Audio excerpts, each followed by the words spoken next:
Hello, everybody, and welcome back here to Risen Dominate for the finals between Team Fried Chicken and a Forgotten Kingdom. My name is Drake. I'm joined by Darter Wolf and DBZ Freak here on the desk, and we're doing a little bit of a pre-show here today. Yeah. Excited to see this series kick off, and it's been a long season that we've been watching throughout the past few weeks, but it's Yeah. all been building up to this, and I'm so excited.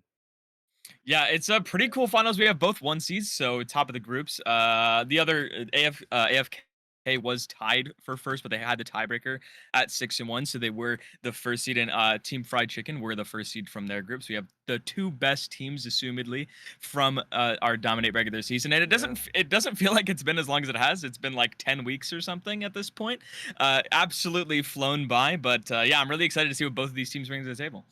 Yeah, I was kind of thinking the same thing because the very opening, obviously, Drake is like, "Hey, it's finals," and I'm like, "Wait, crap, it's already It finals." doesn't feel like What in finals week time at all, yeah. now? Oh goodness, it's absolutely nuts. But yeah, Darter already held the points, both first seeds from both Mhm. groups, and it's going to be an exciting matchup today. It is a best of five, Yeah. as everybody knows, and Yeah. we're on a new patch this time too, which we'll get to that We in a are, in fact, little on a new bit. patch, yes. So obviously, Team Fried Chicken, Forgotten Kingdom, both one seed. Yes. Grand finals, bragging rights for who gets to hoist the trophy, the Yes. virtual trophy that we have. And we're gonna go ahead and show the bracket right now with what happened. So this is how we got here, in case Yes. anyone's wondering. So there you go. Not much to say, just there it is. Yeah, But I think the big thing is Abe's Grapes was the second seed from Group A, and they did lose in yes. quarterfinals for to Abstract Gaming, who then obviously lost to KFC in the semifinals. And then, but TWF was also the if I can look at the other the teams and standings in the It was actual second seed. I believe they were the second. No, they were the yes, they were the second seed from Group B. So they got to where they should have been in quotations to the semifinals, but AFK then got to where they should be as the first seed in finals. So I think really the biggest upset was Ape Scrapes losing in quarters. But other than that, it's some mostly as you'd expect.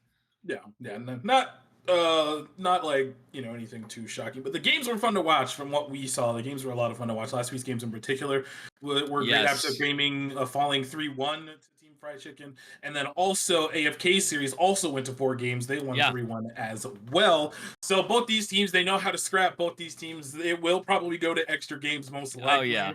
We'll just have to wait and see what happens. I mean, I'm gunning for 5 games. Well, actually, deep down, I want 5 games, but I also don't because it's the season finale of House of the Dragon tonight. So there's that. Yeah, you don't want to miss it. I think I'd be shocked if it's any less than 4, to be honest. I think it's at least going to be a 3-1 either way, probably a 3-2. KFC is without their starting ADC. Zafa won't be playing today.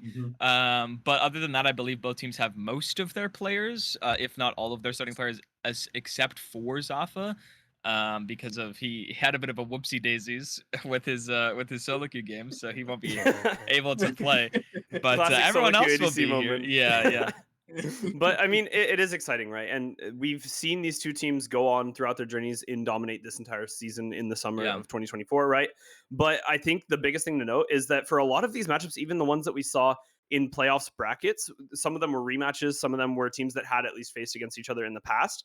Yeah. This is two teams that, like we mentioned again, topped their groups. So we're 6-1 in the regular season in their groups, but that means that they Yeah. never played against each other and were put into separate brackets for the playoffs as well. So these teams have never met. We don't know, if they've been scrimming against each other or stuff like that. Probably not realistically. Yeah. So this is going to be the first time that we're going to be seeing these two teams face off against each other. And Team Fried Chicken coming back from making it to semifinals last season as well here in Dominate. I feel like a Forgotten Kingdom is the team to watch here in this series, despite it is going to be Zafa off the cards here for KFC. Yeah, that's actually one of the reasons why I changed my predictions. Oh wait, who's he is? Hold on, Prod just said that Zafa he's here? Gonna He's be able to in play. the lobby? Let's Oh! go, Bro he's beat not the allegations. Banned. Oh, Well, my He's goodness. not banned. I guess it was only a few days suspension. I'm hopefully he my didn't goodness. get sent on a 2-week vacation. It was just a couple day vacation. So he's back just in time to be able to play. So that means I do assume that both full starting rosters are going to be here.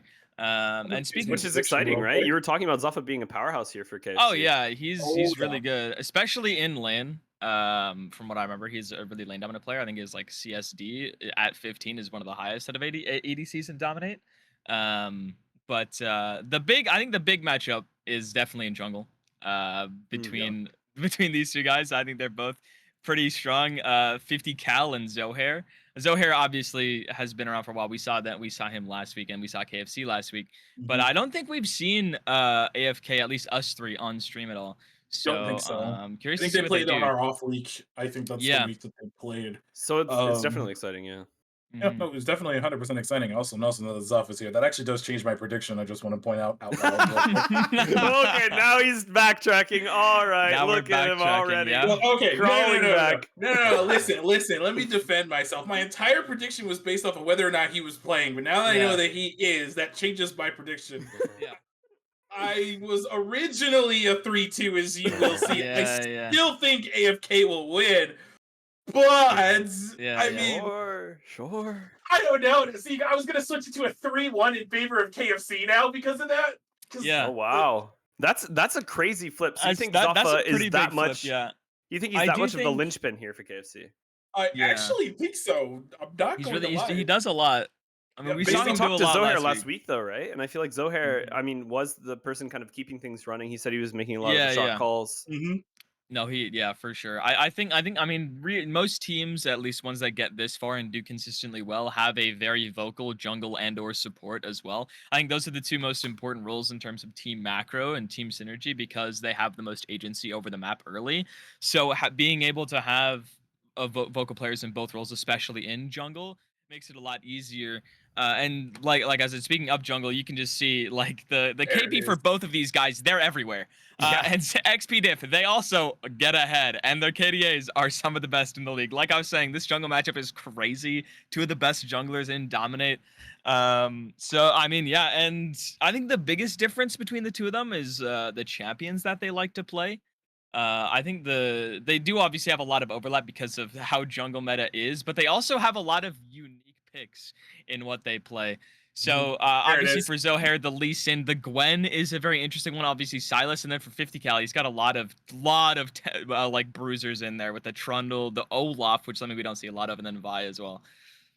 Yeah, no, Yeah. 100%. And we see the share champs as well. That's typically Yeah, like the meta champs, as we see the Talia, yeah, the Lilia, and the Brand. Those picks I'm expecting to see today because AP junglers are still strong in this for patch, sure. which Yeah, we'll get to that in just a moment, as a matter of fact.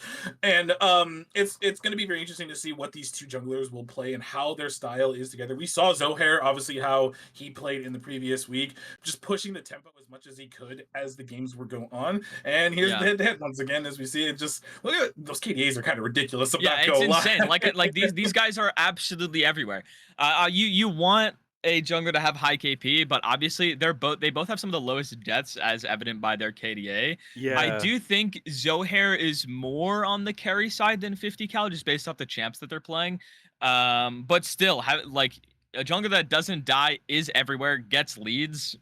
I mean, that's all you could ask for. Yeah, I mean, there's nothing much more to say, right? Besides, I guess the fact that these guys are averaging 7, 8 KDA, which is, Yeah, as we have mentioned, ridiculously high. But it also keeps in mind, or I mean, it also highlights the fact that these guys don't die on champions that we saw in their champion pool, right? We see they're playing Trundle, yeah, Wukong, Lee Sin, champs that like to go in, and yeah. champs that Bye. typically do not have much of a way out. So Yeah, they very go in and surprising. either kill everyone or die, and they're on the Yeah, kill and everyone spectrum. So that's 100%. definitely the better half of that coin flip. Also, I do want to quickly take a stab at that jungle champ pool as well.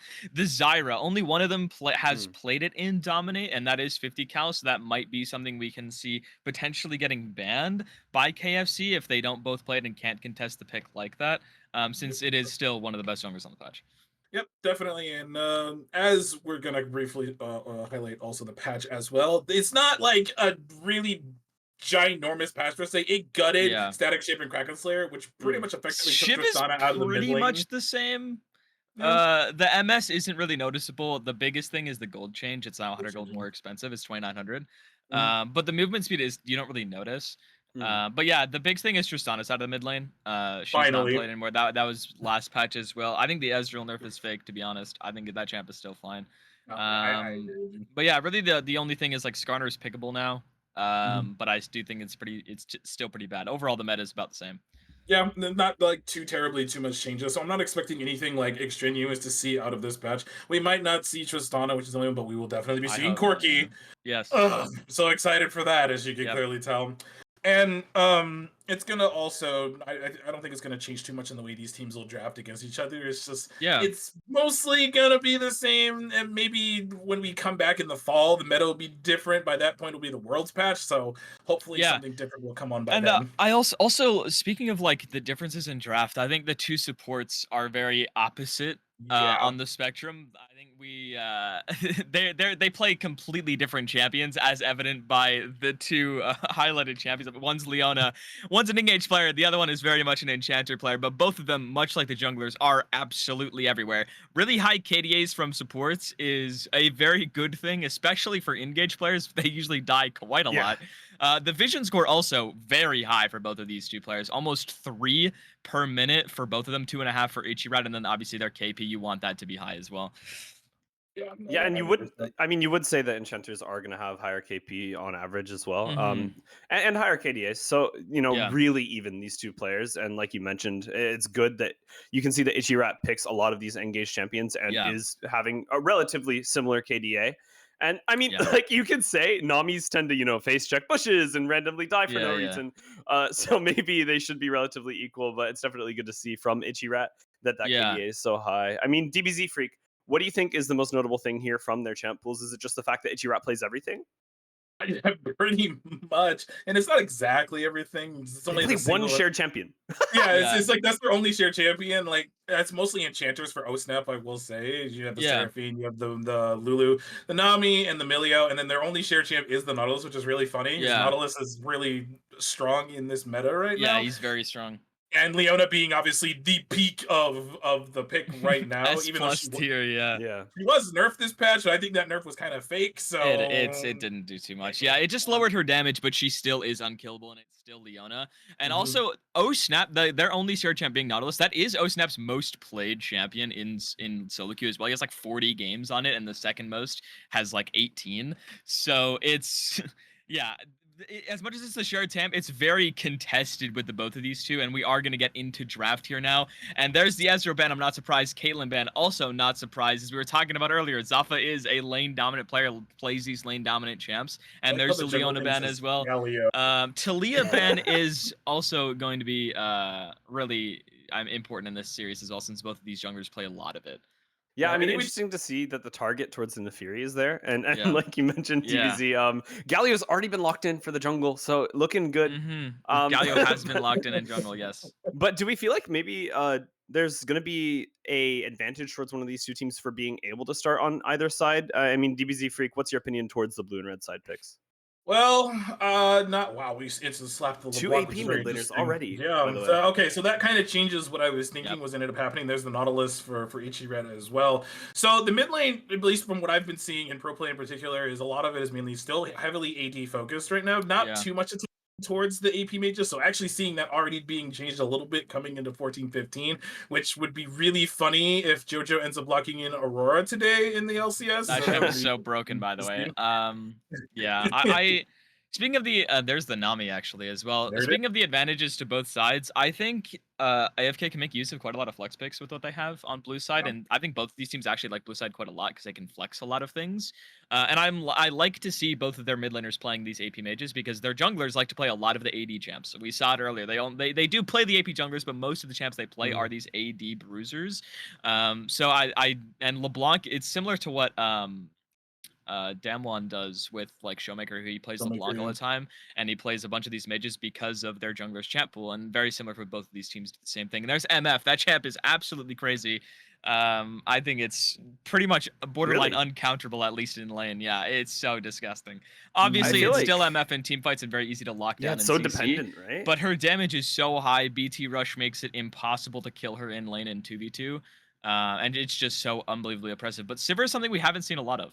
Yeah. No, yeah, I was just getting ready to comment on this. Sivir's not one of those champions that we see too terribly often anymore, mostly because of how much time it takes for her to scale into the game. And like Yeah. by the time it's like 30 minutes in the game, you better hope your Sivir has like 3 or 4 items by that point. Yeah, Because the yeah. champion is such a farm heavy champion, and I think that's something that KFC can definitely abuse, especially with the Nautilus. And there's not really Mhm. too much counter engage per se, There's a little assuming bit, the yeah. Nami doesn't land the bubble. So it could be very interesting to see how this comes through. And as we're taking into the second phase of bans right now, we got the Cho'Gath ban, which is a target ban, and the Lilia being Yeah. taken off the table as well. So I think pinching that AFK. jungle pull a little bit is okay. Yeah, AFK needs to ban Jarvan here. I think they're basically just trying to ban Wombo champs for this MF Mhm. because they don't have a whole lot of AoE CC right now. They only have a Nautilus really for their engage. So I think their Jarvan is crazy for them here, especially against a champion like Sivir, where Wukong's traditional still up. CC doesn't. Yeah, Wukong is still up as well. It's Yeah. one of those two champions really.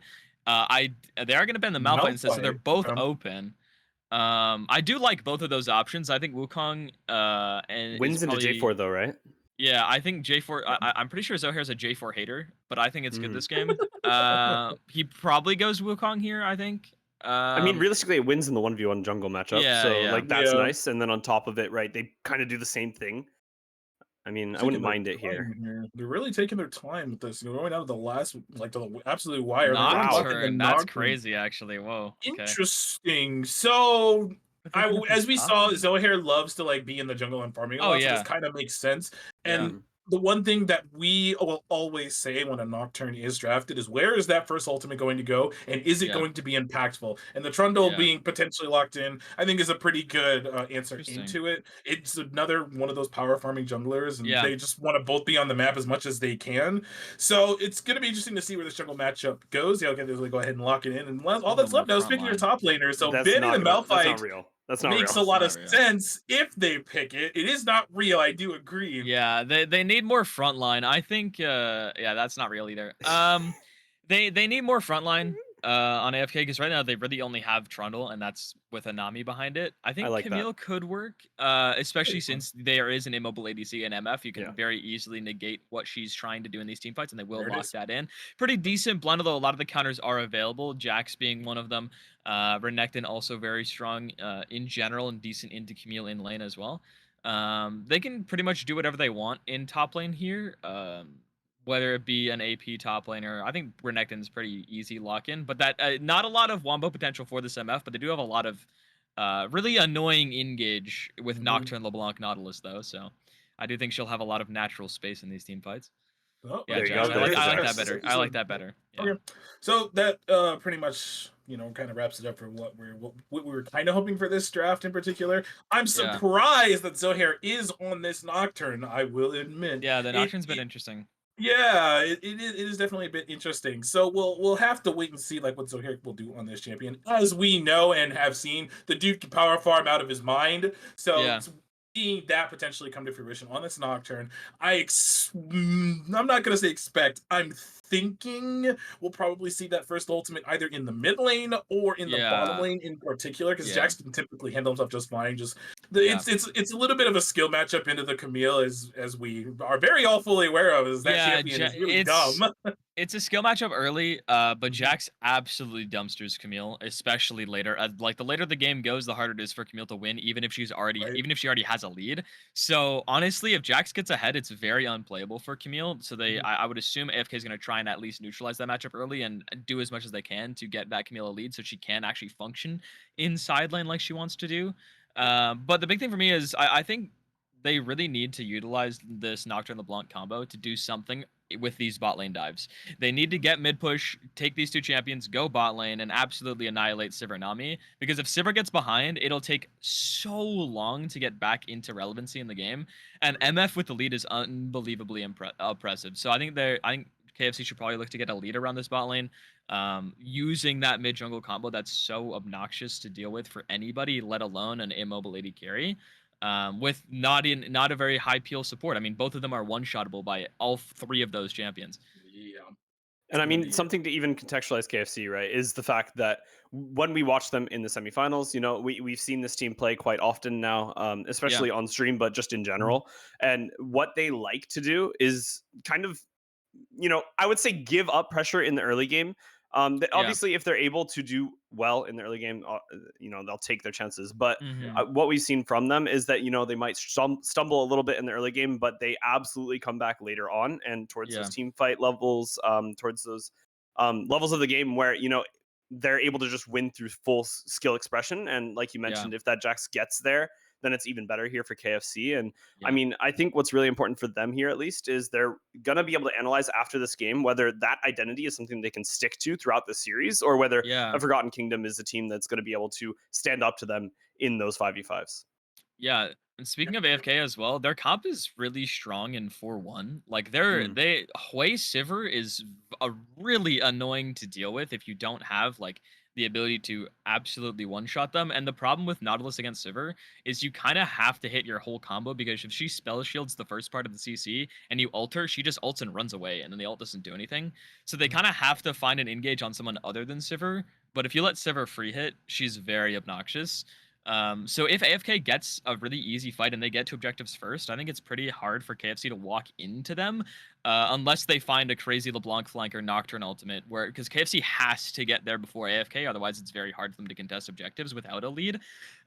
Speaking of, I mean, when KFC gets a lead, we saw it Oh yeah. last week. They absolutely step on the gas and never let Yeah. go of it. But I think that most of the reasons why they got the lead is the agency of their jungler early, and Nocturne doesn't have a lot of agency pre six to do a whole lot. They do have a lot of setup in mid and bot lane, and even top lane to some extent. But Nocturne doesn't have the same level of gank potential as something like Vi, Lee Sin, Xin Zhao, or something like that. Trundle's similar, but I think Trundle is pretty happy to farm and do whatever. And same with their bot lane and mid lane. I mean, they're playing to scale in this game for AFK, so having an uninteractive jungler for pre six makes it a lot easier for them to get through that early stage. Yeah, I 100% agree. and exactly as you said, right? watching.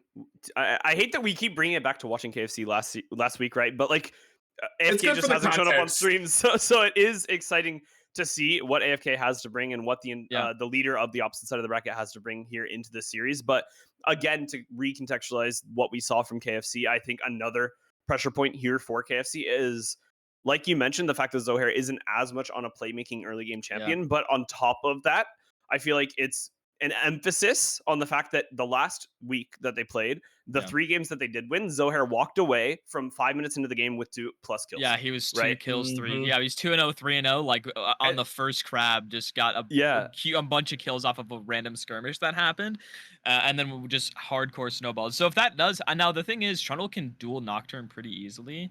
I don't think he wins 1v1, but they can fight each other, especially if they have push. In any of these lanes, I don't think Camille's gonna get pushed into Jax because she can kill herself by doing that. Yeah. But they are able to contest these scuttle crabs and neutral objectives with Trundle because he has a lot of dueling power, especially with his Q, the AD that it steals and stuff like that. So and at 6 in the 1v1, Trundle for sure wins that. yeah. So yeah, I think that helps negate that, which is how KFC found a lot of their victories. Is just Zohar gets 2-3 kills at 3 minutes, and then I mean, it's all of really their hard from victories, there. right? Like the Yeah, one game that they didn't get 2 kills onto Zohair in the first 5 they minutes, they lost. lost, right? Yeah, Yeah. So definitely an emphasis point here for the side of a Forgotten Kingdom. And even if they're just able to AFK, let the Trundle do his thing, get to level yeah, 6, it seems like that's at least putting the ball more in their park. yeah. DBZ, I mean, we've highlighted the jungle, we've highlighted a little bit of that top side. Do you feel like maybe there's any highlights towards that bottom side anymore? I am not entirely sure. I will be honest. I'm being a little Yeah. unfamiliar with AFK's AD carry. I am Mm, expecting Yeah. Zafa to potentially pop off on this MF, as we mentioned that she is a very strong Chev's so champion, strong. Yeah. and which is segueing this into our little fun little mini game from here. So with MF Nautilus, they will most likely get abused pretty early because Nami has the range advantage of it, and she could just be Yeah. annoying, poke out yep. the Nautilus. So there is a chance that this is going to slide more towards AFK's side of the map. So this way, or rather more towards KFC side of the map, AFK pushing them in. So in this instance, I'm expecting some jungle control actually to go in favor of AFK, and Trundle can just absolutely slap things really quickly Yeah. when Yeah. his frozen tomb is just up and available. Which reminds me, speaking of dragons, so this is the Yes. last time we will do this for this split, and Last time I'll do this ever. What the heck? Yeah. And Darter, potentially. oh, Yeah. oh, Maybe. Brutal. Oh my yeah, goodness. that is very very true. Well, so it is finals. It Drake, is. you go first. I am gonna go with my gut. I thought Infernal the second I thought of Dragons, and Uh, that's just where we're going. Oh no, Darter's pissed because maybe he gets the yeah. I same was gonna. thing. I was gonna go Infernal. I was going to. I do think though. Just came to me. Hextech is crazy for both of these teams if that soul is available, and I think that's gonna Mhm. be really highly contested. I mean, Sivir Hoy with Hextech soul is disgusting. MF LeBlanc with Hextech soul is disgusting. So Mm. I think both of these teams really benefit from something like that. I also think they would also all benefit from a Cloud Soul in the instance of Yes, this they thing would. Oh, as well. So that is what Yeah. I am at. And that would be a lot of fun if we ended up getting a Cloud Soul, and we'll find out what Chippy predicts here in a MF with Cloud moment. Soul is so fast. That champ is It's so obnoxious to deal with yeah. when she has Cloud Soul. The amount of movement speed that she has out of combat makes it Mhm. really hard for actually Hui to land poke. I do want to go back to this mid lane matchup as well. We didn't talk too much Yes. about it, but Hui should get push in this matchup, which allows Trundle to do what he wants. Like he's allowed to farm with mid push, and I don't think Sivir Nami will get push in bot lane. They will early probably Yeah, because early, MF yeah. level 1 doesn't do a whole lot. Um, but before that break point where Sivir can one-shot backline, which is level 5 with a little bit of AD, she can and one-shot backline with Boomerang and W. But before that, they will not win like any trades at all. Like MF does so much damage early, especially if he has PTA with Nautilus engage as well. If either Nami or Sivir he gets hit by a Nautilus hook, specifically Nami, because if Sivir gets hit by a hook, she can spell shield it and nothing really happens from there, especially pre-6, they can't follow up on it.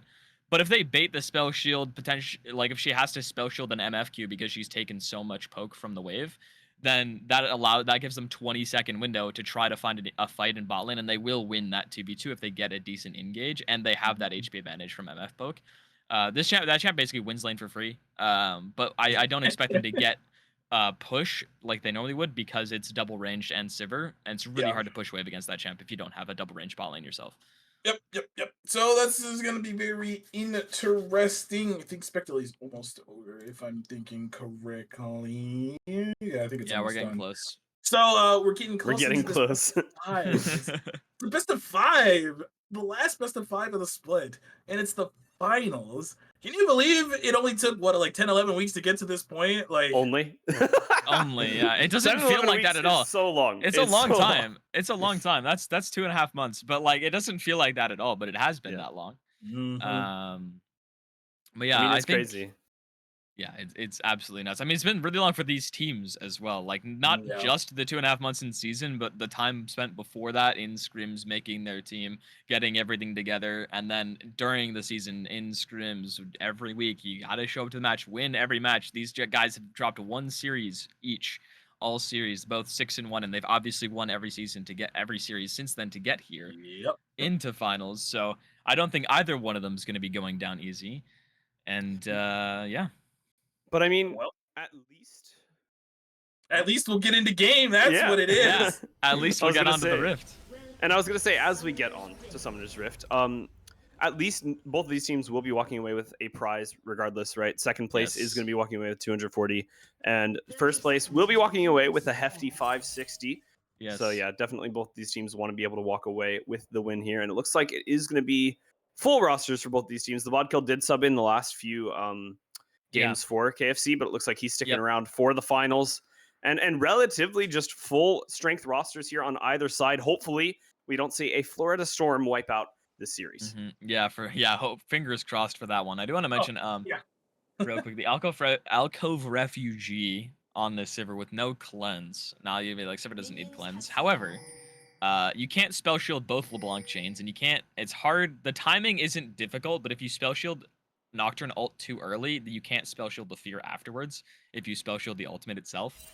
So I usually just take cleanse against Nocturne anyways, and LeBlanc as Sivir, because, you know, I don't feel like getting CC'd. But you don't need it. If he spell shields perfectly, it doesn't matter. But that's definitely gonna be something I'm gonna be looking out for, because if he mistimes the spell shield, he will just get chain CC'd and die. Yeah, that is definitely something we're gonna have to watch out for. So junglers are starting on the opposite side of the map. It looks like this Nocturne will be making potentially a play towards the bottom side, unless doing a full clear, then into Crab, then into resetting, and then it could be the same way for the Trundle. I actually am expecting, like you said during draft, for some pressure up in this top side, because you want to neutralize this Camille Jax matchup. Like, as we're seeing right now, Jax is just doing his thing, just shoving the Camille in. Camille knows she has to stay back, otherwise it's kind of just Jover for her. She just loses the trade, because he has E-start for sure. And even later, I mean, if Camille ever presses hookshot, Jax. Oh, there's a. Oh.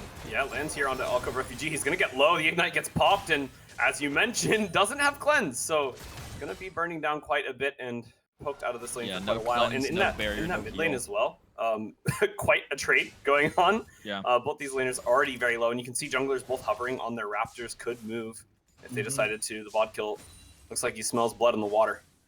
Yeah, Buckhill has to take heavy trades to try to get pressure on Wave, because Wave basically pushes Wave for free or neutralizes it with QW, so it's really hard to get push unless you absolutely force him off the Wave and get the prio yourself, which Buckhill looks like he hasn't been able to do so far. Especially getting level 3 first, it makes Kisho have to wait for the Wave to come in and then last hit it from there.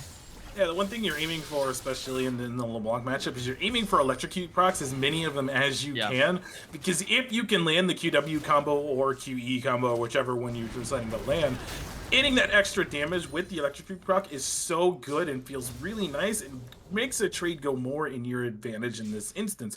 So as we can see, she's shoving him in, you know, probably gonna just be a little bit annoying. And then we got a Trundle moving up towards top side. Yeah, eyes up here. Ooh, that is gonna be a very low Sunny Boy Joe. The flash forward from Kira. Sekira's first blood.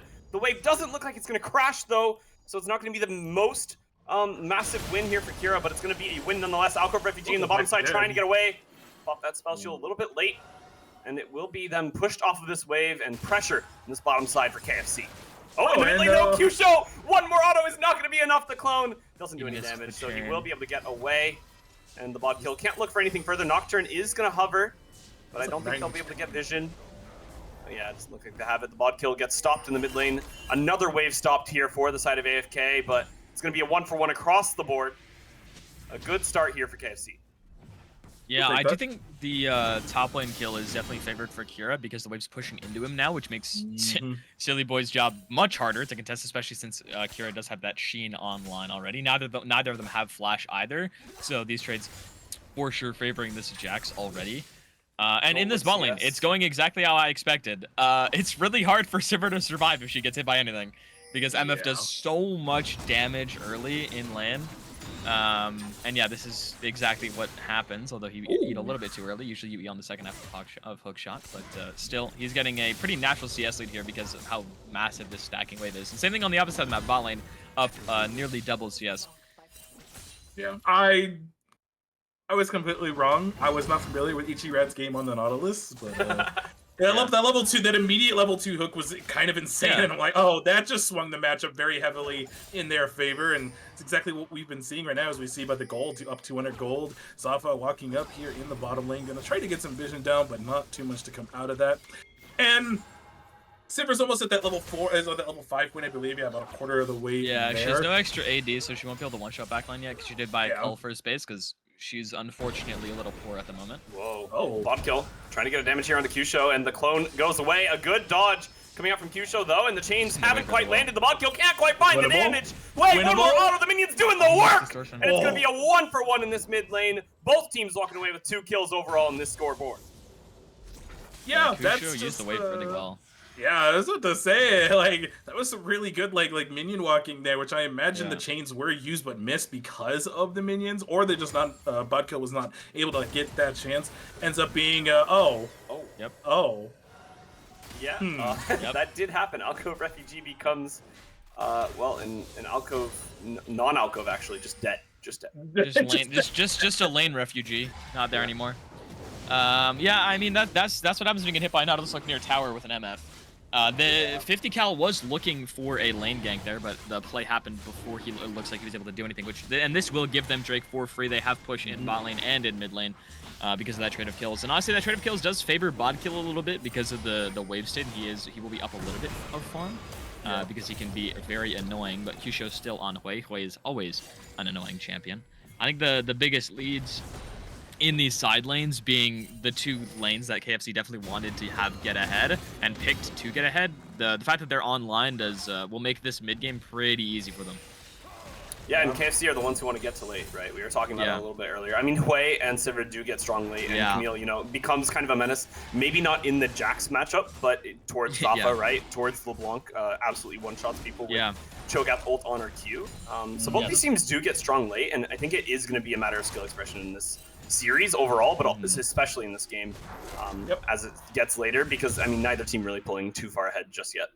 Okay, and then as we just saw, you know, the Drake was taken just a moment ago, and then the Void Grubs were treated on the other side by 50 cal. They are going to try to make a play on the... They should not try this. This dive is really hard. Kira's full HP has flash up in a bit.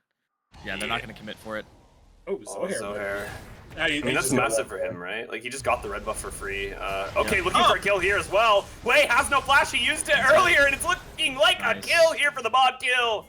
And he gets one down in the mid lane. It looks like KFC starting to get a little bit of a lead developed for themselves.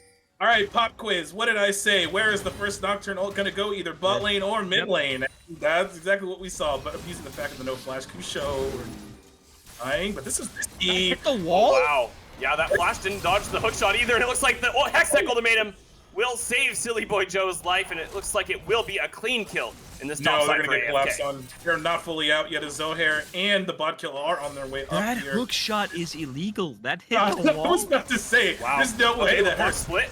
It looks like 50 cal Taco pops the ultimate, might be able to get the kill, and it's actually going to be 2 kills picked up by AFK, a retreat for free, and it looks like they're going to be able to even up that kill score. Alcove Refugee getting low down here, though. Echirat trying to trade back. Okay, will find the miracle hook onto the Sivir. Puck has nothing to get out, pops the flash, the ult comes out from Nautilus, the ignite, the burn, the kill, and KFC go up 2-0 in this bottom side.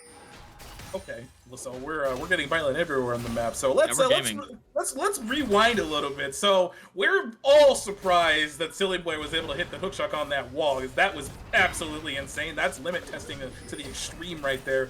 And I thought they were 100% dead because Zohair and the bomb kill were coming up, but they instantly... Yes, the QW dies. The block. Okay. But Okay. wow, I mean, nerves of steel coming out from Kusho, right? Like, bro didn't dodge either of the chains, and LeBlanc just missed them both because of it.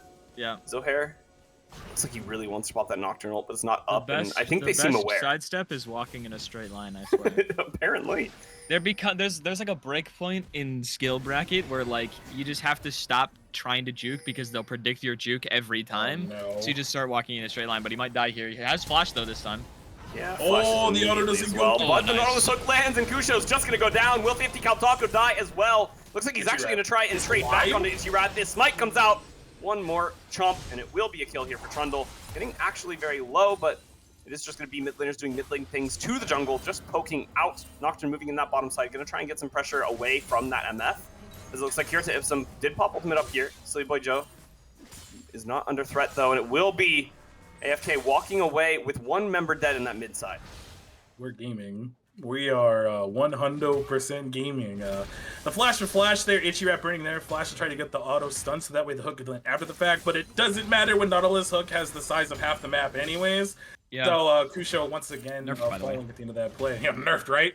And sitting 1-3 on this way, but we did see that Kusho is able to still do a ton of damage on this champion. So I feel like you're not too worried if you're AFK right now, because you can see that Kusho can still put out tons of damage in this instance. And we have a bot lane mid roam up at the moment to this to the mid lane.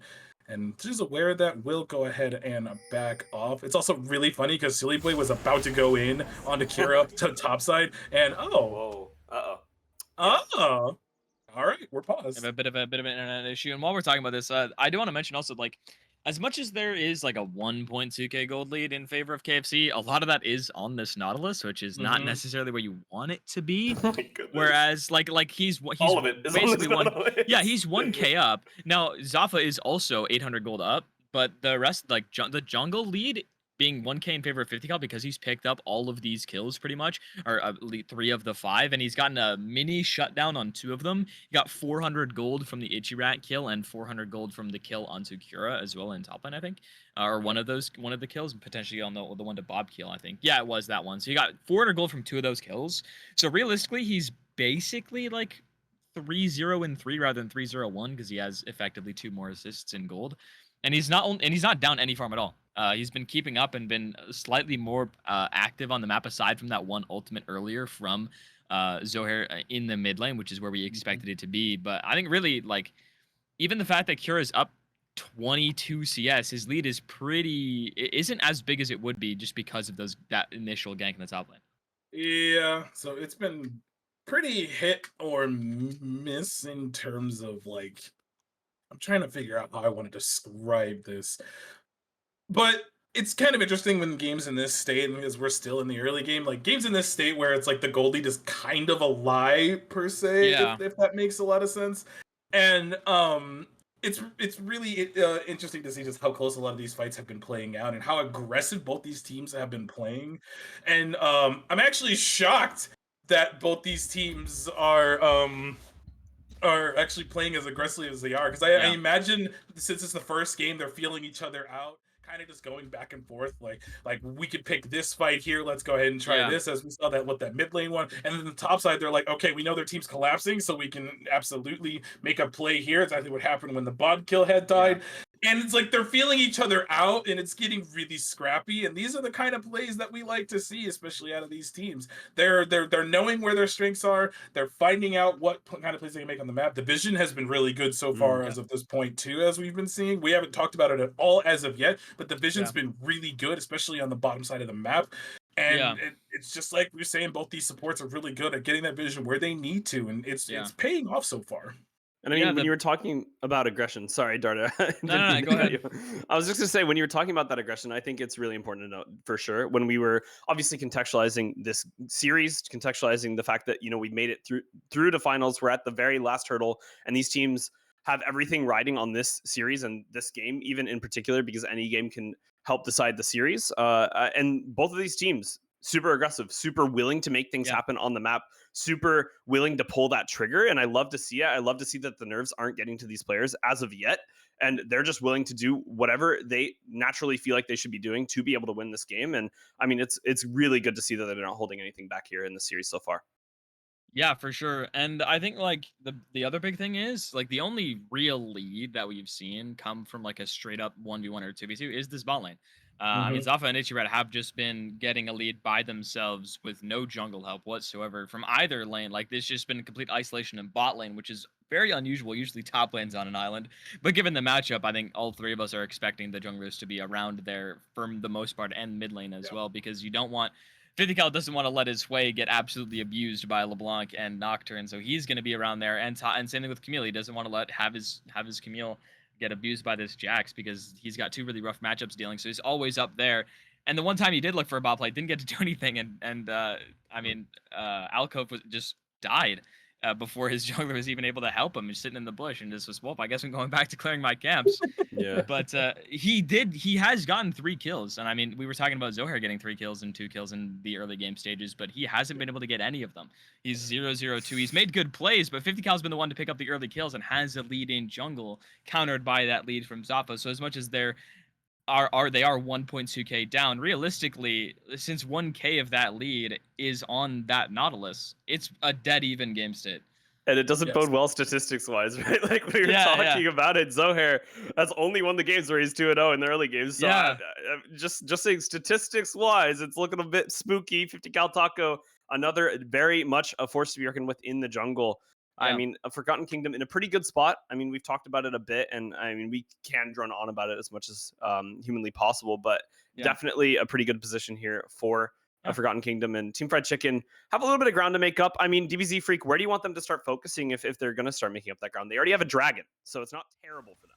Yeah, no, they definitely have a dragon already as we're getting back into game. I was hilariously getting ready to say everyone's seeing our faces on the screen because there was a pause. Pause has been resolved, and now we got the Riot Games pause. So Yeah, we'll be back in a bit. online in just a second. It looks Oh, like wow, that quick. they're willing to make plays with Ichirat roaming with Zohair on the map. So I was Just like gonna say this. they could just rotate this lead that they had from the Nautilus himself, and yeah, it looks That like Hex Slash was unfortunate. yeah, it was a little feels bad, Good but fear. Kusho. Yeah, no, Kusho just out. Yeah, Not yeah. much else to say. But I was thinking that they could start making plays with their bottom lane, but it looks like they might either dive this MF in a second as they get these grubs. It's really hard. She can just ult the wave. Yeah, it looks like that's very waves good as well. not going to do that. So it is going to be a very hard dive. That's and I very think no something- flash though, Yeah. so Puck could hit if a bubble lands, even the wave itself. Oh, He wait, should Trundle he has Pillar to for the ult ult. this, Trundle yeah. Pillar for the ult. Okay, he actually Trundle Pillared in time. The cannon goes into the turret, and it's just going to be a dead Zafa. 50 Cal Taco knows that matchup, knows what to do, and will be able to pick up that kill for his team. Look for the dragon as well, and looks like it's just going to be a trade across the map with AFK winning out in that one so far. Mm-hmm. Yeah, it was telegraphed way before it even happened. We saw the three of them kind of posturing. It's like, oh, well, this is about to be a Drake fight as the Titanic Hydra is finished on 50 cal. And as we know, the chunk with Titanic Hydra is kind of stupid, but I think they might not get this Drake in time. I mean, it's almost done, but the Nocturnal comes in, and this is just going to be a smite fight, but it's won by the Trundle. 50 Cal Big Taco shutdown. does go down eventually. alive. There you go. He does end up dying. It took a while, though. Looks like Pac will die for the sins of the jungler, though. Alcove Refugee pops the ult. Will be able to get out alive, but Summoner's burnt by Pac and Taco, and they're both going to be in the grave. We're all Dragon wrong. Soul predictions have come out. We're all wrong. It is what it is. And AFK, I mean, what looked good at first ends up being a KFC win in the end. Yeah, I was kind of holding my breath for it because if Zohair's still dead, that would be way worse. But since 50 Cal did secure the dragon, so they now effectively the early dragons are neutralized. It's 1-1, so we won't be seeing a soul for quite some time, if at all. But that shutdown going over to Zohair almost neutralizes that jungle lead. It was 1k before he got 600 gold from the shutdown, which basically puts them right on even footing. He's got an assist as well. The big thing though is with that bot lane dive, it helps Alcove get a little bit back in the game, although Zafa does have the Bloodthirster completed. But Alcove is only about 22 CS away from finishing his cull, which will help negate a little bit of that lead as well. And they got 3 plates on that bot lane tower as well. 2 of those before that dive even happened, so the lead is a lot smaller than it looks. Yeah, and really heads up in 50 cal to stop the MF ultimate, which is what made that dive way easier than it was. Easier, And at the end of the day, you know, ends up being actually in reality more like a 1 for 2 plus a Drake. So very interesting to see how willing these two teams are to just completely just keep going at each other. Yeah. And that's like things that we see mostly in the LPL. We'll just see teams just continue Just like perma throwing fighting, just perma fighting. And we got a cheeky play here happening on Akira. I think Camille ult is up. Yeah, that Jax was just on the wrong He's side of the no lane. I mana. think Silly Boy Joe does get caught by the stun, though. throw. Won't quite be able to find the hook shot onto the Jax, but the pillar comes out, and it will be a kill here for a Forgotten Kingdom. Silly Boy Joe gets a second one on the board, and AFK walk out. Very happy with that one. Wait, LeBlanc's in the jungle right now. Why is Kuso's Nami there? What is going on? I mean, Nami's dead as well. realistically... Okay, Puck. Oh! That is just so much damage. The mod kill not quite going to be able to pick it up, though, and can't get the That's Sashimi. That means that it will be a dead Trickster in this jungle. The mod kill will go down eventually. Oh, goody. Yeah, will go down. The distortion is not going to be enough. Silly Boy Joe gets another one, a killing spree, and that is a very strong Camille to have to deal with in This that bot lane. lane is really bad, though. Alcove has to drop like 2 waves, I think, and they lose bot tower as well, so first tower blood should go for this MF, and it does, which this bot lane lead is absolutely ballooned, and even the top kill was great, and the fact that Silly Boy Joe gets 2 kills off that puts them dead even now. But this MF is unbelievably ahead off of that play. They will get the Herald on the cross map and hopefully be able to use that to crack either this bot lane tower or probably since bot lane's so low than it is, they're probably mid or top, honestly. They can just throw it wherever Camille is and potentially get even 2 towers with it if the play goes the way that they want it to. But yeah, this MF is so fed off the cross map. So really gold neutral play, I'd say, across the map. Yeah, But I definitely would agree highlight- with you. I definitely highlight that this is, I mean, we're talking about maybe the scaling being in KFC's favor, but I definitely think that they are a very strong mid-game team as well, right? You have they are champions with like LeBlanc, Nocturne, you have LeBlanc, you have MF, who is ahead. These champions are, like, known for their mid-game prowess, so I think all eyes on KFC, what they're able to do with this lead and whether they're able to extend it, whether they're able to get more control on the map, as they've already taken 2 tier 1s, 2 more than the enemy team has so far, right? And they're looking to bear down on the mid lane, looking to control the map more. Definitely eyes on what they're able to get done, looking for these team fights. Yeah, they really need to leverage their this Misfortune's lead and get her into a lot of these fights, because Zalfa hasn't been around for any fights outside of bot lane 2v2s, which is, I think, a lot of the reason why they're going really even or negatively for KFC. Especially top, I mean, you take a look at this Camille Trundle, they are very online. Oh, hello. We're about to see him again. Yeah, Kira Ipsum is just going to go down realistically. It's a 1v2. It's Trundle Camille. They are doing so much auto attack damage. Jax does eventually go down. Not going to be able to secure the Gromp either in the mid lane, though. It will be a kill here for Zaffa. Yep. There goes Alcove Refugee. There goes the tier 1 mid lane turret. But it looks like Here we go. Puck and 50 Cal Taco trying to trade back. Zaffa gets caught by the Nami wave. In Nice comes ult. the Camille, but the Nocturnal comes out from Zohair to disengage. There's going to be a fleed Camille. There's going to be a very low No Silly Boy MF Joe. Flashes away, though. Demonstrated back onto Zohair. In comes the bot kill. It's going to be an all-out brawl. A 1-for-1 for now. The bot kill finds the chains onto the Trundle. He takes a little bit of damage from that turret. The hook barely doesn't connect from Itchy Rat. And I think the fight will pitter out, get but 2 it's going to be a towers. turret picked up by There's a KFC. TP. There's a TP. Yeah, Kira My goodness, TPing. it's not going to be done just yet. Kurt Ipsum has something to say about it. Going to try and get the kill here onto Puck. No flash available for the Nami, but this fish is healing up quite a bit. The kill knock-up coming out from 50 Cal Taco and almost able to save that Nami's life, but there goes Kira Ipsum. There goes the top laner of that team, as well as Ichirak getting low. One more auto attack from Cal Taco. Won't be able to quite pick it up. Way nearly able to find the damage, but the shield is enough to save his life, and in comes the bot kill. This fight is so extended. The way is low. He's gonna flash away and not take any more damage. The shield comes out. The bot kill, desperate to find a little bit more blood, but Alcove Refugee gonna be able to refuse that kill for the side of KFC, and the fight will now pitter out as the dragon is up, and these teams want to scrap even more. Silly Boy Joe looking for a kill here onto Zohair. 50 Cal Taco here to back up his top laner. The fleet comes out, but Zohair with the spell shield not going to be able to block that Trundle knock-up, though. Nocturne caught by the hook shot, caught between a rock and a hard place, will go down, and the Rock Dragon will go the way of AFK. All right, so we just fought for about a minute and a half straight there. Yep. Oh my god. So it started out with that top play. Kira getting caught out there doing the grub, and then the extended play after that, where also somehow Alcove died, might have got one shot by the MF. Yeah, they dove him. Yeah. Yeah. And it just continued on from there. There were TPs blown. Everyone was everywhere. It ends up being a scrappy fight. We're even in kills. The gold lead is about 1,500 in favor. The first Mountain Drake goes over to AFK. I couldn't even tell you who won that. I guess arguably AFK did because they got the Drake at the end of the whole thing. But man, oh man. Oh, 50 cal might be in danger, but it's even Shane. So we'll not have to do anything. We'll not have to brand anything and just get this Drake. I love it, man. Kira's 1 in 5, but he's up gold, I'm pretty sure, or he's like even gold with Camille. So, yeah, he's up 50 gold. So the top lane looks a lot worse than it is because they're dead even. Most of this gold lead actually is coming from 50 cal on this Trundle, who you got a lot of gold in that fight. But Bodkill also got a ton of gold. Meanwhile, yeah, no, he's gonna be fine. The fear was good. It's just gonna be both teams just engaging.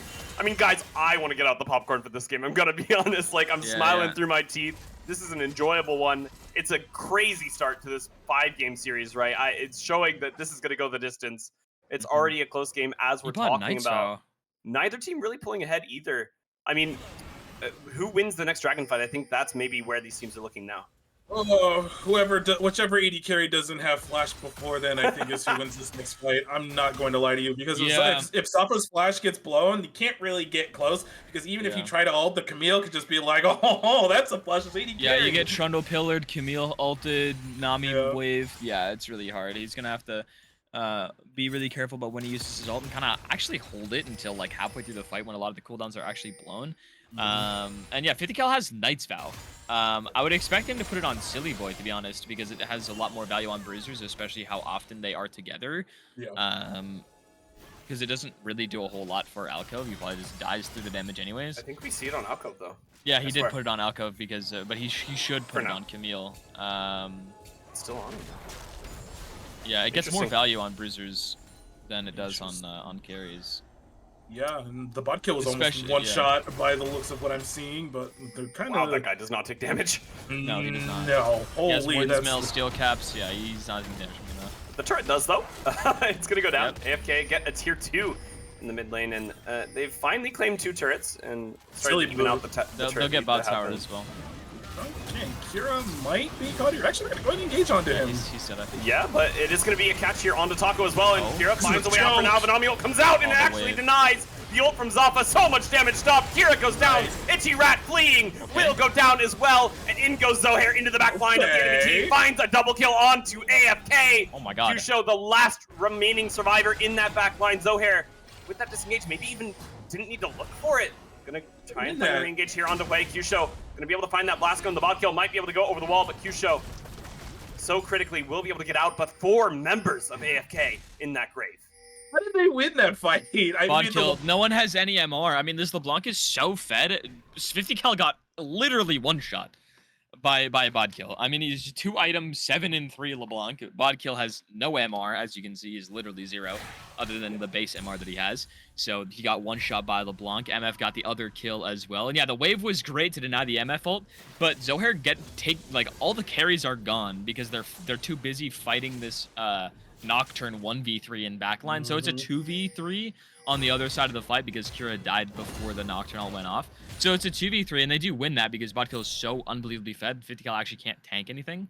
And he didn't... I forget who he ulted, but I don't think it... I think it was Kira that he ulted. So his ult timed out because Kira died, so he's able to get killed. There is the Banshees actually coming in from Q-Showed, which is really important because he definitely needs that. Yeah. But yeah, like the fight goes so poorly just because, I mean, Bodkill's so fed and there's no MR.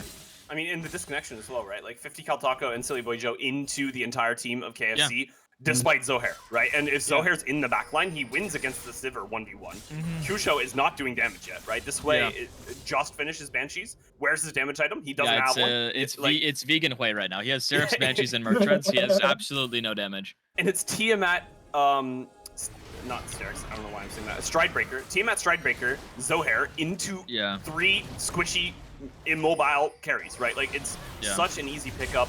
And Zohair showing why this Nocturne is so strong. Wow. Yet again gets a pick Absolutely already onto the Sivir. The hook finds the hook shot member, and Silly Boy Joe should go down. 50 cal Taco might be the next one on the chopping block of AFK. Looks like he will get caught by that Nautilus hook, or sorry, ultimate, not quite by the hook. What? Itchy Rat not gonna be able to connect onto 50 cal Taco, and it looks like it will be KFC turning back towards that purple worm. They don't want the chicken bucket right now. They want to eat Baron. They should trade Drake for AFK. I mean, They have to. They have can't fight to. this. They have MF ult, and they still have a lot of CC. They have all sums too. Like 50 cal doesn't have Kira flash. might Use be it, dead. Kira will die. Yeah. Wow. Taking quite a bit of damage. The auto attacks can't go through if he pops that E. And Kira still alive for now. Might be able to find the Q forward actually to try and kill Kusho. Buys so much time, and importantly, that does mean that KFC have nearly finished up that Baron. Nautilus will die in the process. You have to assume. Burns the flash though. Guys, go get the Drake. CC has the shield. Go get the Guys, Drake. the Baron has gone down. And it looks like they will be able to disengage Silly Boy Joe, trying to find 3 members, but will die in the process. You have to assume. You can't face check those. Gets killed in the process. Dragon should go the way of AFK though, and near ever so close to that Dragon Soul. They don't have any blue trinkets. If Zafa had a blue trinket, he could blue trinket the Drake and Zohair could play for steal. Now if he dies, that's a big shutdown going over, so I don't think it's a good idea, but they could do it anyways. The Dragon Soul play for AFK. I mean, these 3 guys are really fed. They can look for the fight after. I think you just leave if you're AFK. Just take the Drake, get out. If there's any, there's no vision, so they shouldn't be spotted. Yeah, they'll just go ahead and back off. But man, oh man, Alcove caught out once again. That's just the nature of the Nocturne pick. If you are an 80 carry with no flash, you're probably just dead instantly, and that's what happened. They turned for the Baron. Now, what was shocking was the fight afterwards. Kira was not dying at any point. Popped Arn was just alive the whole time. I see that. Yeah. The only one that does damage to him is Kusho, and it's because of his items, he doesn't do a whole lot of it. So even though he got his full combo off, Kira's able to live. And 50 cal doesn't do any damage to him because of Steel Caps and Warden's Mail, so he has to just wait for Kusho's cooldowns. And in the meantime, Ichirat's able to join up. So that fight takes way longer than you'd think it would, just because of who's hitting Kira, which lets them 3-man the Baron, and and delays their soul even further. It's not gonna be their soul until 30 minutes realistically, if they even get the next dragon, if they have time to, depending on how they use this Baron. I mean, one of these inhibs, I would imagine, goes down. I mean, if they remain in control, yeah, Kusho's just gonna go down, I think, and the turret will surely follow next. Zohair. Although taking a lot of damage, the turret will fall, and you won't have to worry too much as he does back away. And like I said, or like I was gonna lead into before, Hwei randomly died. If KFC remain in a commanding position over this game, realistically, it shouldn't get to that soul point. Yeah, they see him. But okay, yeah, 50 cal Taco looking for a flank here, finds Itchy Rat, and that Nautilus should end up going down eventually. But 2 ultimates already popped, and there goes the Nautilus. Flash forward from Alco Refugee, and he will be able to get the kill here on the LeBlanc. Zohair is the next on the chopping block here for AFK. He will be able to flash from the wall to safety, though. Zafa will not be in safety's arms, though, will go down. Zohair barely alive, limping away. Silly Boy Joe smells the kill here, will be able to get it here onto Zohair. Nope. Eventually. Okay, the fleet comes out. Oh, Taco moves so quickly, and surely the pillar, will be able to pick up that kill onto Zohair. A turret traded in that top side, but 4 kills going the way of AFK. Not exactly what you wanted as KFC. Yeah, that's what we call a negative Baron power play, because they will lose the mid inhibitor as well. I would imagine, with these 2 champions walking down the mid lane and no one up for another 10 seconds. I was so surprised to see Bodkill go in like that. I think he thought he did a lot more damage than, or would do a lot more damage than he did, because he didn't have death cap until after. But that's a lot of shutdowns going over, and the gold lead, which was ballooning, is now going in the opposite direction, but Kira flanking, unfortunately, the wrong way. Not that he could know, there's no vision. Wait, if they walk into this, he just dies. He just dies. Yeah, Kira's just going to go down. Itchy Rat maybe next to follow the bubble. And there goes the Nautilus. Kira taps him into the backline, though, finds a stun on the Alcove Refugee, but that Sivir is not taking a lot of damage. You are, in fact. Kira will go down. 2 members of KFC in the grave. Dragon spawning in 2 minutes' time, so not really any objectives to take. But maybe they can look for turrets. Maybe they can look for a position over this river. But either way, AFK looking pretty darn strong at this point. Yeah, they need to get one of these side lanes down. They have done absolutely nothing in IR side lane. They've been pretty much A-ramming for the last 10 minutes, which is why they've only taken mid lane towers and the bot lane tier 1, which pretty much died to minions. I mean, Kisho last hit it, but it was dying to minions pretty much exclusively. So they need to get one of these side lanes down. They haven't even taken tier 1 top yet, whereas every single one of their turrets, other than the inhibitor turrets, are down, and that bot lane inhibitor is very low. So they need to do something on 2 lanes, not just one, because they've actually, what was I think it was like a 6k gold lead in favor of KFC is now down to like 3k, just about. So they've completely cut it in half pretty much. And what was starting to become a lead for Zohair is now neutralized. Top lane is still dead even, and Alcove is getting to the point where he can start to play the game. As much as his KDA doesn't look too flashy, he's scaling. He's almost 3 items at this point, which means Sivir is nearly online. Yep. And yeah, I don't anticipate. Yeah, he has IE. Oh yeah, there you go. I don't anticipate the game will slow down anytime soon either. We're 38 seconds away from this Drake, which will be sold white for AFK. Alcove is alone currently, which I think is a little sussy. I think should be playing with the team. There's not really. He needs someone with him, yeah. Yeah, so I really feel like Alcove shouldn't be alone. They actually might pull the trigger themselves onto Zohair. Oh, never mind. Zohair, not the primary target though. There goes the Nautilus and the bod kill, trying to get some damage out. Will get punished for it. Silly boy Joe with that Hex Tech ultimatum. It's going to be 3 members alive here for KFC to defend the base. Puck having kind of a Nami moment, but the wave comes out. The bubble kind of misses, but a lot of damage traded back. Nocturne ult gets used in the mid lane, and the MF ult comes out. Zohair not quite gonna go down. He will end up falling for this. 3 members now in the grave for KFC. The Nexus, potentially the target of AFK. I think they might be able to look for it 30 minutes into this game. No, they will move towards that dragon instead, get that soul under their belt, maybe pick up an inhib for their troubles. This is a good spot for AFK for sure. They really want this inhibitor. Sure, should just go in. Well, yeah, they have neither of them have flash, so even if they win it, yeah, you should just walk at them there, yeah. But the Sudra is Mountain Soul that goes over to them. Zohair is still down for 20 seconds, so they can just beeline it for this Baron if they wanted to. Yeah. The fact that now, if this Baron does go over, it'll be a gold lead for Itchy Rat. Oh, man, this bush is going to be the bane of their existence in this game. KFC lose their Nautilus yet again, man. And that Baron should be what gets picked up for their troubles. AFK winning in almost every department at this point. Zohair is alive this time, so now doing the Baron is a smidge risky. Not terribly, but a smidge. Yeah, they do have to be aware of the steal. They have a lot of vision in this topside jungle, though, so it'll be hard for him to try. It doesn't look like he will. He's going to his wolves at the moment, so this should be all but a free Baron, which, like you said, this gold lead is, it was big. It's not anywhere near what it was about 5 minutes ago. Actually, dead even game state now. Honestly, I'd favor AFK at this point in the game because their champs have, in fact, scaled. LeBlanc is now weaker than this Hui, even though their gold is even. Hui is stronger at this point in the game. Sivir is, even though she's 1,500 gold down at this point in the game, they are both equally strong, both on 3 items. And this Camille, 3 items on this Camille as well. It's and I mean, yeah, four items on 5th cal as well because he does have that cheap items in his inventory. Yeah, so this is pretty wild how far we have come. So tanky, I mean, actually, it's crazy. It's a 3 mountain soul for them as well. So it's even like it's like passive gold, quote unquote, even more in favor of them. So even though the gold lead says they're down 400, if we're factoring in Drake's as well, they're actually ahead. Yeah, they're ahead. Yeah, for sure. And this Baron should break open. I imagine all these side lanes you were saying earlier that they need to get something going on in these sides. They will break open, I imagine, both top lane towers. So this gold lead, gold will start getting more and more in favor of them. As it looks like KFC does want to make a play as everyone is rotating up this way. I don't know. He's taking wolves. He doesn't have TP yet either. It should be up right now. Yeah, he has TP. He's taking wolves though, which is a bit interesting. We're close to item, trust. It's fine. Should probably be on the mid wave currently. Okay, he's making his way over. He's making his way over there.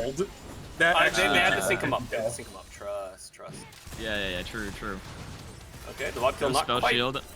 I mean, with these shields on, and all of the members of AFK, it's so difficult to find this engage. But in goes Zohair into the back line. The MF ult isn't going to find any kills. Zohair's just gonna die after engaging Kira. Very low on that back line. Will die for. Soph is dead. His trouble. Zuffa is That's dead. game. Next, Rat should go down. And the Vodka, what the a last bubble. remaining That's game. member of the KFC team, will end up falling. And it's going to be a double kill for Camille, a first blood for AFK in this series. And they're looking like a very strong contender for the title. Yeah, I mean, we were talking about how KFC is untouchable with a gold lead, but AFK showing that's not the case. They were down quite a bit. A crazy comeback, actually, especially how unfortunate bot lane was for quite a while there. Yeah. They were able to just leverage the pressure they got from jungle early. It went awry a little bit. They were down, I think, around 8k gold, I think, somewhere around there when they had Baron pushing into base and then completely flipped the gold lead on its head in the next 10 or so minutes. A lot of really good team fights, a lot of really good Trundle pillars, honestly. I mean, 50 count is Trundle, absolutely unreal. I don't think I've seen a Trundle jungle be this impactful in a very long time. That champ doesn't do a whole lot other than hit towers, but he showed he can team fight with it. And his build also pretty unconventional, but worked really well for him. He was absolutely unkillable. Yeah, and it was probably one of the coolest comebacks we've seen, Yeah. honestly. I think since you and I have casted together, Darter, this is probably one of the most insane comebacks It's we've one of the ever biggest seen. comebacks for sure, yeah. Yeah, it's insane. Just a Forgotten Kingdom. Just they were down but not out for sure, and that goes to show that Team Fried Chicken actually have a lot more work ahead of them than I thought they did. 'Cause the game was close the entire time. Sure, when they got the Baron, the gold lead ballooned in their favor, Yeah, but it was it a just lot didn't closer matter. than that, yeah. Yeah, just the individual leads from usually mainly top side is what like swung the game so heavily in their favor, and the fact that we're potentially looking at 3 to 4 more games of exactly this. These teams didn't stop fighting for like They were nearly the perma entirety of fighting. the game. I mean, there was a lot Oh my of god, kills. look at Oh, that. 50, wow, yeah, man. the gold lead. Yeah, it was about 6k, yeah. 54 kills in this game. About a 34-minute Look at game. the flip, dude. Which, yeah, it just they were down. They were slowly losing the Baron play. They got a ton of gold off of that Baron, and then one bad fight, AFK saw their chance and went, "We're winning this game now, I guess," and just ran with it. And it got Soul. They got 3 Drake. Like I said, that second Drake that they got, I thought it would delay Soul for a while, and I mean it did. They got Soul at 32 minutes, but they got every Drake after that one. After the first one, they got the next 4 dragons. They had a ton of, even with how bot lane was going, still being able to get dragons like that because of mid push and the plays that you were making with Camille in that top lane to help neutralize that matchup. I think damage graphs show it. I mean, even though Sivir was mine, it's 25k damage, actually the second most on the team behind Hui. And as much as I said it was a vegan Hui build, once he got death cap, he's absolutely one-shotting them because they have to build armor. There's 3 auto-attacking champs. Yeah. So he does a lot more damage than you think he does, and I think that happened a lot of it. And I mean, this Nocturne only doing 11,500 damage just because anytime you go in, you're absolutely one-shot. Yeah, and I mean, stats be darned, analysis be hecked. Yes. It doesn't really matter when it comes down to it, right? I mean, Yeah. I think what really matters is the fact that Zohair did not get 2 kills before 5 minutes. Yeah, they Like, did, yeah. The statistics unironically, are yeah. there. You know, just They are as far as we're concerned, they're 0-2 when Zohair isn't 2-0 or better at 5 minutes.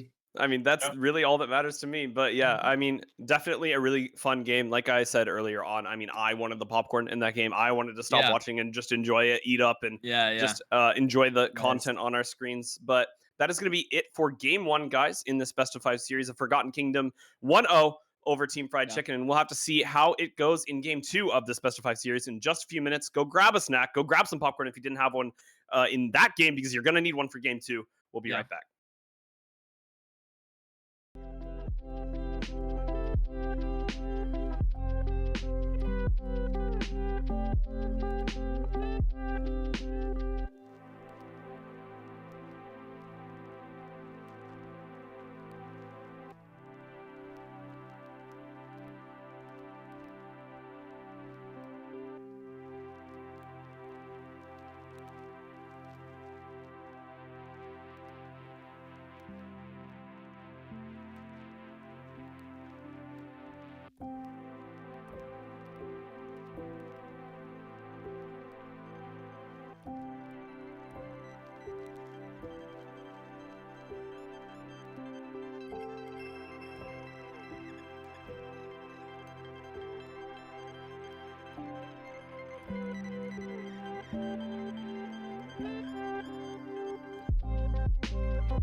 Hey guys, and welcome back to Hey, Risen Dominate for the welcome, finals man. between Forgotten Same Kingdom sides. and KFC. And like Darter was saying, it's going to be same sides for these two teams. AFK Not are going to surprised. be on the blue side. So KFC, that means that they did elect to stay on that red Yes. side, confident that it was a winning formula for them last game. Yeah. No pun intended. That team's already out of the runnings, but like Yeah. definitely confident that that worked, and maybe just a couple of things that they need to shore up on Yeah. because as we saw in the graphs, they had a commanding lead. They Yeah. just didn't quite hold on to it They enough. yeah, they weren't able to close it out. I think the big thing for them wanting red side is they want counter pick for top and jungle because we've seen we've seen this team pick jungle on 3 or 4 on red side pretty much every game. I don't think they ever blind jungle Ooh, unless we're it's hitting R3 and Poppy. then ban for it. Yeah, they banned Poppy last game. They are going to ban the Hui this time around. I do think that's a good pivot from what they did last time. Otherwise, the bans are the exact same. Yeah. And they are going to probably be one brand. This is one of the champions we were talking about earlier before the first game. Still one of the best junglers in the game. I do think Zyra also is an option. They could first pick Rumble if they play it, stuff like that. But Brand is one of the premier flexes, is still very good in mid lane. Okay. Actually, they're going to go ahead and Talia. swap There over. it is. Yeah, Talia it got is left open. That's right. Yeah, Talia. Talia was open. You I know forgot what? about that. We take those because Talia Yeah. is a very strong champion, so they will go ahead Talking and about lock it flex in. picks. Yeah, I was gonna say it is a flex, and Yeah. Drake mentioned in the previous game that they had a lot of flex picks that they could go for. So Mhm. that is something we'll have to wait and see what happens as the game goes on, or as the draft goes on, rather. And from here, I think honestly, if you're a KFC, you could probably slap the same 2 picks. I mean, unless we're just gonna What? insta lock. Okay, hold on, hold on. Meta be damned. We're just locking in Vagar, man. What the? Nah, So Smolder would piss me off, man. I hate that champion. No, the Okay. chat. Smolder's good. It's a good a answer champ. into Vagar. Good Yeah, we champ. both Good scale. champ. We both scale. Good champ. I Good champ. I like freaking Jinx hate a lot. Smolder. I like Jinx a lot more though. Don't do it. I do like Smolder though. I do like it here. The thing is though, is Smolder in the Nautilus sucks. You like yeah. he died in lane 3 times last game. I'd be surprised if it was less than that this game if he picked it. So I think they should go. Not yeah. I'm cool with the Nami. The matchup's fine. Does work in team fights later, but they do need a strong team fighting Slap the ADC. Lucian. Oh, I like Jinx. I'm not really a fan of Lucian balling right now, to be honest. But they are gonna go Smolder. I do not like Instalock Kaisa. Thank you. It's so good into this lane. So last time they won lane 2v2, I'd be shocked if bot lane doesn't go the exact same way this time around. They are gonna ban the Trundle. I like that a lot. 50 Trundle is a champ that we almost never see anymore in jungle. But 50 Cal showed, hey, it's my best champ. I'm going to put work in on this. You should and have to ban it, and they do ban it. yeah. And like Talia's still flex, so you can't just say, oh, they're going jungle with Talia. We cannot ban jungles. You have to ban for that. Which means they pretty much AFK gets the pick of the litter in mid lanes, really, because I think KFC's probably gonna ban 2 junglers here to try and force this Talia into the Vygar, because I'm assuming that's why they picked it. Yeah, because Vigar is sometimes, at least what I would see from Caps in the LEC, he would pick it into Talia Yeah, it's a good and matchup. just kind of go from there. So if that's what their game Yeah. plan is to force the Talia in the jungle, I completely understand. I think that's what they're trying to do, yeah. And they did first pick it, to be fair, probably anticipating that they would have to either bait them into the pick being in the jungle and then going from Yeah. there. But it's just kind of hard to tell as they're taking their final time with these bans. So they go and ban the Camille, which I get banning the Camille in this case, especially with how strong Camille was in the previous game. I don't know. Like I understand the Camille ban. Did they miss a but ban earlier? They did, yeah. Oh. I'm not sure what that is, but we'll probably get an idea of what that ban. Jax ban. Oh, it's a Okay. Jax ban. Okay. That's why they banned Camille. I was gonna say I don't know why they banned Camille because Jax is a good matchup and they were winning it despite being 1-5. They were ahead in gold. So it is a very obnoxious matchup for Camille. There's the Jarvan, which I don't like into Smolder. And it's really annoying into Talia. That's Kyurem, much on the other better. hand. Yeah, that I'm down with. That I'm also down with. I really love Vi here. I mean, Vi. Okay, That's Lee Sin's fine as really well. hard this game. That's really hard to play. Into Talia for sure. Nami, Yeah, it's really difficult. I like Sure, that. Same vein. I mean, Engage. You have Kaisa Nautilus to follow up. Vagar's Yeah. pretty okay to be on his Yeah. own if you do like disconnect from him in the team fights. I definitely see where KFC's going with this one. I don't like Skarner here. I like Vi's not bad. I think Xin Zhao's probably better, honestly. I like their initial hover of Xin Zhao. They have a lot of AP Um, if they lock this in. yeah, well, it's less AP, it's more AP mid jungle, and Talia Lilia is not great at actually capitalizing on the fact that Veigar can't move anywhere. Okay. But they are gonna put this Talia in the disadvantageous matchup in Veigar and pick the Lilia, which means they need some frontline. A lot of the reason why they were able to win a lot of those team fights was because of how unkillable that Trundle was in Mm. these games. Lilia can't do that. She's not nearly as tanky as that champion, so they need Mundo? some frontline. So I would be so down for Mundo. However, Aatrox is open, so it's really hard to blind pick. Renekton, I'm actually a fan. Because Yep. this champ is actually really tanky with Sterak's and Eclipse and with Dominus, and it gives them some frontline, and it gives them much needed AD damage. I think Mundo did the same thing, but it's harder to blind pick Mundo when things like Aatrox and Gwen are open, so I'd much prefer it to that. Yeah, I'm definitely 100% on board with you on that one. The Renekton is really good at setting up those potential, plays, the flash W onto immobile Yeah. carries and assistance. Now, it's a lot harder to do into the Vygar, I will say, because of the cage. Mm. Ornn being a really good response, and I think is really good of the front line that's needed. Yeah. Actually, I take that back because last week I even said, I think it was game one, where it's like, oh, they don't have much front line, and then Wukong just never died. But also Wukong Zohair can't got. die. That champ is so Yeah. broken. And then When Zohair Wukong actually got when like what Wukong's 4 kills or ahead, like whatever. it's a lot like Graves, where he gets Yeah. so much armor for free without having to build defensively. So Wukong can just build things like Sterix and just HP in general with bruiser items and just be so tanky. Mhm. And because I'm assuming he'll probably go Merc Treads, even though they got nerfed this game. I think you kind of So, have to into Lilia and Talia with mid jungle. I think you kind of have to buy Merc Treads. Yeah. Defensive boots kind of suck now, like especially Mercs because they got nerfed to 1200 gold. The MR got reduced. They do still have the same number of amount of tenacity, which is why I think is really important with Talia, Lilia, and Nami. You really can't move without them, so I think he has to go that in jungle. If he mhm. doesn't want to buy Merc Treads and wants to do something else, he probably has to get a Maw because he'll get one shot by Lilia otherwise, because Wukong has a lot of natural armor in his kit. Yeah. So he does need to supplement that with some MR. I mean, it's definitely an interesting draft going either way, right? When we're looking at Mhm. both of these two drafts so far, a lot of comfort picks, right? I would Yeah, say. yeah. Locking in that Nautilus, which was a key highlight that we had, right? For both of Mhm. these supports playing, because it's Yeah. just that strong as well as that comfortable for both of these two players. And still getting that Nami over on the side of AFK, as well Yep. as stuff like the Lilia, like the Renekton stuff that you play a lot. And then, I mean, it doesn't even have to be mentioned. It's been mentioned in Twitch chat even. The Wukong was given over to the side of KFC towards Yep. Zohair, so that's going to be Yep. something to watch out So here for. Wukong. Yep. Yeah, it's a bit spooky, and It's I mean, like Kaiser one Nautilus, of a his better comfort lane, champs. Yes. Ornn in the top side, right? Like Yeah. a lot of this is going to be comfortable for both these two Yeah. teams, and I mean. The thing that I'm probably most interested to see play out is the fact that AFK drafted the AFK comp, like almost the They really ultimate did, AFK yeah. comp, right? Like, I mean, Especially bot lane. just like despite Renekton, if they just Yeah. go away from the keyboards for 30 minutes, all of a sudden their team And just just wins. Like CS. Yeah. it is a bit scary. KFC definitely on a timer, but they have the Yeah. champions to make that happen.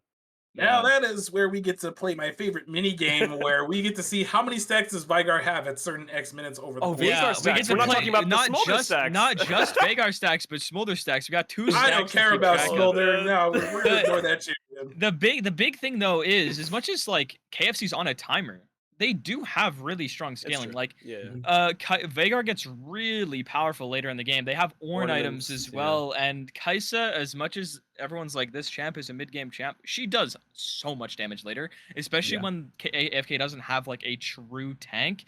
Kaisa can absolutely Yeah. shred Random HP W's that stackers. just bomb Yeah, people. Yeah. absolutely shreds HP stackers. Wukong very much the same thing. So they have so much damage later in the game, as much as you see Lilia Smolder, and you're like, wow, that's a really strong late game team fight right there. On the other side, you have Veigar, Kaisa, Wukong, Ornn, which is also very strong late game team fighting. So I think AFK realistically want to take topside skirmishes early, get those grubs, Yeah. have this Renekton actually able to do something in side lane, so Ornn can't just be this team fighting monster and and not be punished for it. Especially since they are really strong early and they don't want to not have any of those grubs, because Wukong is strong early, but with Veigar Ornn solo lanes, they are really a lot weaker in the 3v3. Yeah, I'm right there with you 100%. But AFK proved us wrong in the previous game, Yeah, for sure, with what we thought whichever way it ended up going. And, they're up 1-0 yeah, currently in the series. So whether we get the equalizer in the series or we end up getting, AFK somehow being up yeah. 2-0, It's just gonna be through that superior macro that we saw them do in the previous game. So if KFC just cleans those things up, they will go ahead and actually, I think, probably waffle stomp this game. I'm not going to lie to you. Yeah, if they get ahead with Kai'Sa or Yeah. Wukong, like if this Kai'Sa gets fed, it's so hard for them to actually deal with Kai'Sa.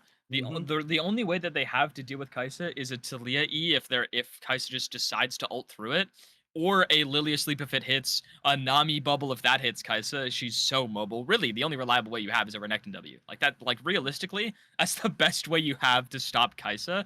So in these early bot lane fights, I don't think they want to be taking it. That's why I said AFK really needs to play towards their top lane skirmishing strengths and just let Smolder Nami just AFK, similar to what they did last game. They literally the exact same thing they did last game because they had Sivir and Nami in bot lane and they 50 cal didn't even look down there. He was there one time, his Sivir died. He's like, that's it. I'm not coming down here ever again.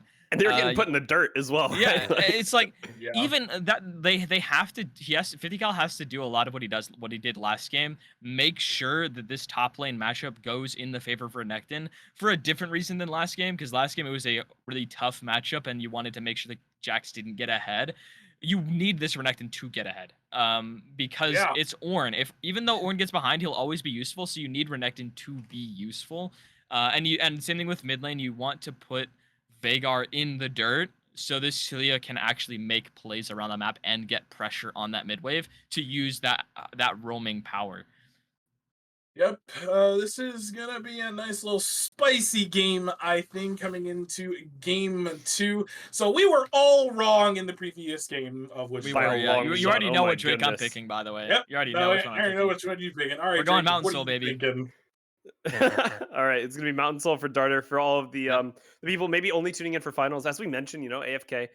This was the first game that we got to see them this series over, at least from us, right? Did it actually work out that we watched one group the entire time and the other stream watched the other group? I think so. We watched a lot of Group B games. Yeah. That's kind of crazy. I think we had a couple Group A games, but I think for the most part we've seen almost exclusively Group B. But yeah, so those of you who don't know, Darter has gone Mountain because he goes the same dragon as the first dragon one. Every game. Yep. Yeah. I'm gonna double down, I guess. Just go with Infernal. Yeah. It's just what the gut's telling me. It does a lot this game. DBZ, what are you thinking, man? I think a Hextech Soul. I mean, Veigar with Hextech Soul and Kai'Sa with Hextech Soul is just stupid. Smolder with Hextech Soul. Talia with Hextech Soul. I don't want to see it. I don't want to see it. Talia is obnoxious enough, but like the big rock with Hextech Soul, you're slowed for a 150%. I swear to God, you're just rooted after you get hit by that thing. So it's so annoying. It's pretty nuts. So game 2 is gonna be exciting. I'm excited. Yeah, I really want to see this. Like, I've seen so many really good Kai'Sa games in pro. I love playing this champ. She's so fun to play. I saw aiming go like 14-0 one game, 10-0 the other game. I've seen LPL Kai'Sa Gala. That guy is crazy on the champion. She's also S tier, by the way. This champion is one of the best ADCs in the game and not picked enough.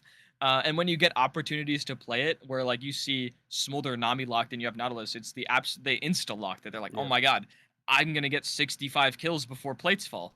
So and we know these teams fight. Yeah, and we know these teams fight, and they have a playmaking jungler, which is different from what they had the first game. They have Nocturne, where they're power farming, and we saw the first play that Zohair made. It was when he hit 6, and he was trying to invade Raptors, and then he's like, you know what, we're going to kill this way, get the first kill on the board, and utilize that Nocturne ult. But now he's playing Wukong. He can do a lot more early, especially around this bot lane with the amount of volatility that they want to capitalize on down here. Like, Smolder Nami can absolutely get one-shot by Kai'Sa Wukong. And we saw them win 2v2 last game, and they'll probably do it again, but with jungle pressure, I mean, I think it's probably going to be even stronger. Yeah, I mean, we will see. I was going to say, because, I mean, realistically, as we do get into the Summoner's Rift here for the finals, it is going to be Darter. I deserve that, I'm not going to lie. I deserve this. I do. It's never happened to me. In finals as well. I haven't been Dragon Pit of Shamed yet. I think, at least for the last, like, few times we've cast it, I haven't been. So I deserve it. But you know. So I'm actually going to jump in real quick as we have a Twitch chatter who says that we don't know what Wukong does early, but you haven't seen Zohair play this No, Wukong. this champ does so much with setup. Like, I know Wukong doesn't do anything by himself early. Yeah, we know. But like, he wins the 1v1 against Lilia early. He does so much damage in the trades. And when you have the amount of CC, like if you have a Nautilus or a Leona or a Rel, and you have an ADC that can take advantage of lane, you can actually do a lot with that. Like, he can't do anything top or jungle, but I do think this champ does a lot more early than I think a lot of people will give him credit for. Obviously, it's not to the level of like Vi, Lee Sin, Xin Zhao, but it's still he still does quite a bit early, especially with damage. And what we saw last week, particularly on Zohair on this champion, is Ichirat was able to set him up for a free 3 kills in the first 5 minutes of the game, and that pretty much like I think literally the same thing's gonna happen this game because they have Nami Smolder bot lane. Yeah, Nautilus can move, right? I think that's definitely a key point here. And I mean, it is weird, right? Because Smolder weirdly strong in the early game, I would say. Like weirdly strong. You'd expect him to be weaker. And then I'm saying early game, right? Like levels 1 through 2, maybe 3. But this champ actually like weirdly relatively strong early, and you know they're gonna have to shove because they have double range unless they absolutely muck up that lane. So it's not the worst position, at least for AFK in the first 3 levels, and I think that's what we were highlighting with Zohair. So definitely got to keep our eyes on where that monkey ends up going, whether he's able to get that early agency or I would honestly expect him to go red. Oh, he's going full clear top side. Okay, he's full clearing. I was gonna say I would expect him to go like red, blue, Gromp into bot gank because of what you said, Smolder Nami should get push early, although they have conceded push. Yeah, I don't know how that happened. It's because he has Q, not Alcova has Q, not W start. That's why. If he had W, they're able to push, but with Smolder Q, you absolutely can't do anything on wave. Only that almost hit. We almost saw a repeat of last game. And this is a pretty dominant top side as well, right? Yeah. Renekton into Ornn. I mean, but that's quite a trade. Yeah. Oh, we got blocked on that. Oh, hello, level 2 Nice. Oh my goodness. Okay, it's really dodgy here. Kira could look for a little bit more damage. Won't be able to find it though. But bot side is skerfuffling a little bit. It looks like we might. Yeah, Puck gonna be quite low. Ichirat just doing Nautilus things, and this is exactly how we expected it to go. But in the top side, not quite as expected. The flash W onto the minion from Silly Boy. Maybe a little bit of a silly toy Renekton in that top side. But Kira gonna be able to get away. Flash is traded in that bottom side. No summoner is extended, so very dicey game already. Kira. Yeah, honestly, really good flash from Kira because I'm pretty sure Silly Boy flash A clicked with for his W. And Kira flashed immediately on the flash, which means he hit the minion instead of him. So, because if he gets hit by that W, he's absolutely dead. Yeah. Oh my god. All right. We're Ornn gaming. First blood for AFK. For KFC. And it's good looks here for KFC, you know? Like, we were talking about maybe a mental gap happening here for AFK since they did win the first game, and even people in chat saying that they are picking 4 of their comfort champions. So, realistically, a pretty comfortable mental state, I would say, as well for this team. But KFC bouncing back pretty well so far in this game. Yeah, maybe a little bit too comfortable staying into the point where he can, because he stayed because of the wave state. Kira based and TP'd. They both stayed, but Ornn has the advantage by pressing W auto. And meanwhile, this guy's probably dead. It's a Veigar. Yeah, that is just going to be a dead bod kill. Veigar should go down, and that's going to be another kill picked up, this time for 50 cal Taco, and this is going the exact opposite way of what we want to see here for Zohair. Oh, this bot lane's so dead, I think. Oh, never mind. The bubble lands. Okay. I mean, just hit your abilities. He could have flashed. I mean, he could have flashed over the range creeps and the bubble, and then queued and looked for the end, and then he hits Nami, or at least gets Nami flash. But it's a tough spot there because of where the wave was. Either way, really good bubble from Puck. Yeah, but yeah, it's the both of them. No sums had to be burned. Yeah, what we saw mid lane is what you'd honestly expect with Talia and really any jungler in the game, because once bot kill pushes up that far, and Lily is anywhere near him on the same screen, all Kusho has to do is hit a big rock, and then bot kill can't move anymore. He could have probably flashed, but he probably dies anyways, so I agree with him not using any sums there and just taking the death. Maybe the initial damage. He has to flash immediately or not at all, and he goes right for the not at all. Yeah. So that'll be useful for later on, obviously. All right, we're 5 minutes into the game. We see Veigar has 34 stacks at the moment. I will be checking. And we've already seen 2 kills. He's stacking. Hey, you gotta love it. You gotta love it. So from here, probably gonna get. I don't know if we're gonna get the same amount of volatility as I say the Itchy Rat does land a hook here. All right. Yeah, Alcove Refugee has to flash, but the flash forward from Zaffa won't be able to find the damage. The barrier is enough to deter that engage, but KFC walk away with at least a summoner advantage. They still have that barrier available for Zaffa, so Alcove Refugee got to be careful. Maybe play towards that alcove, or maybe not, as Itchy Rat's kind of holding that one. This is risky because he has no mana. I mean, but they can't really let this. Okay, flash up comes out. Itchy Rat should be able to secure that kill for his ADC, but yeah, a really insane bubble coming out from Puck, and I mean, they got the flash from the Nautilus. Going to be pretty happy with that one. Wave has to push in. Yeah. Just go AFK, I guess. He has to stay. It sucks. It's so bad. If he doesn't stay, he misses so much XP. So he kind of has to, but if he does, he's at risk of getting dove. It's so bad. It's so bad. But Grubs, Dragon. I mean, there's a couple of things that you want to pick up besides just the dive, right? Yep, they're looking for the dive right now. There's Zohair. They see him. They see him. Is it doable though? Is the wave gone? We look. No, it's for sure doable. Yeah, they're looking. Itchy Rat walking forward. Gonna be able to find a hook here onto one of them at least, but the Nami has flash, so they're gonna look for Smolder. Alcove Refugee just goes down. Itchy Rat picks up the kill, which is a little bit unfortunate, but either way, the Dragon should get secured next, and that's gonna be a lot of pressure picked up here for KFC. That's exactly what I was expecting to happen. He full clears. Bot lane is in the exact same state as you'd expect it to be with Kai'Sa, Nautilus, into Smolder, Nami. And when they have no defensive sums, Smolder literally has none of his. He's going to die. And then they also get a plate in bot lane. You would have liked to see... Zaffa didn't get an assist because his minion face tanked his W. And you would have liked to see Zohair probably get that kill. And it's a little unfortunate that Itchy Rat does. But still, that gets them the fast track on this bot crab. So he will lose his topside camps, though. So he's going to... Yeah, he's going to look to invade bot side to cross map that to not go too far behind Lilia. Yeah, Lilia will be spotted on a ward here as she is making a play mid lane. Budkill will notice her and will just walk away. Or at least hopefully just walk away as Itchy Rat is here. Okay. Cage comes out and Lilia looks like a deer in a cage, but the bod kill gonna get slept and no more damage there followed up. Kusho has to flash away. Ignite ticking. Not gonna be able to find any more help for the jungler of his team, but 50 Cal Taco moving away so quickly. I thought that hit speed is ridiculous. Oh my okay, God. Topside Renekton. We're gaming. That is just going to be a little bit of burnt crocodile in that top side, and Kirita Ifsum looking very comfortable up here. Cal Taco picks up a little bit of that wave. Zohair not going to be able to find the dive just yet. Has the ultimate available. Cyclone for Wukong. Looks like it will be a reset. I mean, there's no sleep. Lilia doesn't have ults. They could, but it's so unbelievably hard. They're going to die for Renekton, I think, when he comes back, because Kira doesn't. No, Kira doesn't have TP. Zohair's just taking his top camps. Okay. Yeah. So, lots of funness going on in this game once again. We have violence in the top lane, just like before. Kira is coming out on top. On this Ornn in particular, has that Bramble Vest on deck, so we'll be cutting a lot of that healing that the Renekton would like to have, and that makes this matchup even harder than it already was about to be.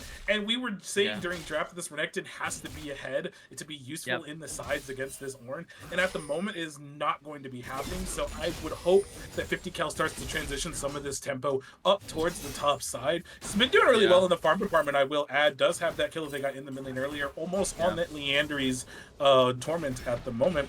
Just still kind of farming it up. And the first Drake wasn't taken earlier after that bot lane play, which I'm a little surprised about. So that is still on the cards and on the table for either of these teams for when the time comes. And as we saw earlier in the middle lane, Kusho did have to burn that flash, and this game is looking about how it was in the previous games. 1,000 gold in favor of KFC, and I wouldn't say they're like full speed ahead as of yet. I think we're seeing bottom lane, doing bot lane things just like in the previous game. They do have inside track on this Drake. It will not be answered by anything, and 50 Cal will not be on that side of the map to contest. So there should be a free Drake. Raptor respawn, probably get top crab, and then that'll do it from there. And as a chem tech, that will be next. So all Drakes are almost on the table, so that's interesting. Yeah, Lilia will get Raptors and Krugs probably from. Dominus, I assume, just popped to get the wave in, but still trading here onto Kira is Silly Boy Joe. Yeah, wave will go in. Are they prepping a dive? Yeah, they should. Lilia stopped taking Raptors and went up here. The wave's gone, and there's such a collapse here coming out from KFC. 50 Cal's gonna die here, I think. Yeah, Zohair and bot kill just in the area. Kirita Ifsum pops the Ornn ultimate, and it will get the knock up here onto the near. A good Cage comes out from the bot kill, and the kill gets picked up by Zohair. That's so Says, bad. you know what? I'm not going to get a kill in the first 5, but I will get one. in the first 10. Yeah, because now Zohar thought about going top, but yeah, I just take the crab. He gets 50 cal's blue buff probably if he wants it too. Which helps in that pretty much neutralizes the CS lead at least a little bit, because 50 cal was up quite a lot of farm in this early stages. Does get the crab is looking top to try to help his top laner. Meanwhile, Vodkill getting a little bit chunked. Getting a lot of pings on to the grubs actually. The second set of grubs here. Yeah, they know he's on it.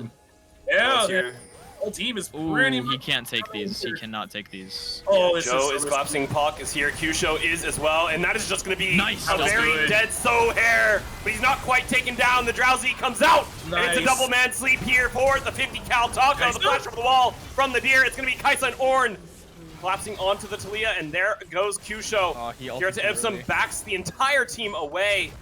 But only one grub gets picked up here for KFC so far. Looking for a little bit of a fight afterwards. Ornn doesn't quite connect with that E, but Taco buying a lot of space. Zafa pops the barrier, pops the flash. Not quite going to be able to pick up any of these kills. The heal from Puck. Here to Ipsum just being kited so darn well by AFK. The movement speed is too much to deal with. It won't be any kills going the way of KFC, but grubs should end up getting secured by them in the end. I'm having mixed feelings about that whole play. Zohair obviously really getting good flash W by Silly Boy Joe. If he doesn't flash W Zafa there, I'm pretty sure 50 cal dies. Oh, it's both of them. It's a double TP. Silly Boy and Kusho here. The Avengers show up to claim the kill onto Zohair. It won't even go through yet. There it goes. And Ichirat and Zafa trying to get the damage traded. 50 cal Taco low on the back. Kira doing so much work. Ichirat goes down. Kaisa goes down. Another one falls, but it's going to go the way of KFC. Here to Ipsum, the only member left alive standing. Gets the double knock up onto 50 cal Taco and Silly Boy Joe, but the kill should get picked up by the side of AFK. You have to assume. A good bowling ball gets the shutdown for Lilia. And somehow, in the end, some way, it's going to be 5 grubs and loads of kills in AFK's pocket. AFK's ahead now. This game just got so hard. This Lilia is so fed right now because of that play. That, oh my god, yeah, she's 5,800 gold right now, and also that, yeah, she's so fed. Oh my god, she's so fed. That makes this game so hard. She's almost to level 10, by the way. Yeah. The only lane, and also the other byproduct of that, because Zafa spent so much time top lane, that means Alcove just has been free farming this entire time, and they're now basically even in bot lane. He's up to 91 stacks now, which is he was behind schedule because of lane. Now he's pretty much back on schedule. And the CS deficit that he had is now pretty much gone. He's only down about 700 gold. Or not less than that actually. So, well, yeah, what was a winning spot for KFC just got a lot more just losing. Yeah. That's saying the least, I'd be honest. It was a lot of just that fighting. Ornn got all the kills as well. I just noticed. Yeah.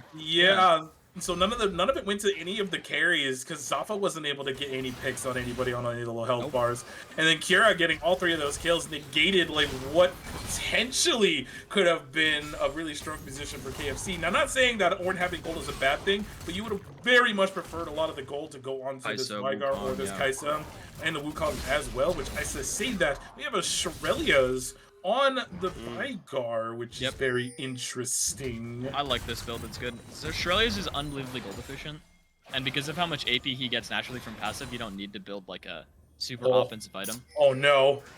I mean, they smelled it, but they didn't quite smell it correctly. Alcove Refugee not going to be able to get to an Alcove just yet. Calls in his mom, and Zafa gets caught by the Lilia Bowling Ball. A 2-man Drowsy. Alcove Refugee very low on the back line, and that is going to be 50 cal Taco caught in a bouncing castle. In goes Zafa, and it will be a kill picked up by the Killer Instinct. In comes the bot kill. Australia's value already coming out. Smolder is going to be able to flap to safety for now. The bot kill pops the barrier. The cage has the Smolder in it, but the bot kill very low. We'll have to back away. The Dragon gets started up by Zohair. And KFC realistically pretty happy with the way that one turned out. Yeah, they got the shutdown onto Zafa. If he had cleanse, he wouldn't be 5 HP, getting absolutely obliterated by a Lilia. Yeah. Which just unfortunately cleanse sucks this game aside from Lilia ult, but you kind of have to take it because of that. Because barrier doesn't help you tank 700. It's a hex tech. It is a hex tech, so I should have doubled down. That's unfortunate. I'm on the board. Yay. Let's go, DBZ. Yeah, but what that play in the bot lane now completely neutralizes the gold lead. Yeah. And I mean, it's a Hextech Soul as well, right? So like 2 Yeah. more dragons, and KFC is a monster team comp. Out of curiosity, do we even bother talking about gold? I mean, it almost seems like, obviously we're at certain points of the game, but like it just gets to a point where it matters. I guess. But I think the big thing Zohair. is Wait, such a good spot here for Zohair. No Cyclone though. He's gonna back away though. Yeah, no Cyclone available means you have to play safe. Lilia, so tanky, so much damage being traded back on Ichirat. That should just be a dead Nautilus. The TP comes out, but it might be a TP of doom here for Kira. Ichirat is low, Zohair is dead. The Ornn is very much out of position, but the bot kill trying to get some damage onto 50 Cal Taco. He has to back away. Vigard doing so much here to disengage for the Ornn, but Kira gets caught by a seismic shove. Q-Cho is doing so much with that W, gets a kill for the Nami, but either way, AFK walking away with a 2-0. Okay. So it was a little dicey at first. I completely thought that it was a little bit awkward that they were walking into Zohair there, but I was wrong. They were like, nope, we got this. Yes, like you said, he didn't have Cyclone, ends up getting blown up by Talia and 50 Cal, and then I thought Ichirat was dead, but the Leandry's tick stopped right before he died. Yeah, so they just left him alone and decided to kill Zohair, which is the definitely correct decision there, because he matters a lot more because Ichirat can't fight anymore. He's 5 HP. So they end up getting the kill onto Zohair. 50 Cal does have to burn his flash because of where Kira was. Gets absolutely zoned out, but then since he stays in the fight too long, he ends up dying as well.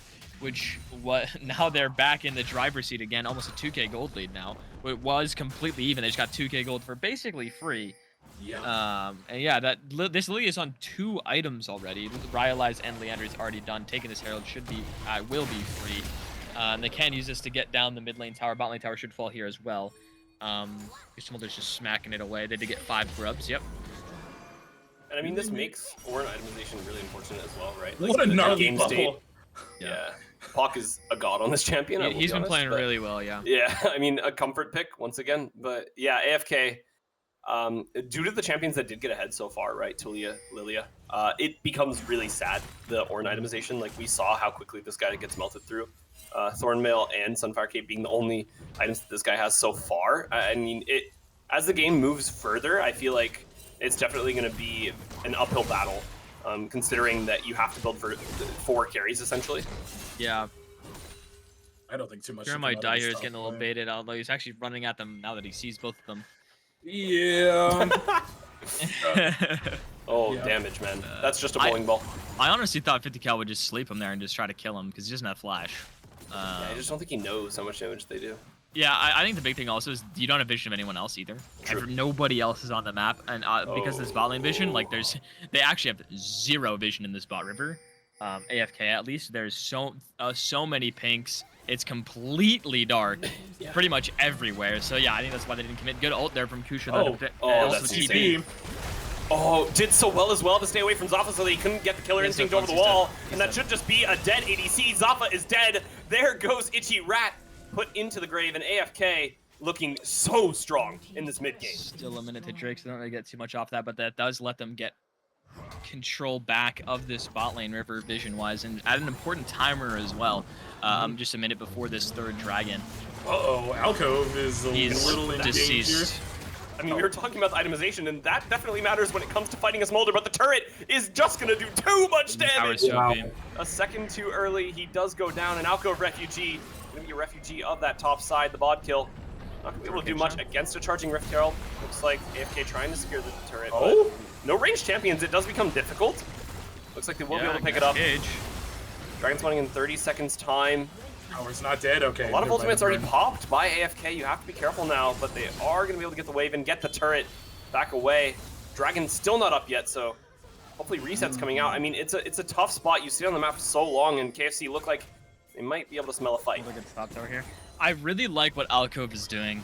He's just being literally the opposite side of whatever is happening, so he can finally farm. He was down 20 CS.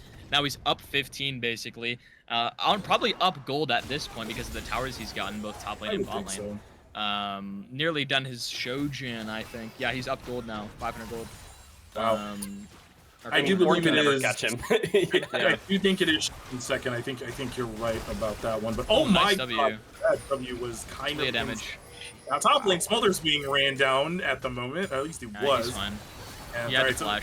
he's out of And there. they definitely win the 4v4 down here, AFK. Oh, I for mean, we sure were talking they about do. their carries being Kyusho and 50 Kaltako with the way that this gold They're has been so positioned. ahead, Yeah, they just absolutely push off the enemy team. They don't even need their Oh. AC there. Alcove Refugee might be in a little bit of a pickle. Mom comes down. Yeah, he's Kira dead, to I have think. some taking damage, but not a lot, as I do think this will be Orn eventually walking away with a kill.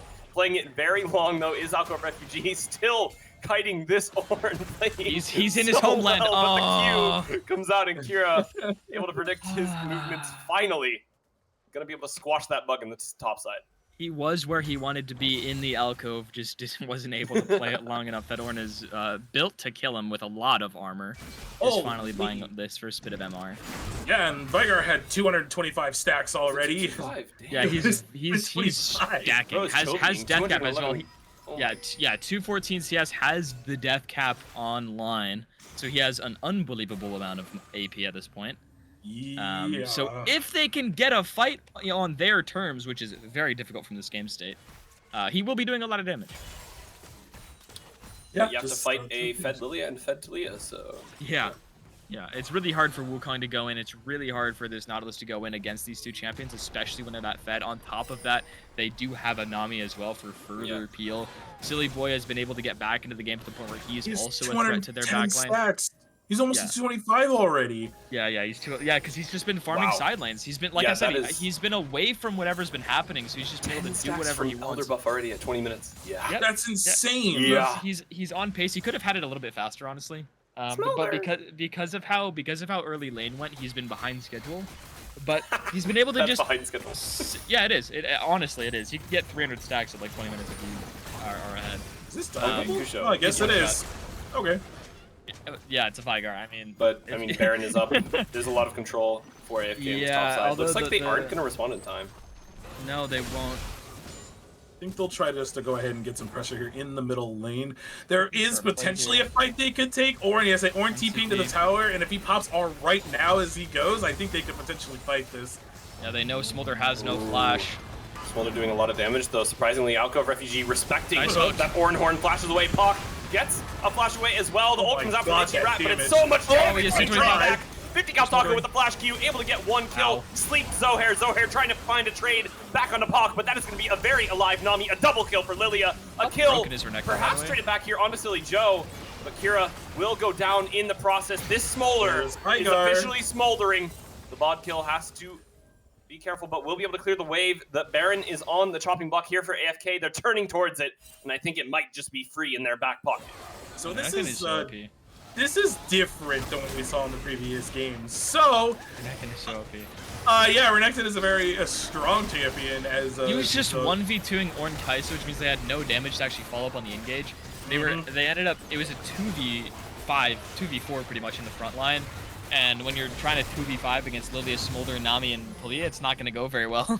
As we saw, they do get the mid tower as a consolation prize for what just transpired, but they are now down 4k gold. Yeah, that's definitely the case. It's being down 4k gold. And the same stat has occurred in this game as in the previous one. Zohair did not come out of the jungle 3-0.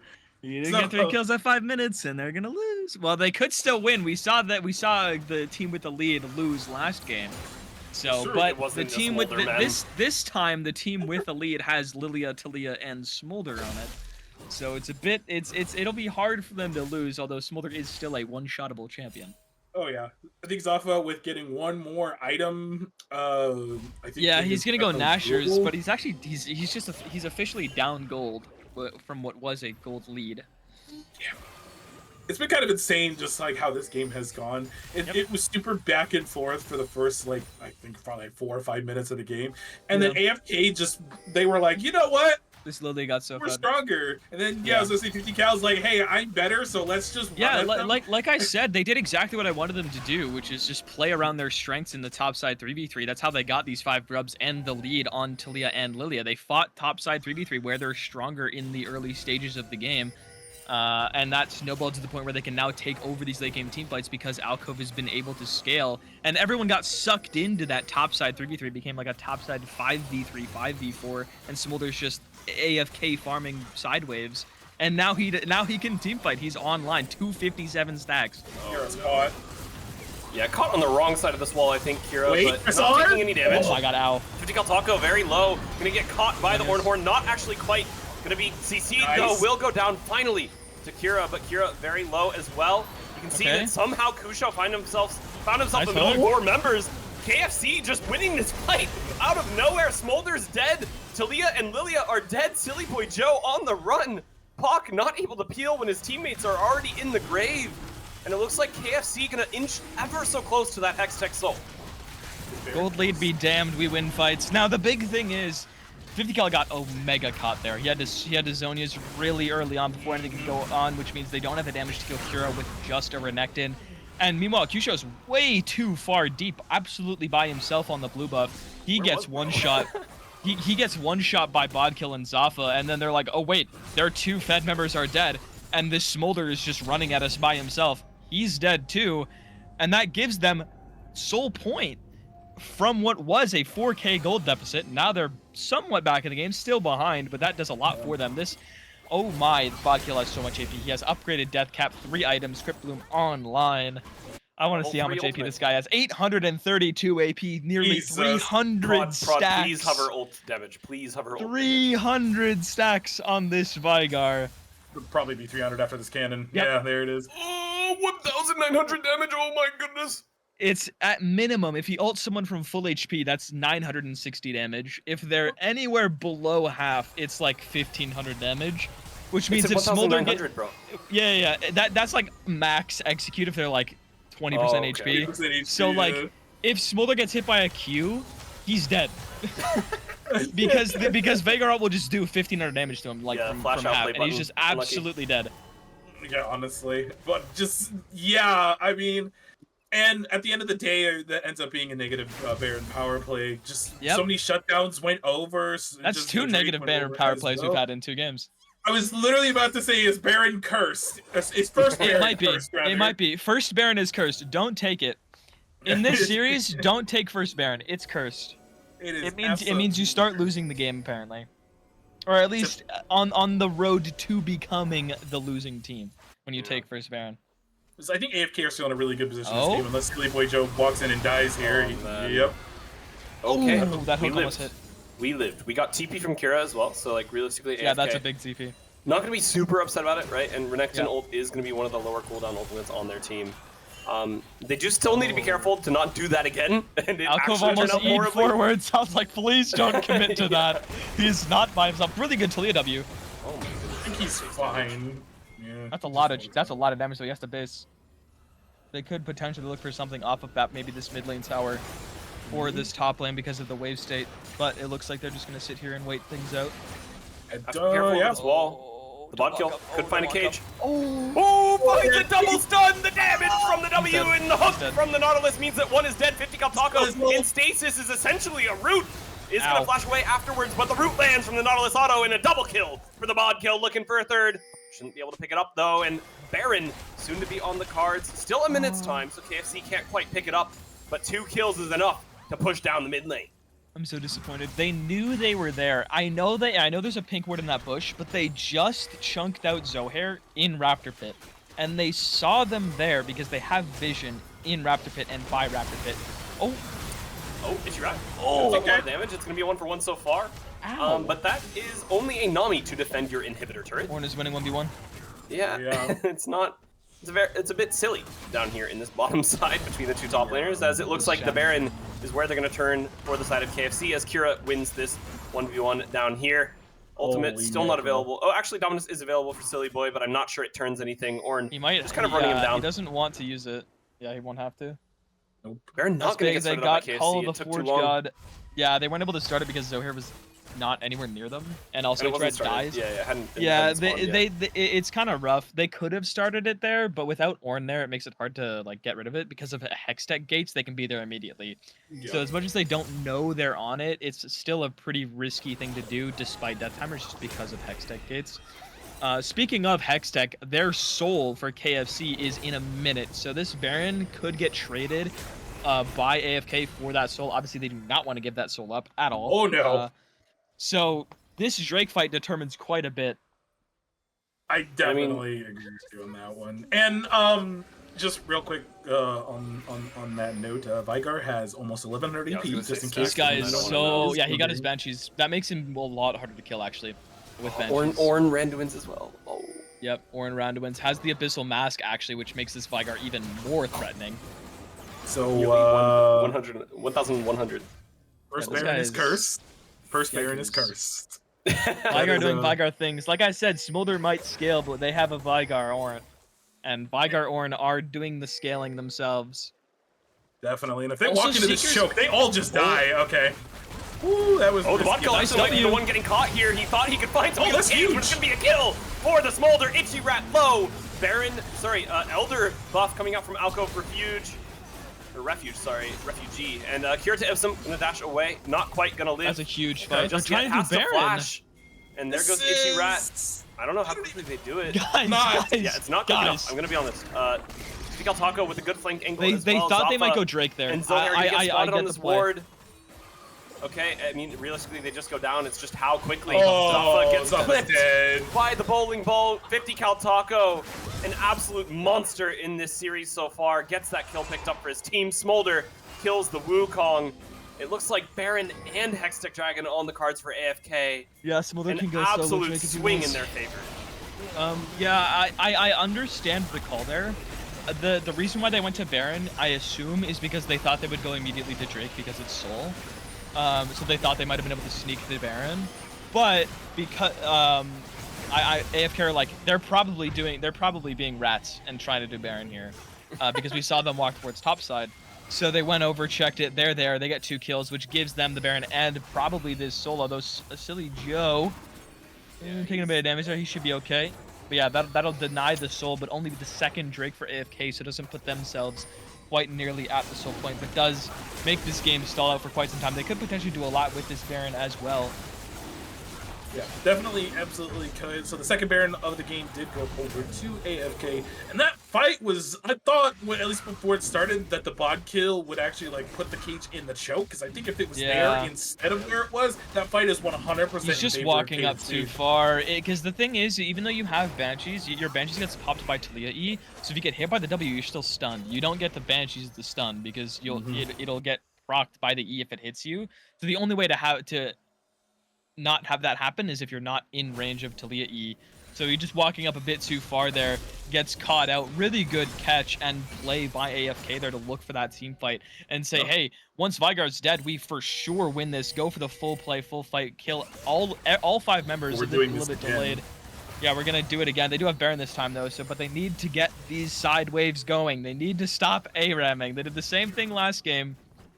They have to put somebody on a side wave.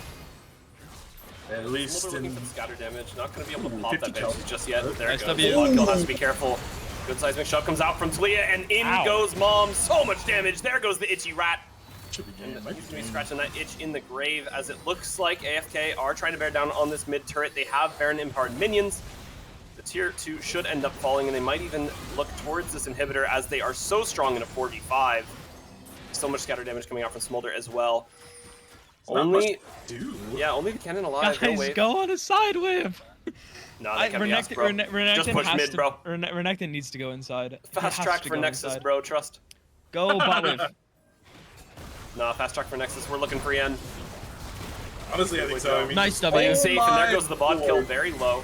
Gets caught by the Drowsy though, and it looks like Alco Refugee What? flashing in! Gets That the was kill onto the Vagar, and the Queen is greedy. dead. Alco Refugee does go down to Zappa, no. though. A lot of damage being traded back. This Kaisa is not somebody you can disrespect. 50 cal Taco Good getting zone, low. yes. Has to go into stasis. Silly Boy Joe can't quite find the damage onto Zappa, and in comes Itchy Rat off of the reset. The ult comes out, the knockup onto the Nami, but it's going to be so much damage traded back. Too many carries for AFK. Too much damage from Kusho, and it looks like the game This might Nami's just doing get so picked up much here. work.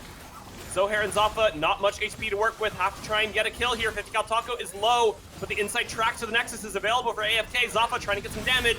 Zohair trying to find the engage, buys a little bit of time with the clone. Zappa very low off to the side, but also buying loads of time. Let's go down. One more turret stands between AFK and a 2-0 in this series, and I think they're gonna get it. Zohair with a flash away, just trying to buy time.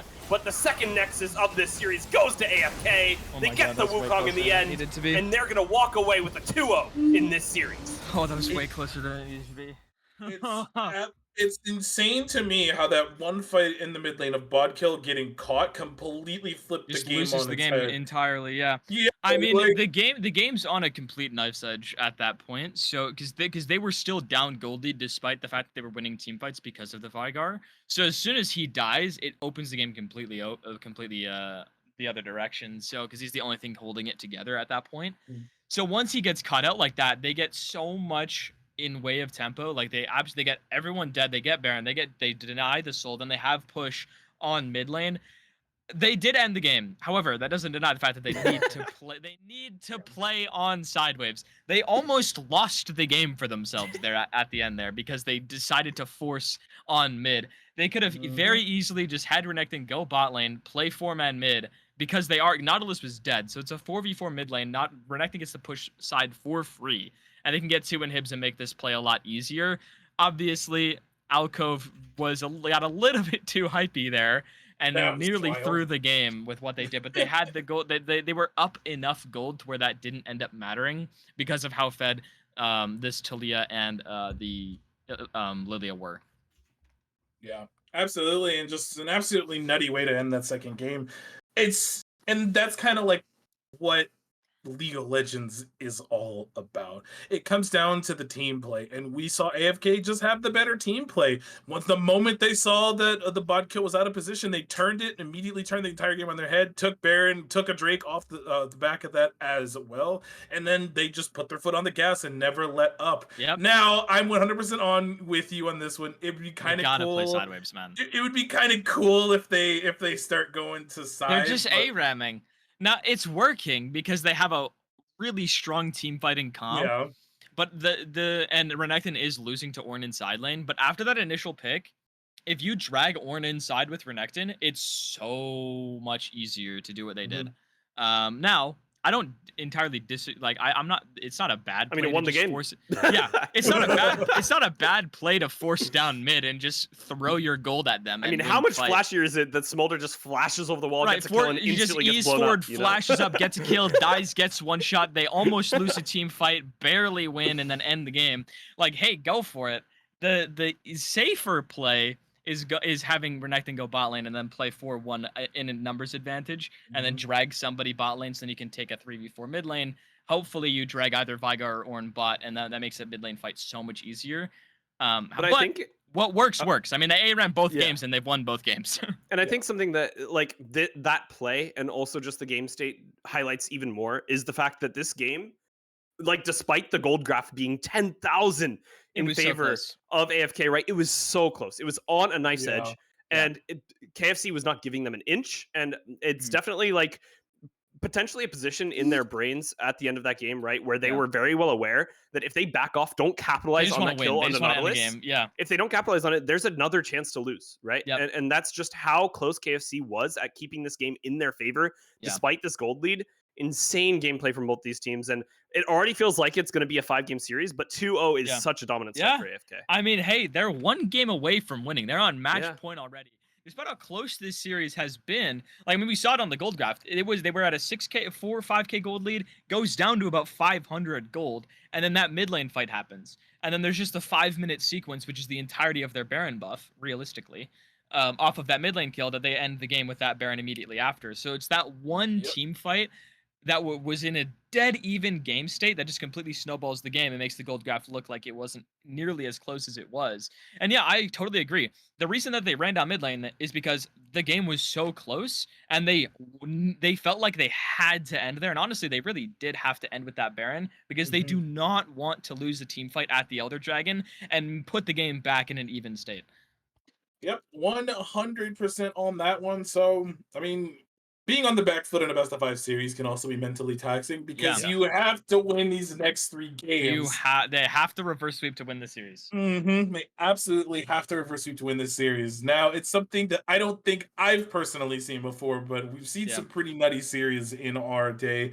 And I do believe that the Team Fried Chicken can bring it back. We've seen what they could do from behind. We saw what they were capable of doing in game one, but just fell flat a Yeah. little bit with just a little bit of macro error, I would say. But Forgotten Kingdom is not forgiving from what we're seeing. No, I mean they're Once they playing get a these team chokehold, they just fights keep so going. well. They're Yeah. playing these team fights so well. And like I said, this Kai'Sa Nautilus should get like 30 kills in bot lane. They got 1 kill off a bot dive with Zohair's help. And then Alcove was just like, I'm just gonna be away from the action, farm up. We hit 225 stacks, boom, team fight And time. what, And then 21 minutes? he ended up doing the most damage in the game. After literally just farming sideways for 20 minutes, he shows up, does the most damage on his team, despite how oppressive this Talia Lilia were. Still, I mean, like when you have to build that much MR because they're so fed, this Smolder just gets to do what he wants. Mhm. I mean, DBZ, I don't know about you, but I'm feeling the game 3 hype. I'm gonna be honest. I'm excited for this, man. And I hope this so, decides. guys, yeah, okay, changing sides, good. Changing Nice. things up. I think Yeah. KFC, I thought they despite would've got maybe boosted showing last game. strength in both of those 2 games, definitely got to change something up here. Got to fight for that 3rd game, for potentially moving on in the series, or Yeah. they're gonna go out, and this is backs to the wall. This is everything, guys. Go grab a snack. Go grab a toilet break or something, because Yeah. Or this more is going to be popcorn. the game to watch for this series for sure. Yeah.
Hello, everybody, and welcome back to Risen Dominate for our finals of this Oh, they're season back on for red summer side. 2024. Wait, are And they back on red side? yeah, they are back on red side. So AFK is going to be on blue side. We were misinformed, or I misheard No. actually. You misheard. I said I hope they he swap hoped. sides. Yeah, DBZ did say he hoped that KFC would be towards They're that blue banning side. I Nami. misheard. Okay. Nami has been banned, so we are banning a couple of the comfort picks away from Vygar's AFK. banned. So That's good to Ezreal's see. open. Yeah, I'm excited to see how this draft It's not the takes first place. pick, right? I feel like definitely a lot of things need to change based on the way that the draft went last game. Looks like a couple of them have already Did changed. they ban Ezreal or did they leave it open? No, they're gonna Oh, ban no, Ezreal. Okay. they banned it. I mean, they beat the Viger in the previous game, so I get it. Just leaving it open, I think, is fine. Yeah. They should ban Talia again. I don't know, man. There's a lot of options, right? Because Yeah, there were a lot of issues. I think they have to ban the Talia. Just because the flex is so annoying to deal with in draft. Because they had they picked a good matchup for mid lane. They're gonna ban Xin Zhao. Okay. What are they planning on picking then if they're banning AFK Xin just Zhao, they should I just wonder? first pick Talia again. No? Yeah. And then dare them to honestly dare them to do the salty run back. Aurora hover. Yeah. I mean the champ is Yeah. go right back to Talia, flex it. It's so annoying. They could do the Vygar matchup again. It's a good matchup in mid lane. And it did well that game. Yep, they are going to. Okay. So then the big thing is what do they pick now? They're going to deny the Wow. Lilia. I like that a Ooh. lot. Now it's a lot of AP. That's lot of AP. absurd. That's not real. That's absurd. If that's real, I'll eat my keyboard on stream. I believe it, guys. Hold. So there's no way they pick Rengar. That's so illegal if they pick Rengar. I can't wait to They see me. slap Ivern after, Rengar to be into what? They picked Rengar into Let's see Vygar? it. Let's see it. They picked. I'm not gonna eat my keyboard. You have to eat it. They picked Rengar into Vygar. Bro hasn't picked up his keyboard yet. Hold on.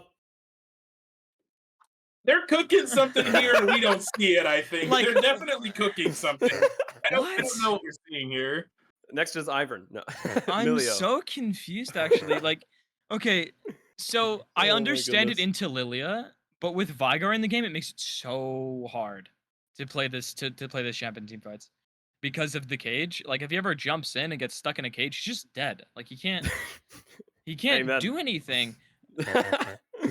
They're cooking. I think Yeah, DBZ had it right. They're in the kitchen, bro. I just don't know what it is. Like I said, I understand the matchup into Lilia specifically, and countering the jungle matchup. But with Vygar and now Nautilus, it's so hard to play this champ in this game. Yeah. I'm trying to process in my head, unless we're getting some really cheesy Rengar top nonsense. But yeah, maybe. It's one of those picks where it's what is the game plan here? It's still available for top, to be fair. If they're not gonna ban Ashe, they have to ban Ashe. If they're not gonna play Ashe, sorry, they should ban Ashe. They banned MF, so Yep, I think that makes respect sense. on that name. I mean, to be fair, MF with Nautilus, Lilia, Veigar would have been MF would be absolutely disgusting annoying. in this game. Mm-hmm. Really, any They need to Is this the first time we've let ADCs get to 4-5? I feel like. Yes. So definitely you can see the meta in these drafts shifting between these two teams, right? Where the priorities are, what you actually should be picking first, and looks like a lot of priority, at least by KFC, towards mid jungle support, and then answers coming out from AFK. Senna Nautilus? That's so out of favor. That's the only reason I could see them banning Smolder is if they want to play Senna. That chip's so out of favor, though, to be fair. So it's interesting is we never see Senna anymore, and that's not even emphasis. We never see that champion anymore since her soul. They need more damage, though. I don't like that at all. Sivir, that's really the only one I could think of. Maybe Varus. They should go Zeri. Zeri is another option as Zeri, well. I think. This is really hard to kind of conceptualize what they're thinking about doing here, and they're taking their time on this tech as well. So yeah, they went ahead and locked it in. It's too short range. Yeah, it's honestly just slap the Draven. Yeah, you can't blind pick Sivir here. You can't. There's so many things they could play. All right, Aphelios hover. Twitch hover. I like that a lot. I like any of those or any of. You like Twitch? Yep, I do. I like Twitch. And it gets locked. Yeah, I went for it. It a lot this. Okay, this makes Rengar easier to play because they have to worry about Twitch so much because of there's now 2 invis flanking champs that they have to deal with, which means it's a lot harder for Vygar Nautilus to zone in on that Rengar, so he can actually make use of the fact that he can one-shot this Sivir, and potentially Lilia as well if he doesn't get ahead on this champ. They do need some frontline though. I do like Shen quite a lot. Cho'Gath is It's any good tank too. any tank is fine. They need a bit more AP, so it makes sense why they went Cho'Gath here.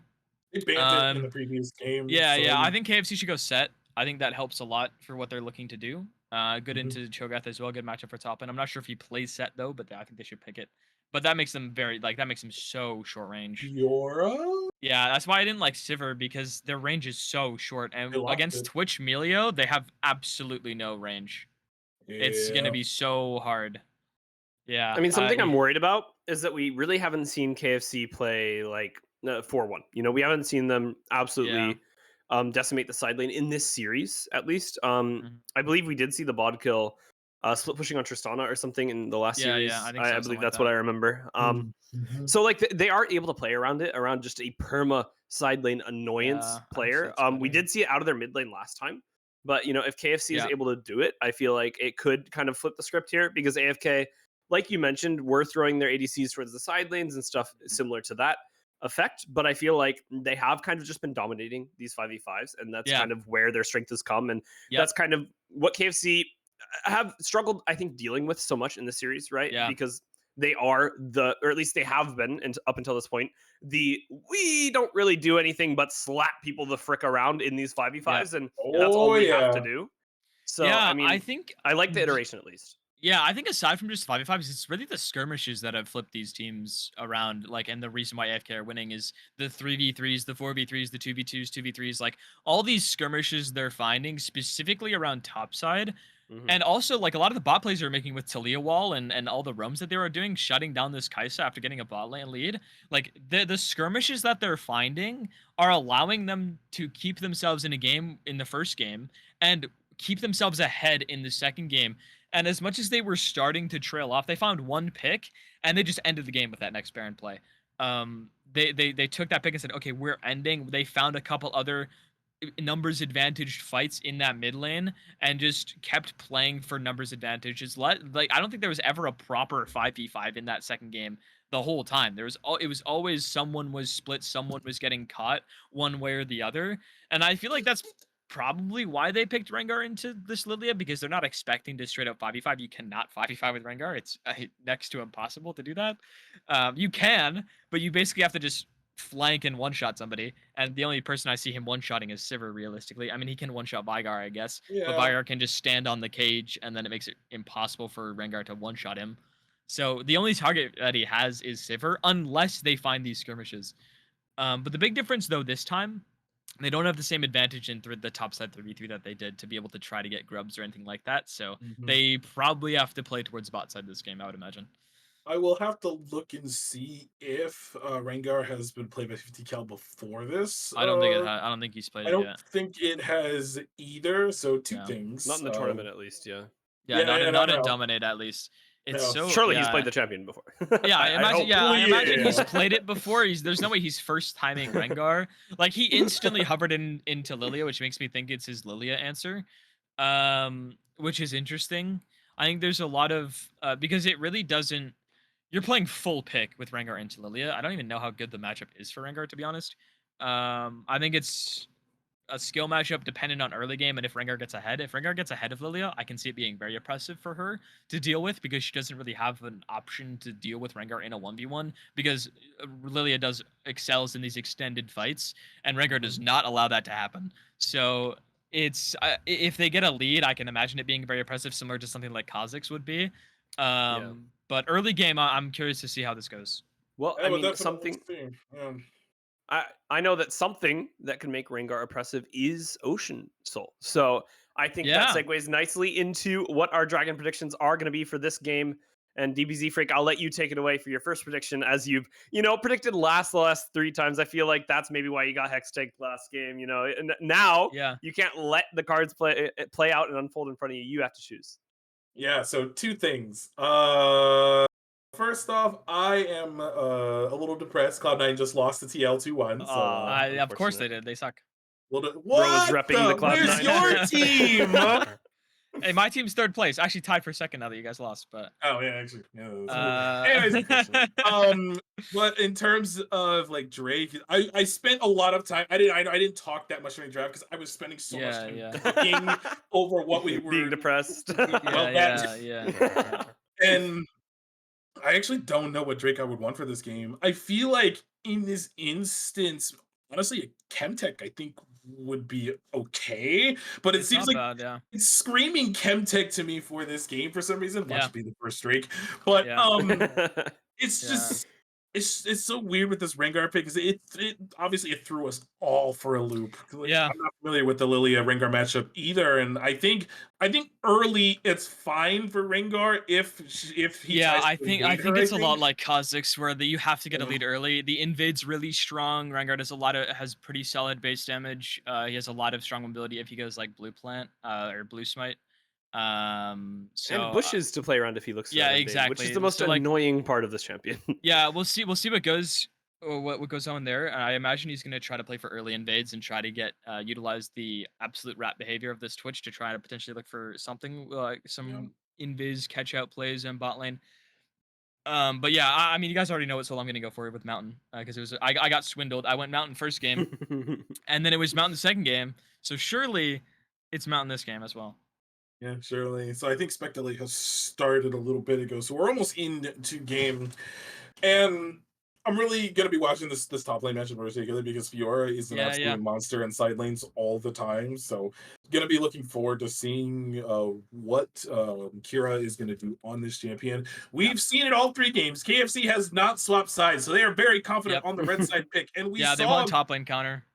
we saw And they games got it. 1 and Yep. 2 just how well that they can play. It's just little things. It's just Yeah, little things that they have to clean up for this game. And it's like Drake was saying at the top, if KFC loses, the season's done for them and it's over. They have yep, to wait till the fall to come back and try to yep, make their rounds through this again. AFK looking really good on match point right now at this moment, coming off of a game one comeback, coming off of a very dominant game two, I would add. At least the ending was very dominant. Up till that point, it was still back and Give forth, and take, yeah. give and take. Yeah, and it's gonna be wild. Is the way I will say it. This game is gonna be absolutely wild with where it could yeah. potentially go. And seeing a Cho'Gath, I think I haven't seen one in a while. I think we Yeah. saw one. I think we saw one in Unstoppable last year. I think once. We've seen it a few times. I think a Yeah, few. I've seen it a little bit in games that I've been playing, and it's a decent champion. Still scales like a monster. You Still know, I does what Shogat hear does. I hear there's like this crazy EU Cho'Gath one trick that's been playing like ARAMs a lot lately in NA Yeah, solo yeah, queue.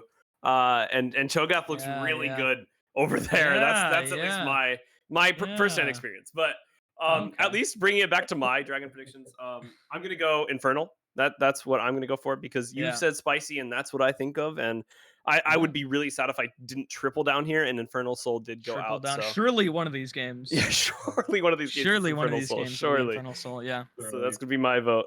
So there's a pause from what I was told. There's a Oh, okay. pause in the game right Yeah, of now. course there is. I'm not They surprised. love to do that. They love to do that.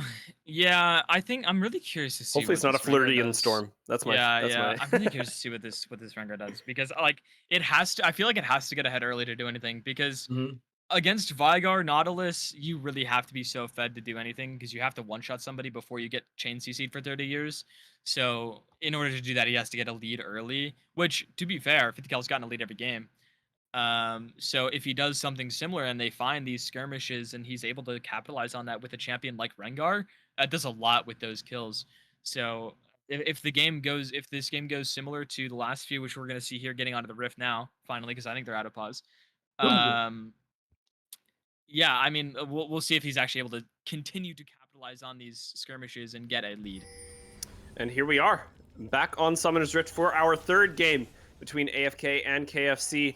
And AFK looking to take home that $560 with a first prize win. If they can walk away with the win in just this game, nothing else matters. The series doesn't matter. The season doesn't matter anymore. It's just one game for AFK, and it's KFC with their backs to the wall, looking down the barrel of a 3 games in a row victory run if they want to be able to walk out with this win in this series. And it looks like AFK pretty confident, going to walk into enemy jungle already. and exactly the game plan that you were mentioning earlier on, Darter. Yeah, they'll be able to spot out the Raptors with this ward. Yep, and they know they should know that Zohair's here. I mean, Lilia almost always starts Raptors. But the big thing is, for KFC, the best way to deal with a reverse sweep is every game is a best of one. It's how it works. Every game is a best of one. You win this game, next game. Win this game, next game. It's a best of one. That's all you're doing. I know it's not a best of one, but in your mind, you have to treat it like that, because looking down the barrel at 3 games is so daunting. And a lot of the times you can get in your own head trying to say, okay, we have to win the next 3 games. We need to win, rather You're than just invading. Yeah, they do see him on the ward here, both of them. Yeah, they So should be able to get this with the smite. Hopefully. All right. He got it. Not quite level 2 yet. The Raptors haven't all gone over to Oh him. no, he so... didn't hit 2. Yeah, but I mean, it is going to be a man advantage here for the side of KFC. They're looking pretty confident about this one, but in comes the bot kill, and now is when it gets dicey. Who actually wins the 1v1? Kira to Ipsum might just be the sacrificial lamb for the side of AFK. Gonna be able to get away with that blast cone for now, but still a flash available for 50 Cal Taco. Gonna be able to dash towards Kira, and somehow it's gonna be the Lilia walking away alive for now, but Kira will eventually go down. The push is just too strong for a Rengar. First blood for 50 Cal. Lilia scampering away, and a strong position here for AFK at the start, or KFC at the start. Yeah, that's really bad to start off like that. Not only is it bad for jungle. My brain. Yeah, not only is it bad for jungle situation for KFC, top lane is also horrible. Kira has to burn TP, has no flash. What? Did he die to Grump? Yeah, okay, that's interesting. Frog beats Cat, we now know. Nevertheless, it's a faster back timer, Smile. Real? Because he's level 1. And now so he can go straight to his bot camps. But that actually puts him behind, honestly, him dying there, because now he's down on his clear. He's actually down XP, so Zohair could invade potentially if he wants to on his Raptors, which is what I think. Which is why I think he went immediately to his bot camps to potentially look for that, knowing that 50 Cal was on his top camp. So keep in mind for that, because he has that bot push as well.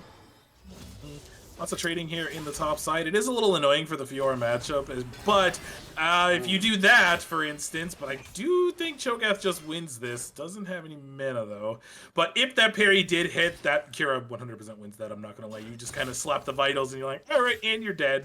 But the important thing here is Kira had to burn Flash earlier in the game during that level 1 nonsense that we got to witness. And as there, just dead. One more E. Oh, nice parry.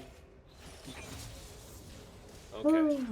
I mean, in range to get level 4 here, Silly Boy Joe has to go quick, but he misses the W, and that might just spell his doom. The fight was he autoed a minion!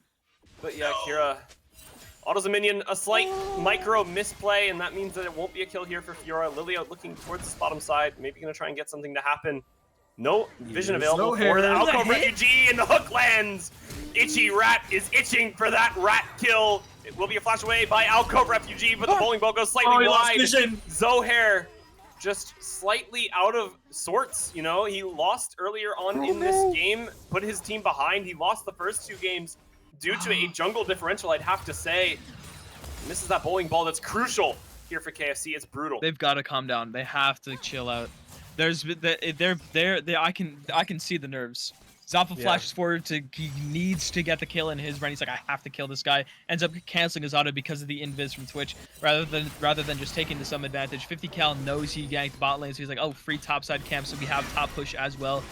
And Zohair might even die on his Krugs here potentially.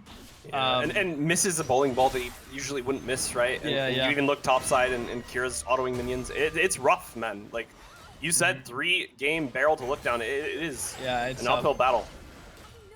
And like you were saying too, it's like you have to treat this like a best of 1. You have to.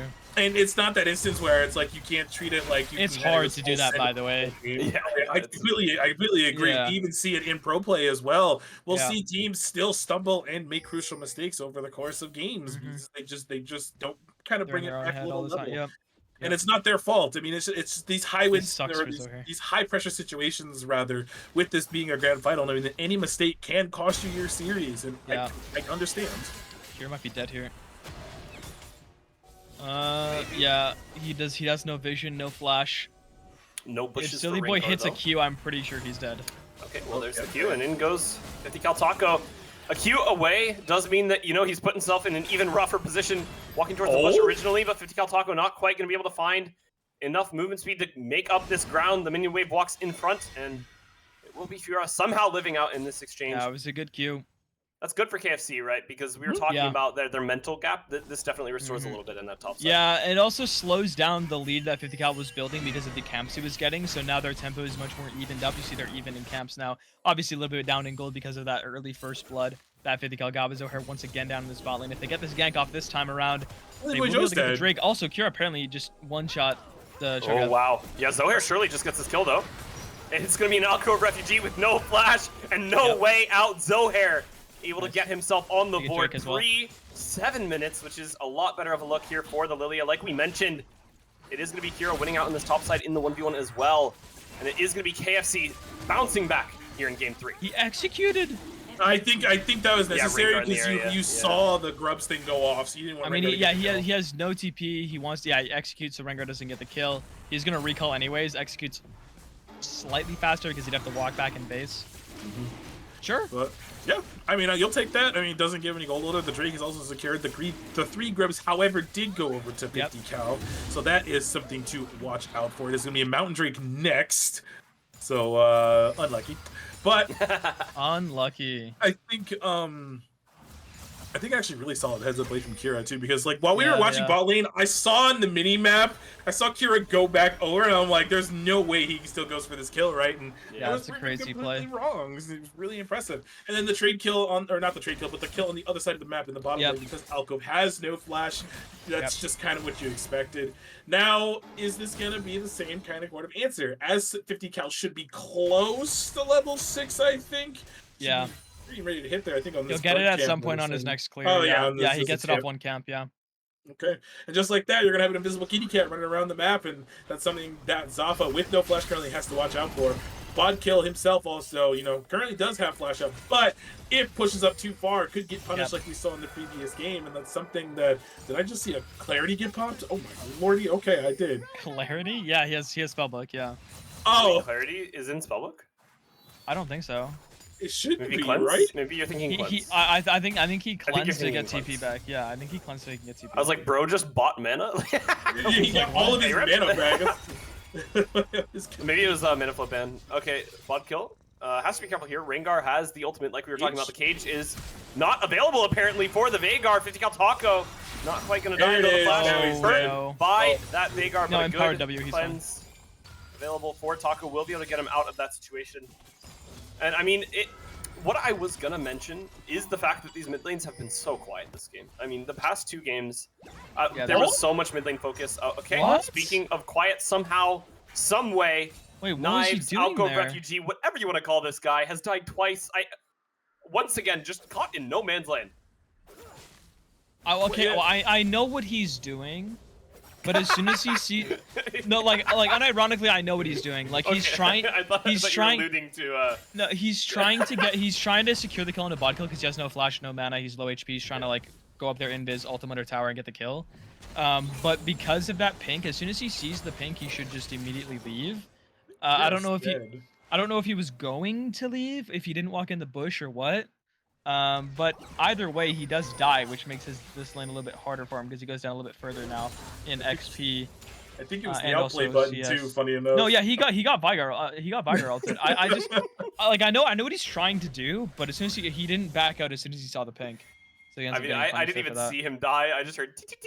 Yeah, he died where that pink ward is in boss jungle. Well, that's a 10 out of 10 warning right there. We actually haven't commented too much on vision score as we might get a play here in the bottom lane. Oh, we're just going for it. Yeah, automatically popped. Flash. Puck also going to get caught by the hook eventually. Ichirat's still holding on to it. And there goes Milio. No flash even used by Puck. Yeah. Probably just respect, knew that he was going to go down eventually, and that is going to be another kill picked up by KFC. A lot more dominant of an early game than we've seen from them so far. We have seen them develop leads in the early game and kind of lose it progressively, but this one's a lot stronger. I like to see it, and I mean, towards this top side as well, you'll see that Fiora in these side lanes will definitely make that payoff. I know it's not 5 minutes, but we're not out of the early game as of yet, but Zohair has 2 kills. We get to test it. Okay. We get to test the theory. We get to indeed test the theory. If they win this game, the theory is undefeated. Yeah, that's true. True.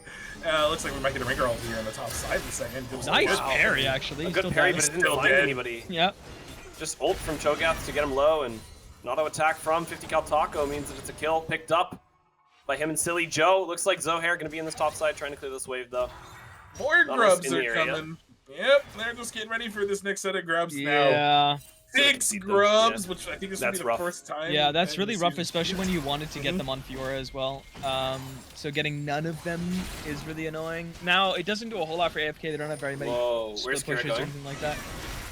Cool. He was He was pink warding the pixel brush there. I was scared that I he was going to think- run in. Yeah.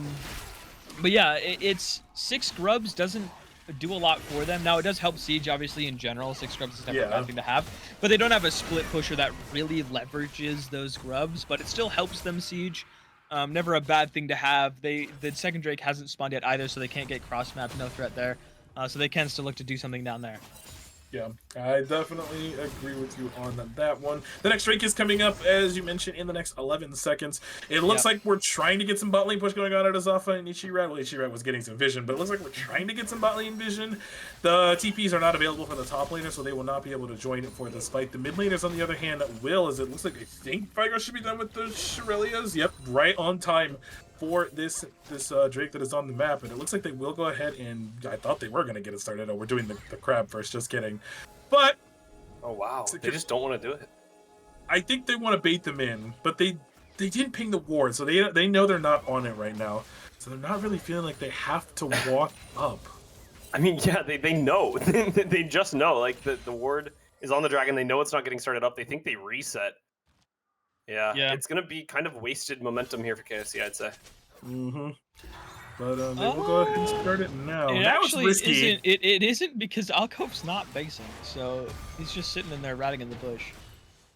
That's the Twitch Um, classic. Wait, oh. what happened topside? Dang it! We've been one Wow, shot. this Fiora is not having a good time, I'll be honest. 1-4. 50 Cal Taco looking for some sort of way in. Oh, The smite will God, go got the it. way of Zohair, There's the though. back. And 50 Cal Taco has to flash away. The Nautilus ult comes out, but Twitch is gliding. huge. Not going to be able to get a Oh, kill, that though. ult The is- Drowsy comes out. The cleanse from Milio. There's so much damage being traded back onto Zafa. The flash away from He's Itchy dead. Rat might not be enough to get away from the Rat. Pitch. There goes Sivir. So much damage traded back by the bot kill. Flash forward from Q-Show means that a flash has to be traded by Vagar. And it looks like it will Oh, the Alcova Refugee going Oh in my God. and he's gonna pop barrier, gets the kill on the Nautilus, and maybe The Milio Q is even crazy. finds the Rat out. Will be able to get away with his life, and Nah, it's gonna Puck be is AFK. MVP. I mean, you were saying this team is scrappy, Darter. I mean, Yeah. they're winning the scraps. They're picking them up as well. Oh my God, Puck played that so well. He kicked Zohair in the mouth out of his W, so which means Alcove doesn't die. He canceled his W. So if that Lilia W goes through, he dies. It's absolutely insane. Okay, we're not gonna get. We don't have a long pause, thank God. Even still though, despite them, they did lose the dragon. It almost went through for 50 cal. I want to say that's a winning play for AFK, but when I look at their mid jungle and the amount of gold that bot kill got on this Vagar off of that bot play, I don't know if it is, because they got the second Drake of the game. They got 2 kills onto Vigar. He's now up substantially in gold. We do have the Riot Games pause moments for taking a look at everybody in here. Speaking Just of, like how Prod these zoomed two in on gentlemen- the frog on Yeah, Lilia yeah. and then zoomed back on the Rengar and Speaking reminded us of level 1. Yeah, speaking of these two guys in the top lane up here, Silly Boy did get a solo kill onto this Fiora. He's Yeah. also up 2 levels Yeah, Fiora's on 1-4. Fiora, which is It is not looking absolutely good. insane. Yeah, definitely got to go ahead and save this top play. So real quick before we get started, I've been informed that Puck is a she, so we're gonna go ahead and change that. Well, I mean, run up. my bad. She's playing out of her mind, by the way. Like, Oh yeah, 100%. yeah. And we're at a point where it's like this Fiora is about to pretty much is English. Fiora is pretty much a non-factor right now. Yeah, yeah. She's no side lane threat whatsoever. Maybe when the Hydra's finish, it actually gets a little bit. But I kind of was assuming that maybe there a little bit of attention would come up to this top side. But we've been fighting mainly on the bottom side, and I understand why. Also, Yeah. it's an Inferno Rift. I don't know if anyone predicted Inferno. I don't think anybody did unless Chippy did. Wait. No, but I know who did. Drake did. Oh, nice. The triple down pays off. I mean, when you've lost twice, you can't lose again. Right? That. It's not true because I've lost 3 times in a row, so I don't know about that. I mean, you just don't stay true to your roots, all right? I did. Okay, well, your roots are wrong.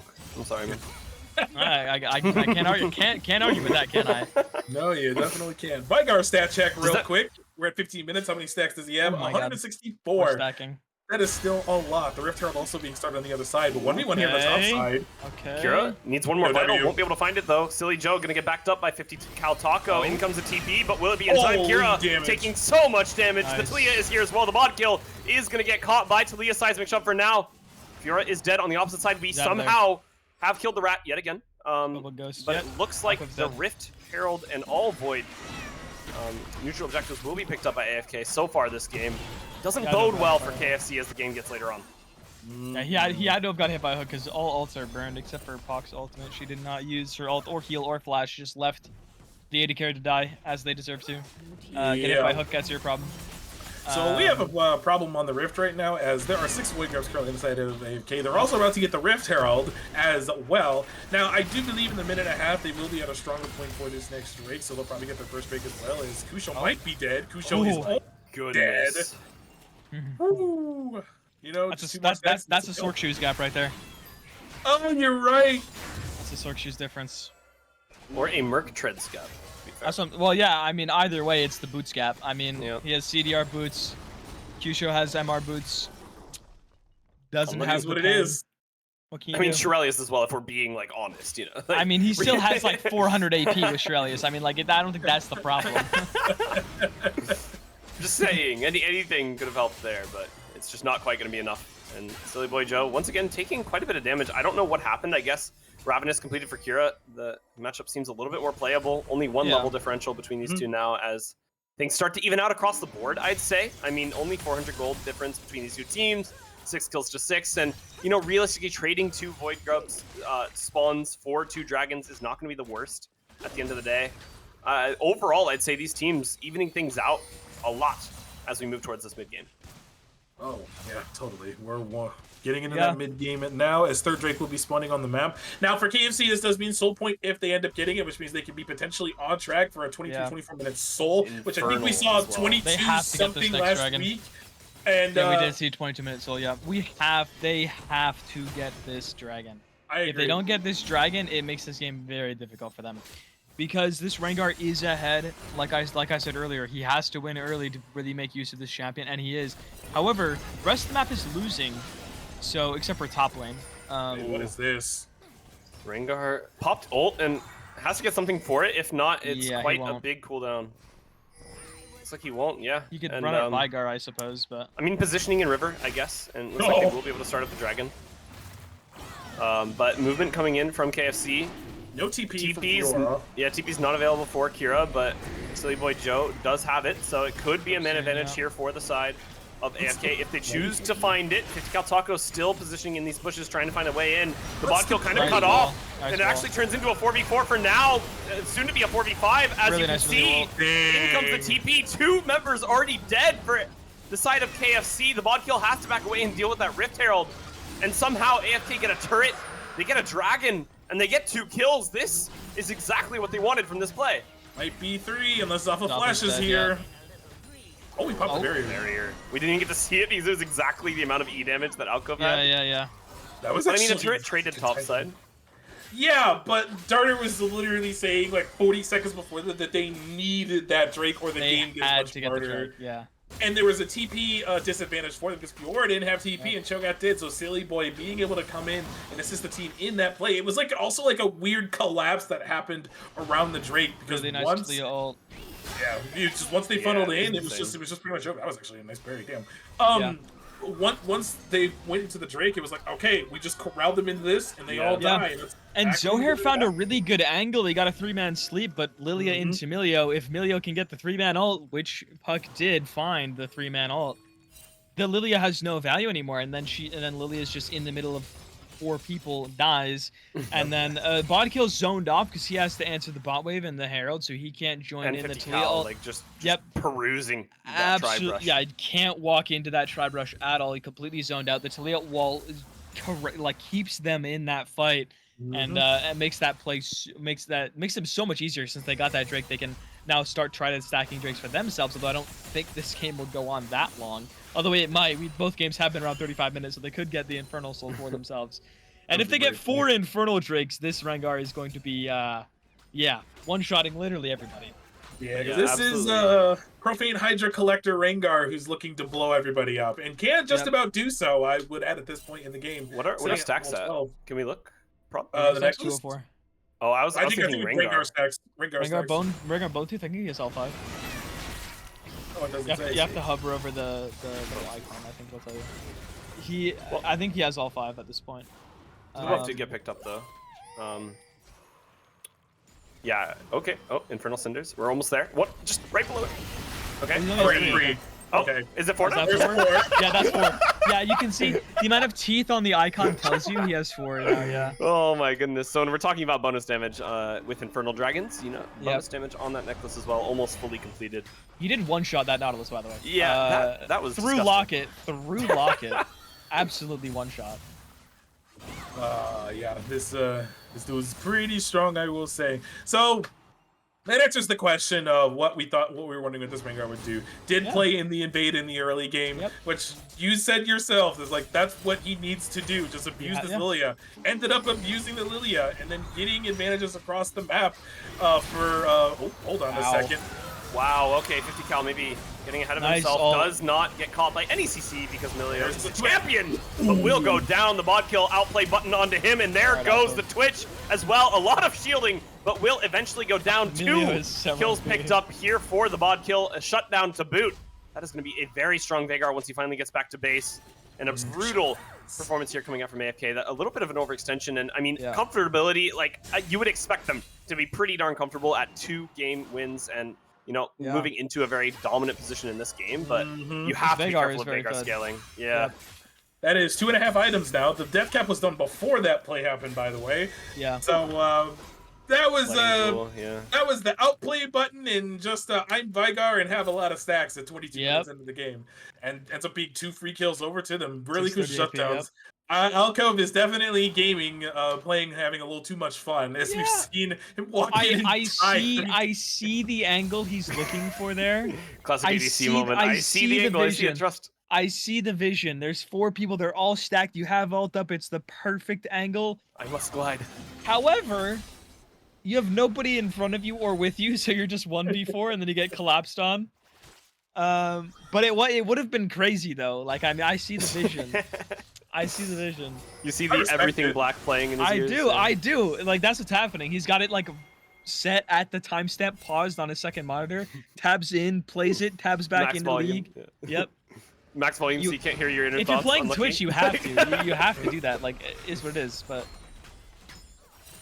But 2 recurve bows, I don't know what that builds into. Just full attack speed, I guess. I don't know. I think just more attack speed for the time being until it can get a really big item. I think that goes into Terminus.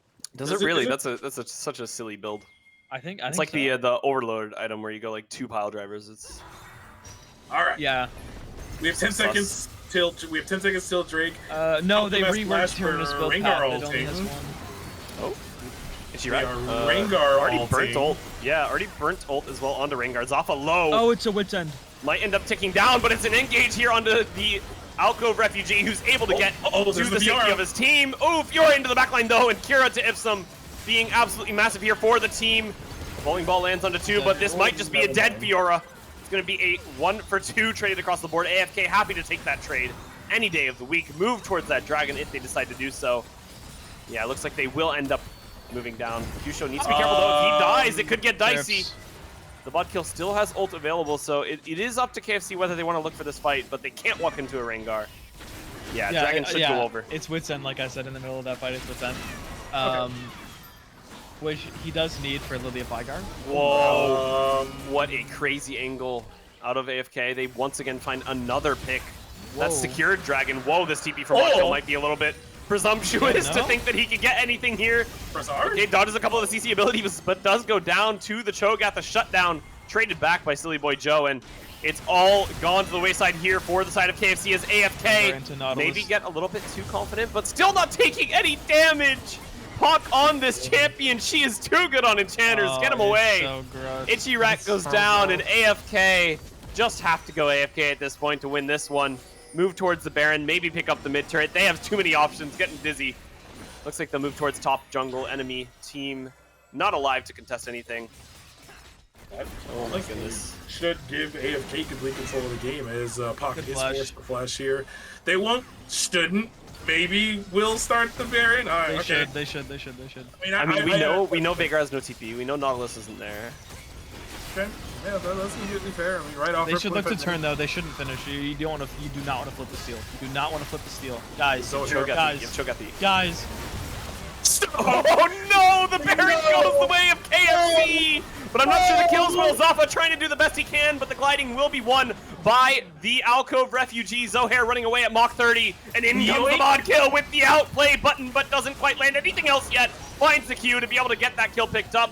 Cho'Gath gets the eat onto Lilia, but the flash hook comes out from the Itchy Rat, and that might just be another kill picked up by the mod kill, but a lot of CC being traded back. Cho'Gath doing so well to dodge these abilities. And it will be 2 members walking away alive for AFK, but 2 Baron-empowered players backing for KFC. Okay, I know. How did Zohair secure the Baron? Did we mistime the smite? No. They thought that Cho could eat it. No. Here's the thing. But then he didn't eat it. Yeah, he got CC'd. So they called for burst at 2K, which is why he smited at 2K for Cho'Gath eat. But then Cho'Gath got CC'd, so then Zohair just smited it at 900. Yep. Like I said, you do not want to flip the steal. As much as you have eat and smite, don't flip it. They flipped it. Really good steal from Zohair, and really good CC onto Silly Boy to guarantee that steal. Yeah. But they tried to play around the threshold, right? Because Cho'Gath can't eat for higher. But like really like huge mistake there from AFK to try to go for that. Because obviously if you get it that low, like to where Cho'Gath can eat it. Oh no, what is this? Yeah, 50 cal Taco just gonna go down. Oh, wow. Rengar dead, the mod kill gets killed off the back of it, and this is a Twitch moment. Everything is the Itchy Rat gonna go down to the Rat. The real Rat on this map is gonna be the Alcove refugee looking for his 4th. Everything black, playing at max volume. In comes Talia to just assist Alcove refugee in his endeavors. Surely this is a quadra. No, he gets stolen by Q-Show. And yeah, in the mid lane, somehow Kira gets the turret, but this Twitch is so strong, Kira. No, don't give it to him. All right, we'll back away.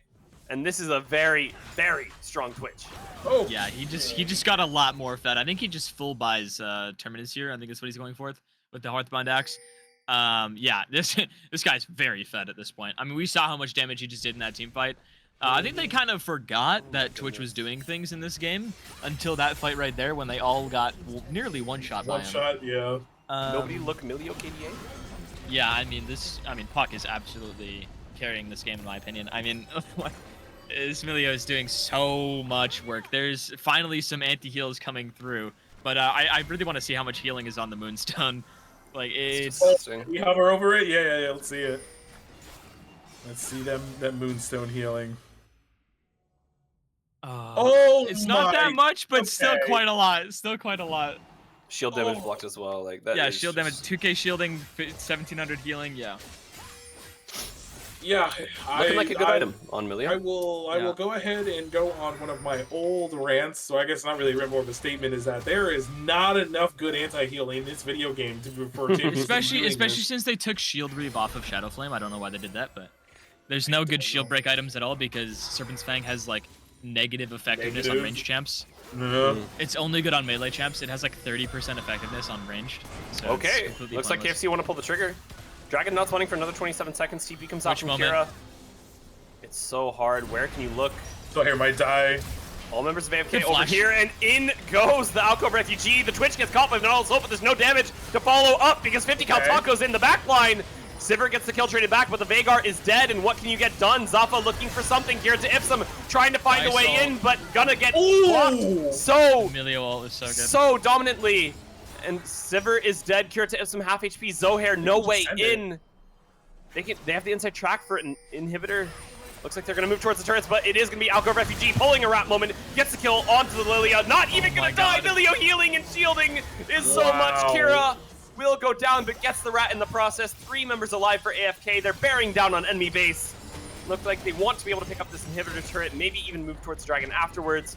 But what a strong position here for AFK. Zohair hasn't got a single sleep off because of this Milio ult. There's not been a single time in these team fights where the sleep has even gotten the chance to go off, because Pog is just instantly cleansing it.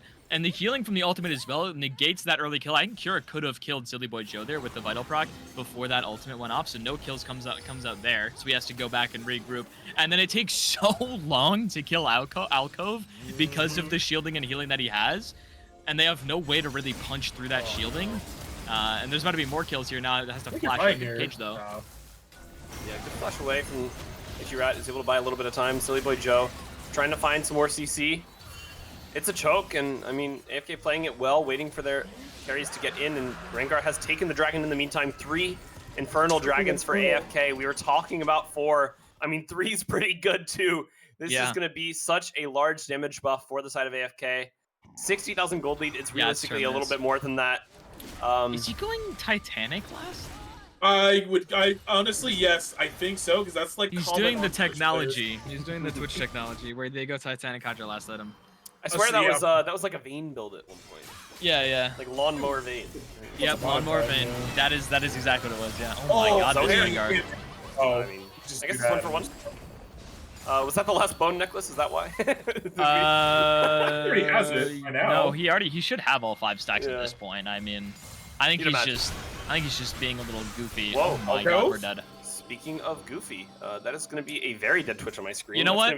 I would do the same thing. I'm not even going to lie. Like, he's so fed. He's like, I kill this guy. And then he gets one shot. He's like, I guess it's still Fiora. Like, where...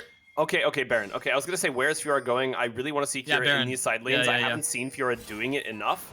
But I guess that kill is enough. Move over.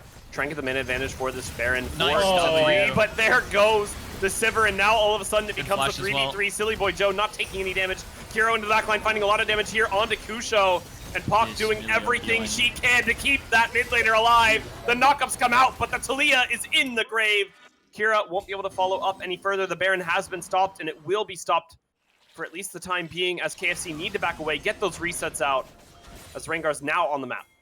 Yeah, we haven't talked a lot about Kusho this game, but I mean, he's been really good on this Talia, finding so many angles. I mean, they're just a one shot onto Zafa, absolutely negating the ability to take Baron. Unfortunately, they weren't able to really capitalize on it, and he does end up dying in that extended play. But getting them off Baron is stabilizing the game state, making sure they don't have an angle back into the game, similar to what your team did in that first game. Yeah, then they're gonna start it up, and I think they know that Zohair's not around because they do have vision. Yeah, I think this one's cooked. I'm gonna be honest. This is so Cho'Gath Eat is available. No flip this time. Taco has Smite. Yeah, there it goes. They got it. Okay. Cho'Gath even gets to eat it, so it's going to be a good look here for the side of AFK, but 50 Cal Taco goes down. Kira looking for something, but it's going to be a glide coming out from the Alcove Refugee. He gets caught by Ichirat's hook, though, and Kusho not going to be able to save the Milio's life for now. Bod kill.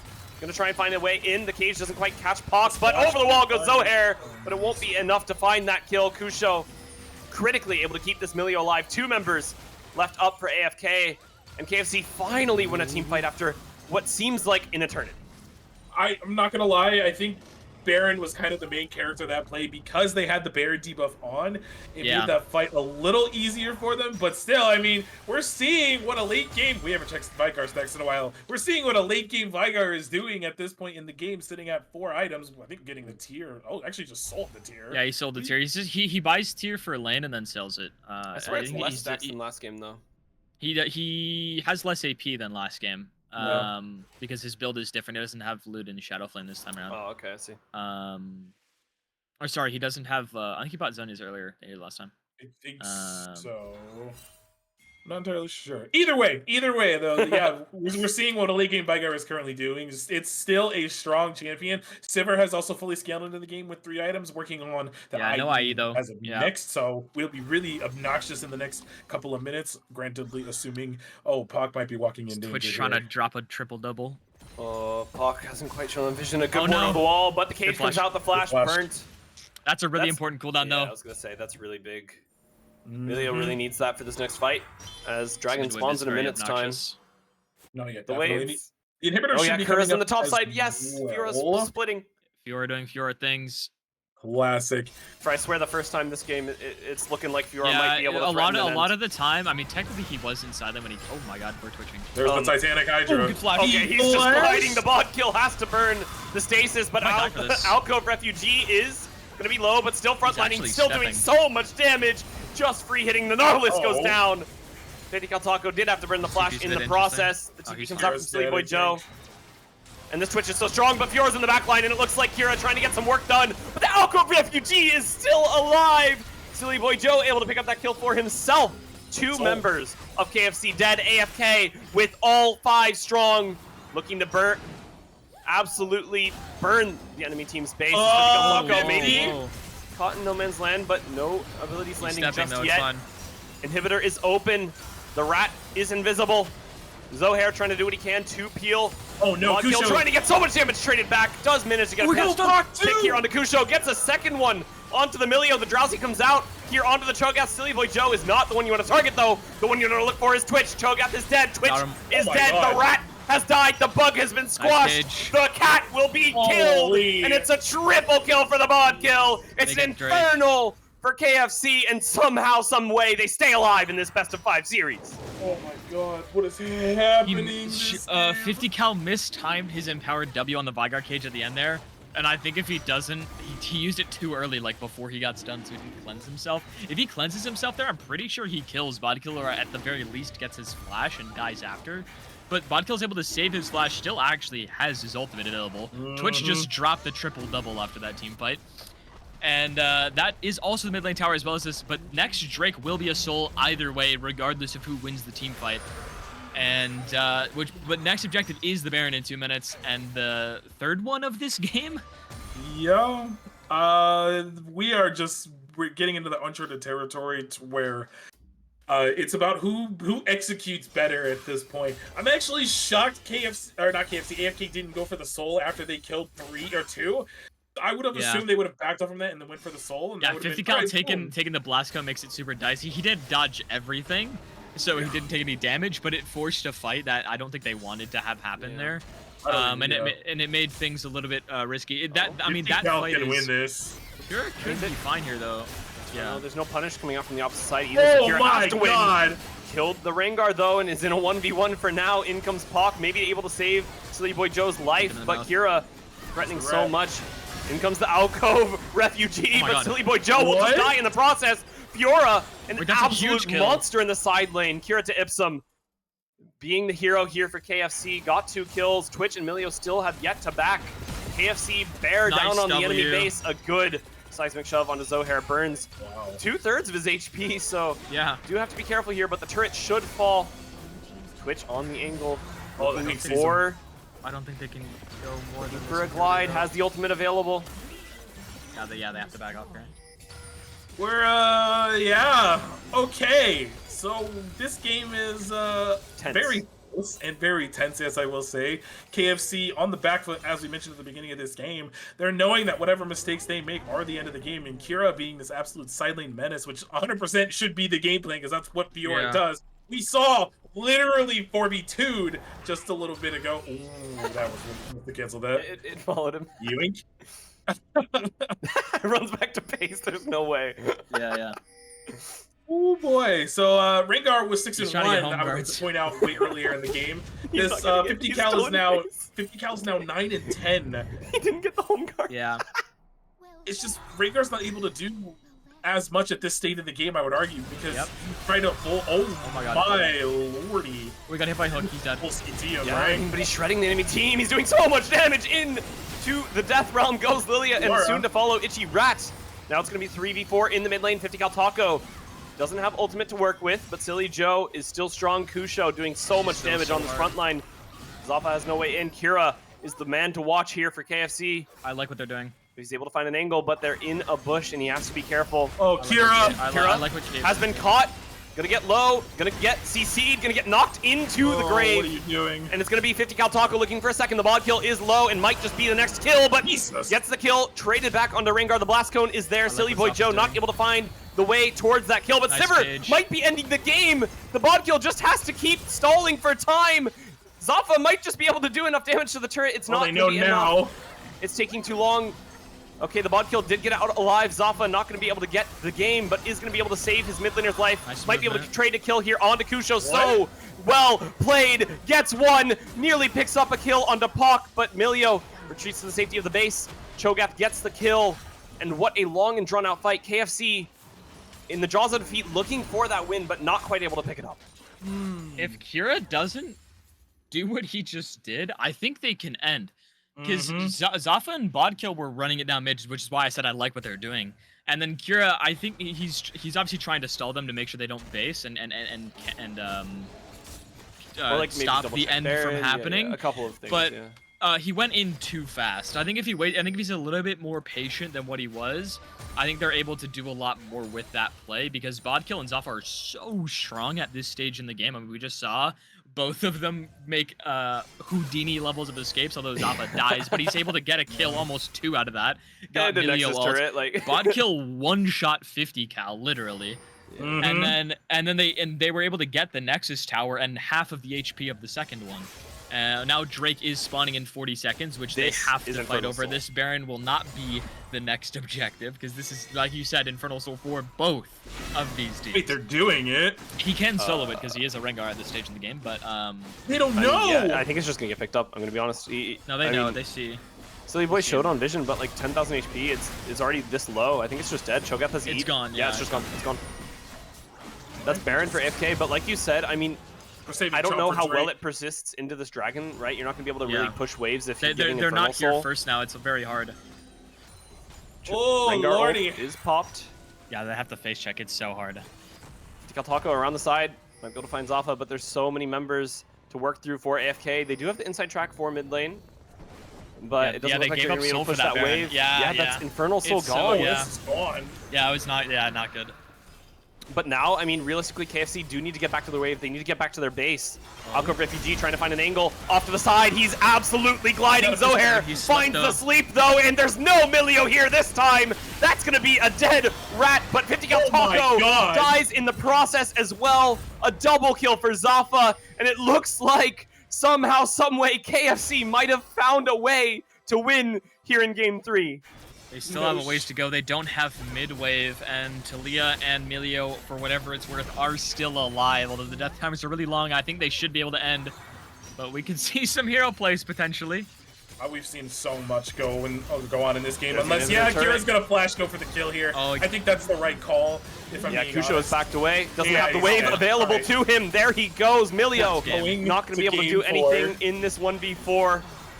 What an insane game from KFC in the jaws of defeat. Somehow walk away with a victory here in Game 3. Yeah, I think the biggest mistake there was Alcove playing away from his support. I mean, I think so. You have Emilio for a reason. Half the reason why he's been able to do what he did in most of those fights was because Milio kept him alive for so long. And like those Milio ults is keeping him from getting slept. As much as you can't cleanse the Nautilus CC, that sleep does not just the CC. There's a big chunk of bonus damage that comes along with it, which is he got one shot through it. 50 cal got the trade kill, but then he gets one shot. When your front line is not with you, when your enchanter's not with you, you don't have that same level of survivability and staying power in these fights. And I mean, Twitch damage is Twitch damage. He dropped the triple-double and 70k damage. But that gold graph, I think, tells the story of the game pretty well. It was a absolute roller coaster. It was so much fun to watch, though, just how back and forth both these teams were. Because if AFK heavily won a fight, it's like, well, the game's over in their favor. But then KFC won a fight heavily in their favor. It's like, wait, the game's not over. And then AFK would do the same thing. It's like, what is Yep. going on in this game? But I do have to say, God, 76,000 damage is a lot for Yep. one. Two, it's just those. I do think, and I agree with you that it was those mispositions Yeah. from Alco, because twice he got caught without the Milio. Yeah, he just has to play with his support. I mean, you Mhm. picked the Emilio for a reason into the Lilia because I talked about it. Puck cleansed literally every single Lilia ult in those Every. fights. Zohair did not get a single sleep off until until like he got a one-man sleep on Cho'Gath at like 34 minutes. I think before I like legitimately I don't think he was able to get a sleep off at all in any of those team fights just because of this Emilio. So I like you have to play around Emilio. It's so much of the power that your team fighting has. And then the second they don't, it goes completely awry. Alcove is not able to have anywhere near the amount of impact that he was having for that such a large stretch of that game. Yeah. We're going to game 4, lads. I mean, I don't know what to tell you. We were looking for like the longest time. It's like, yeah, this is surely going to be a 3-0 in favor of AFK, but they stumble right at the finish line, I would say. Now, it's like you were saying, Darter, at the very start of this game, treat it like a best of one. Now you treat this next game like a best It's a of best one. of one. Yep. Are we swapping sides? Do we know yet? They're We're swapping. swapping sides this Okay, time. so AFK AFK wants red finally side. get to choose a side, and they choose red. All right. Yep. I Oh would my expect both goodness. teams to want to be blue side, but it appears I am wrong. They both want counterpick for their top laners. I mean, Kira. I mean, a monster that game. Like, I mean, yeah, realistically, KFC do not win that game if they don't have Kira on field. Yeah, I'm gonna be yeah. honest. His KDA looked bad, but he was 1-6, and then he I mean, ended the game 8 his and damage, 11. did you see, by the way? Yeah. It was like, Yeah. I think most on his team. Yeah, he did 53k damage, most on his team. That bot lane fight, I think that like is 70% of the reason why they won the game. Is that bot lane 1v4. The fact that he gets 2 kills out of that, and one of those being Cho'Gath, makes the fight so much easier later on. And like, yeah, and then that snowballs the pressure from there. And then also the other half of the reason why AFK lost was because of that Baron play that they decided to give, that they ended up giving over Soul. But that's is it for game 3. We are going to go into a little bit of a break, getting ready for the 4th game. We'll see how it goes, and if KFC are going to continue to try to pull off the reverse sweep.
Hello, everybody, and welcome back to Risen Dominate Finals Yep. between KFC and AFK. KFC finally winning a game in this best of 5 series, the third game and the one that we watched just before this one, and have finally been pushed towards that blue side. AFK finally get their side selection and have gone towards that red side. Wow. Are gonna get that counter pick, and the Rengar ban comes out. Respect across the board. Veigar also ban, yep. taken away. How we feeling about this game, DBZ Freak? You excited for this one, man? I am pretty excited. I will add the Rengar ban does come as a Should ban surprise, Emilio. but I think it's 100% a respect ban. I think you just honestly banned 2 enchanters this round. Yeah. if I I'm think being they completely ban honest with Emilio and you. they ban Nami. Like the thing, Yeah. unironically, like the thing is you yeah, Yep. yep. And then they should ban Emilio after, and then they can first pick Talia if they want to. They could first pick Lilia. Honestly, No. it's a really rough blind pick, so I would not recommend it. They should flex something else. There, okay, Lilia is banned anyways. So yeah, they should just ban Milio and then like first pick an ADC because they are going to get one of the ADCs that have been banned if they want it the last 2 games. So They're actually, remaking draft. I assume they're that it's going to be the remaking same draft. first 4 bans, though. I would imagine, yeah, the bans are going to be the same. That's not going to be the same. Yeah, that's yeah. GP's not going to get banned, but I would imagine the first 4 bans stay the same. I think there might have been an issue with the like spectate link or something. Pro draft is a little bit finicky that way. So we'll get back into draft in a bit.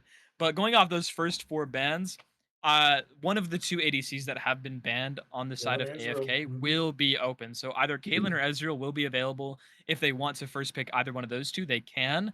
And if they do, we'll see what AFK's answer into those picks that have been banned actually will be. I honestly think AFK should probably ban the Caitlyn instead of the Ezreal because that is Zafa's best champ. Yeah. And with how lane dominant their bot lane has been, I don't think you want to give that one over to him. No. And if you're going to be looking to play double ranged bot lanes, Caitlyn does really well into those, especially with a ranged support, or even the engaged ones that are currently available. And the other thing is, if they might Leona is still unbanned so far. With those first 4 bans. So there's a lot of things that are going to be open. We might see Leona first pick, Ezreal first pick, Caitlyn first pick, maybe even. I don't think that's really viable though, because they can get countered by Jhin as a response. They can just go Jhin, Leona 1-2, and then it makes it very difficult. But I do think that like one of those three champs, two of them honestly, probably are going to be open unless KFC decide to ban Leona on their side if they don't want to first pick it. But if I were them, I would just ban Milio, and then they ban one of those three champs. We get one of the other two, whichever one we decide has higher prio for us, and then go from there. Honestly, if Leona's open, I would just first pick that or Ezreal, because both of those champions are actually unreal blind picks. Yeah, no, it's kind of insane, especially this like Leona kind of rise out of priority out of nowhere, if that makes sense. Yeah, I mean, she got buffed on 1323, Yeah, which is not anywhere recent, by the way.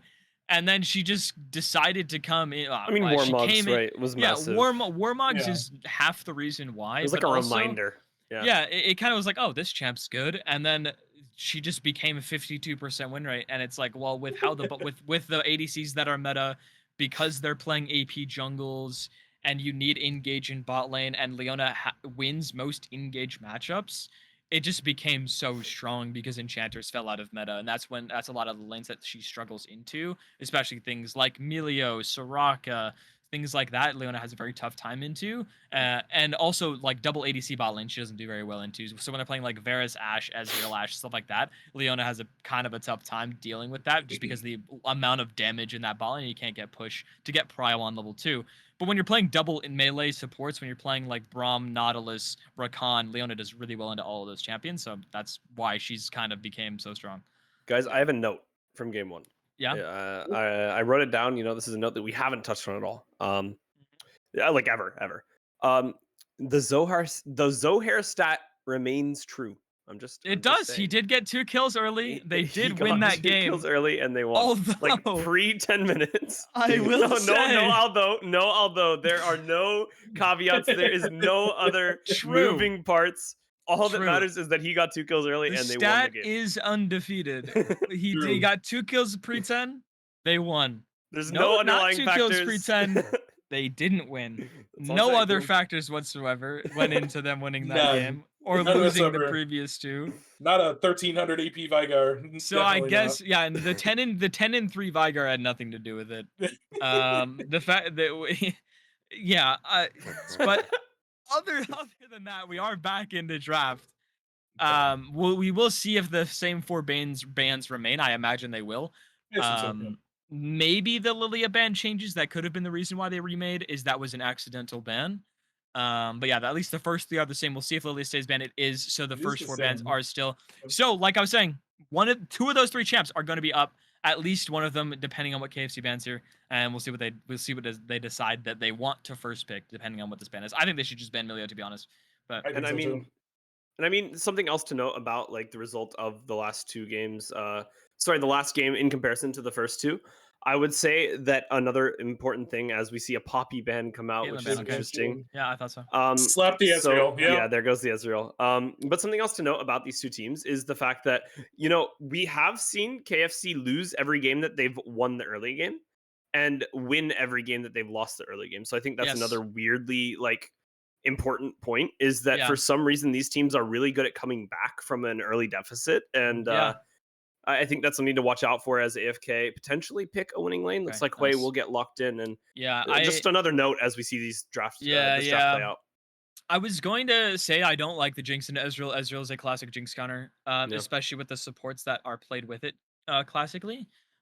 So I do like the way it did a lot in the first game for them. Soraka is really good, especially if they assume that they want to pick Leona or something of the like. Soraka does really well into engaged champs because of that silence.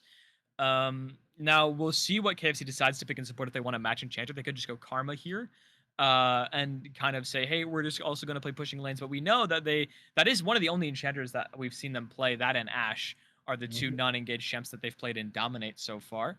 But they are going to go with the Leona. Leona into Soraka is really hard. If they do get an early lead, though, it kind of neutralizes itself, but Soraka negates a lot of what Leona wants to do. Leona hits E, Soraka puts her own E on top of herself, and Leona will just root herself and can't get the Q off, can't get any follow-up CC, and it makes the trade really hard. And team fights are very much the same thing, but they are going to pick the Fiora right away. So I assume they thought, hey, they're probably going to ban it if it gets through, so we're just going to blind pick it. And if you're blind picking Fiora, you have to say in your mind he doesn't play anything that counters it. So we'll see Ah, what the answer is. I But feel like maybe you're saying in your mind, like, this is the only champ we've won on top side. We don't get counter pick anyways. Like, just Trundle, freaking yeah, lock it in, bro. And I mean, there goes the Trundle pick. So yeah, now they can at least ban a couple of the counters if they are played. So yeah, not yeah. the worst position to be in, I That guess. is obviously going to be jungle, I imagine, for 50 cal. Yeah. And Yeah. it got banned in the last game, in the game prior, I think, as well. And it was the champ he absolutely smurfed on in that first game, and one of his best champs overall. So I'm not surprised that they got that in their pockets. Similar to why they KFC picked Fiora. They're like, hey, we kind of want this champ on our team. They're probably gonna ban it. We're gonna pick it already. Now this It, Trundle can't go top. It's a losing matchup to Fiora, so it like no. has to go jungle. Yeah, So there they we just go. get to And ban top lane counters. Yeah. I was just getting ready to say, so at this point, they're kind of forcing themselves to banning top counters. That's what we see in Yeah, the they NAR just right now. yeah. I imagine we ban another Zohair special champion if you decide to. The only Yeah. other thing that he performed really well on, I think, was the Silas last week, if I remember Yeah, the correct. Silas was good. I don't think I would think Lee Um, that's something you'd want in this game. Oh, Lee Sin's yeah, another Lee one. Sin's hard into Soraka Trundle though. It's Yeah, I Yeah. was gonna say. really rough. It's really Imagine rough. 1v1ing Trundle as Lee Sin. GG. Yeah. Syndra, okay. What do they want to play? What are they trying to play mid? Are they They trying have to a play way, Twitch? no? Or do you think it's Yeah, Hoi yeah, yeah, but Soraka? I mean, they could. Yeah, it could be Hoist Rocket bot lane. It Yeah. could be Ezreal mid. It True. could be, yeah. Like technically, Hway's a flex. I do think it's going to be mid lane, but it could not be. Realistically, that Syndra ban is like, hey, we don't like this matchup, so we're just going to ban it and then pick our pick our ADC on 4 probably. To be fair, Well, They're gonna Syndra be, Leona is strong. oh, they're So R5ing AD. Okay, If so this, if it they're probably is a Hway flex then if they're doing this. Yeah, and I think if you're KFC, okay, never mind. I was saying if they locked okay. in the Malphite, you Okay. insta slap Silas, but never Listen mind. too much to chat, by the way. Yeah. Snapsky, the guy who isn't playing for AFK as their support today, but was on the main roster, Yeah. was yapping about how just pick Camille, bro. Like it's a skill matchup. You're better. So Camille is a a little skill bit of matchup. Yeah, ego so is battles Jax. going up top side. A little bit Yeah, of ego yeah. battling going on up there. I mean, hey, the Camille looked good the first game. Even into a counter matchup, they didn't get a gold lead ever, but the scoreline was looking good. They had a lot of impact in those team fights. I love Brand here.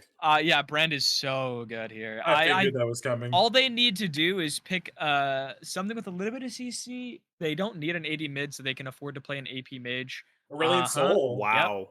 I like that a lot. Actually, We, I s- do. we saw Okay. what Bodkill could do on this pick last Yeah. week as well. So another counter pick. Oh yeah, and coming Fury's left out. open. Yep. That's my And bot. if the Kali's locked in, that's the Hoist Rocket bot right then and Yep. there. I guess it could also be Yasuo as well. They have to go. Yeah. They're okay. Yeah, it's way bot.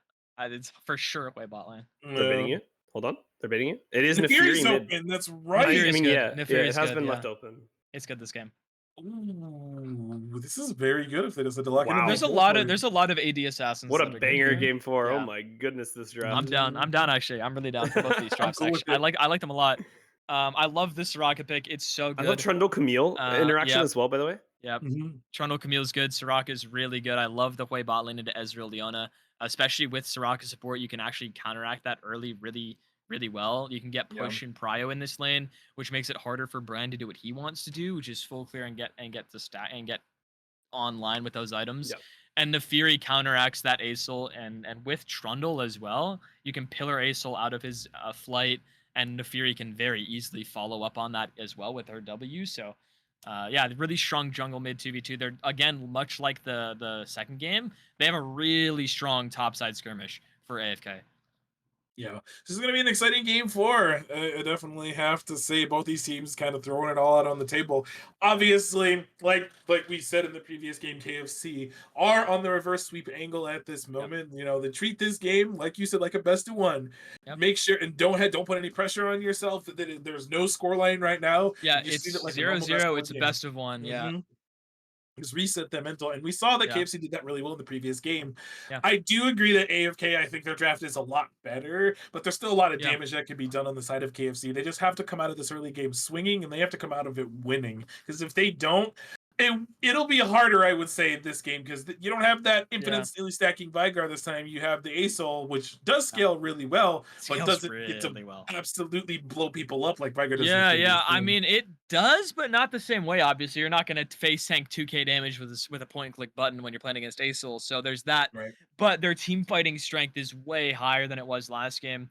And they can play even more into that 4-1 style that they Yep. ended up playing at the end of last game, Mhm. by picking this Fiora early. Because Brand, Ace, Leona, Ezreal is so obnoxious to play Obnoxious. against in team fights, and somebody has to match this Fiora, which Mhm. means either Camille or Nafiri is going to be in side lane against her. So one of your main backline threats won't be there in the team fight, which means you kind of just have to play around Hwei Poke, chunk people out, and then look for a fight later, look for a flank TP with Camille or Fiora or Nafiri, excuse me, to play in those that later stages of those fights. And realistically, AFK has to get to objectives first. That's the big thing: is you do not want to find yourself face checking a bush into Brand Ace Ezreal. I mean, That and yeah, that is the last thing you want to be doing. and I mean with Camille as your only engage as well, right? Like Yeah. realistically, They have no engage at all. your Yeah. only CC engage, like your Yep. only lockdown. It's really difficult, I would say, to play this game as Hmm. AFK. It's Yeah. 100% going to be a like skill oriented team fight angle. Yeah. Like realistically, there's just no way to win these fights unless you're outplaying Hmm. massively. Yep. So it becomes very difficult. Whereas like KFC definitely have the easier execution comp, right? You walk in with Yeah. Leona Brand can press stasis and get his damage off. It doesn't matter if he dies. Leona's still alive Mhm. because the champ is too tanky. Yeah. CCing everybody to death, or Asol, Ezreal, the safest champions you can play. Like Yeah. realistically, KFC definitely a lot easier to execute. Yeah. So Yeah. Onus definitely on AFK this game, whether they're able to out macro and out micro. Yeah, for sure. And on the same note as that, Ezreal, when you have Aesol and Brand, who I assume both of them are going to be buying a Rylai's, in addition to the Ugh. Leona, it Into makes Ez melee champions as well. yeah, into three melee champs that want to run at you. It makes this Ezreal's job way easier because they Yep. can't ever get to him unless they're flanking because there's so much you have to get through. You have to get over top of an Aesol E. You have to get past a Leona. You have to walk at with 5 movement speed while getting brand ulted and brand E'd. And it makes it they like I said, they have to find a flank with Camille onto this backline. Otherwise, these fights are honestly borderline impossible without a massive gold lead. And I Yep. mean, we've Yep. seen that Yep. they have the capability of dominating vision, right? So Yeah, I think that's definitely a key point as well to keep our eyes on is that AFK have had the better vision game this entire series. yeah, So that definitely enables the ability to find flank TPs, to sit in vision pockets. And I mean, DBZ Freak, I don't know how you feel, but I feel like this is a pretty close one, but I lean towards KFC's draft. Yeah. I'm actually going to play a little bit of devil's advocate Okay, because okay. I fully believe that AFK's draft, in terms of their draft, is better for picks. I will say Yes. KFC's obviously is way better for everything else, yeah, but I think with what we've seen, how sometimes AFK will play on their sides, particularly when their top laner gets ahead in the yeah. sense of, and just will ram it down the throat. This time you have him on a bruiser that can do the same thing that Hmm. Fiora can. So Yeah, looking in that top side to see like what will happen in terms of like this matchup, because it is a skill matchup as we all know. I yep, think we're also getting close to game if my numbers serves me correctly. Okay, so we're in Spectally right now. yep, So, and we've seen a lot of top lane presence coming out, and we have 50 cal on this Trundle again. We saw what 50 cal did earlier in the game, strap a Soraka to his back, and now you have an even more unkillable Trundle than before. Now, that's yeah, assuming that AFK comes out of this game heavily yeah, in the lead. yeah. And they kind of have to come out of this game with the lead. Like I said, they have a really strong early game 3v3 in topside. Hmm. Which means they can play for those grubs and get this Camille to have that threat and deny the threat of Fiora in side lane. Right. Or as much as it would be if they had 3 or 6 scrubs, for example. So they need to do similar to what they did in the first game with this Trundle Camille and just absolutely Send it. send it top lane multiple times onto Cura and just completely play it into this volatile top lane matchup. Get your Camille ahead, get those grubs so she can play on side lane and try to disrupt what KFC's game plan is, which is 4-1. Fiora's right clicking down a side lane. We're getting to an objective and you have to walk at us. Whereas AFK is like, we don't want that to happen at all. So they really have to disrupt that game plan, get Fiora behind so they can't do that, and force them into a skirmish heavy game plan where they're not just sitting there playing 4v4s because AFK really can't win in that scenario.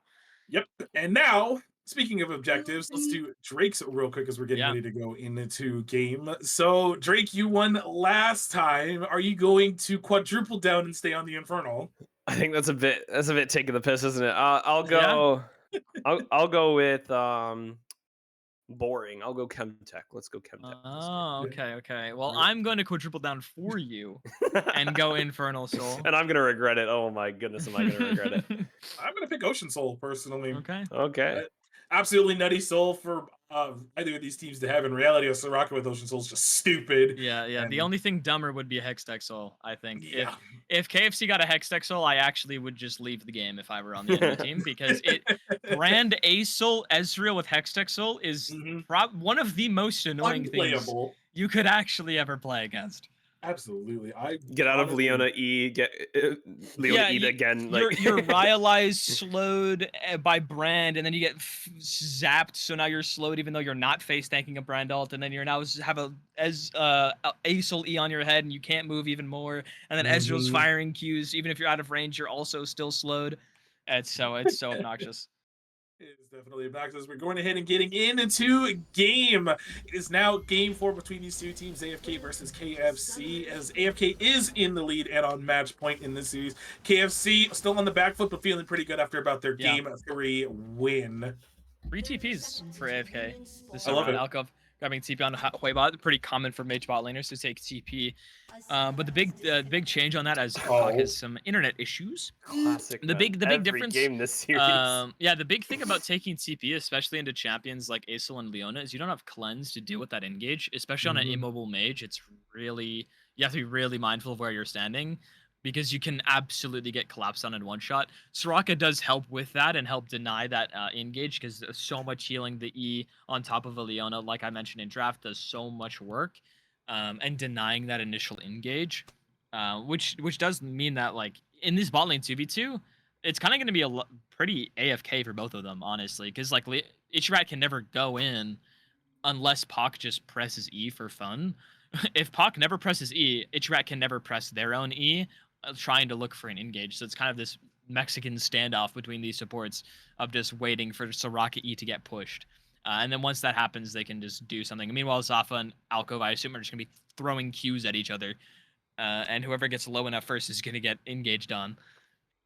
But yeah, I imagine nothing's going to be happening bot lane. So most of the action's going to be topside, I would imagine, as we are out of the pause. In Hopefully. Hopefully. In 0 seconds. Riot. In 0 seconds.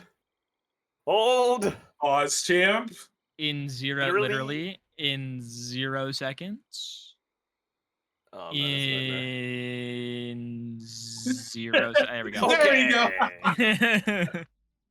That was the longest 0 seconds of my life, am I right? Yeah, it really was, honestly.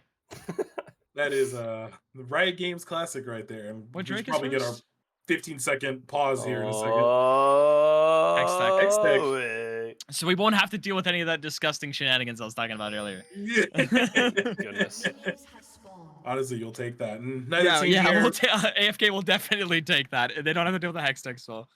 no, but I imagine they want this Hextech Drake off the map anyways, because For sure, yeah. a little bit of CDR is still going to be pretty stupid Yeah. for KFC to have. And we have both junglers starting on top of both sides of the map. For obvious reasons, I mean, you want to get your bot laners ahead, and whichever bot lane's ahead will most likely carry and win this game. Yeah, especially if Ezreal gets fed. That champ can do a lot in this game because they don't have a lot of range. The only range that they have is Hwei, and Ezreal has a really easy time dealing with Hwei later game, as long as he has his E available. So if Ezreal does get fed, he does really good into these melee champs. The only thing that he can really get stopped by is a Hextech ultimatum.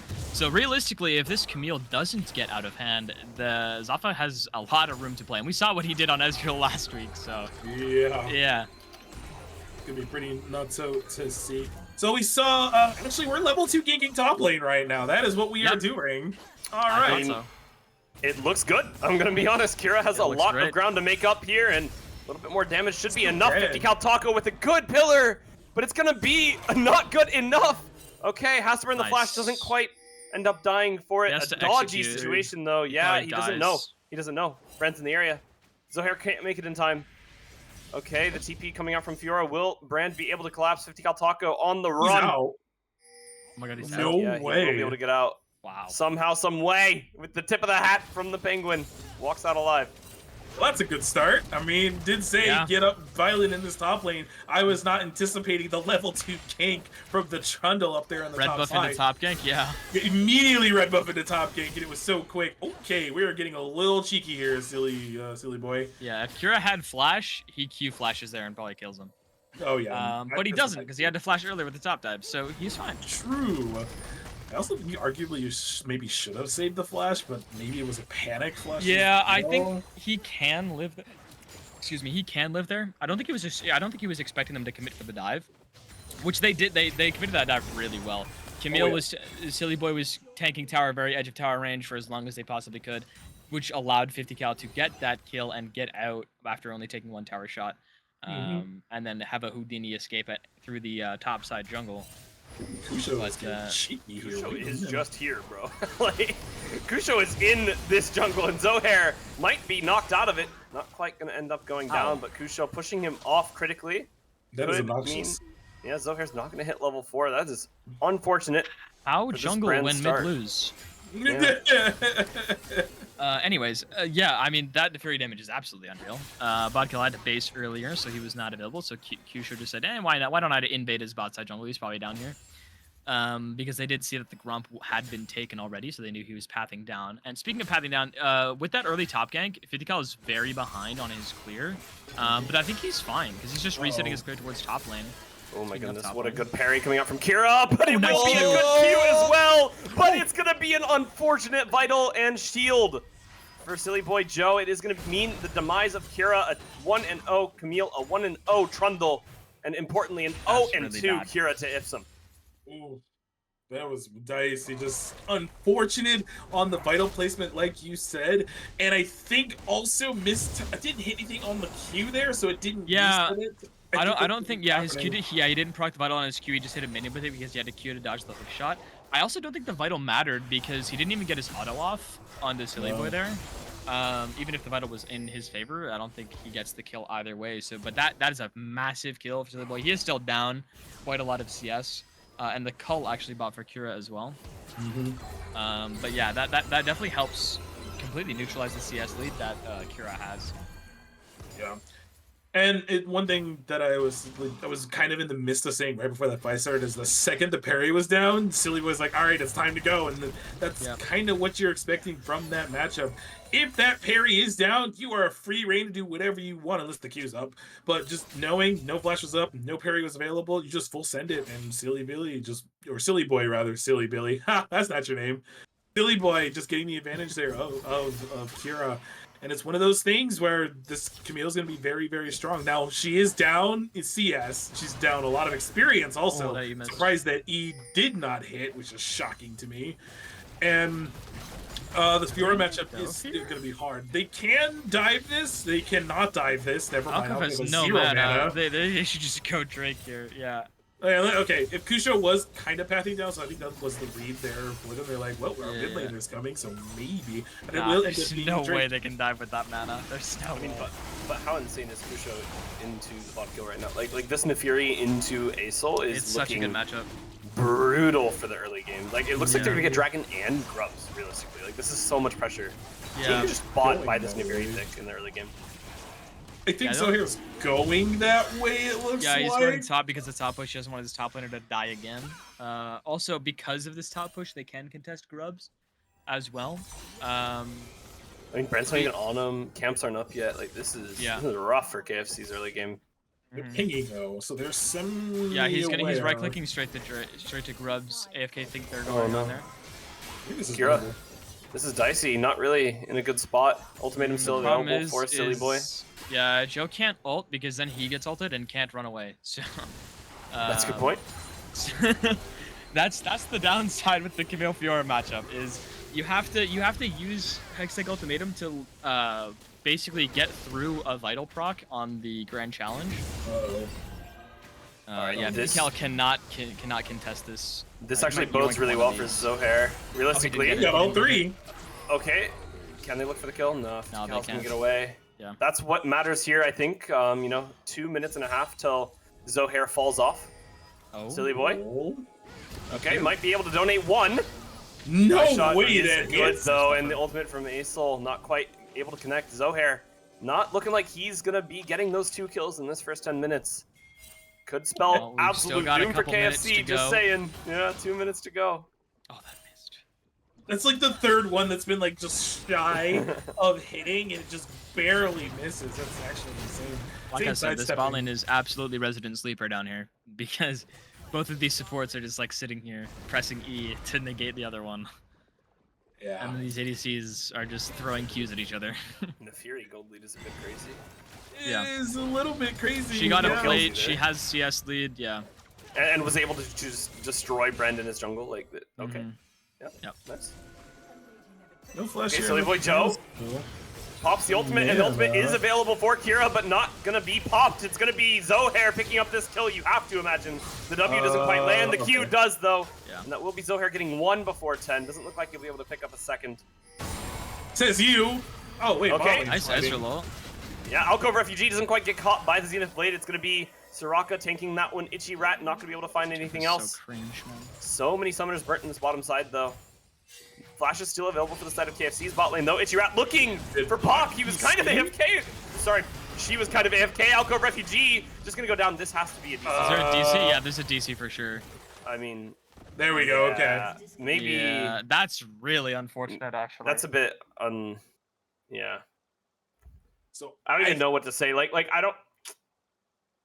It's unfortunate, right? Because KFC kind of kept going and probably could have just maybe, but like realistically, then Refugee probably keeps hitting them. You know, and like where do you recognize that and then stop? It's a bit unfortunate. Looks like they Because the did thing elect is to leave like- Pac alive because they know now. Yeah, I think.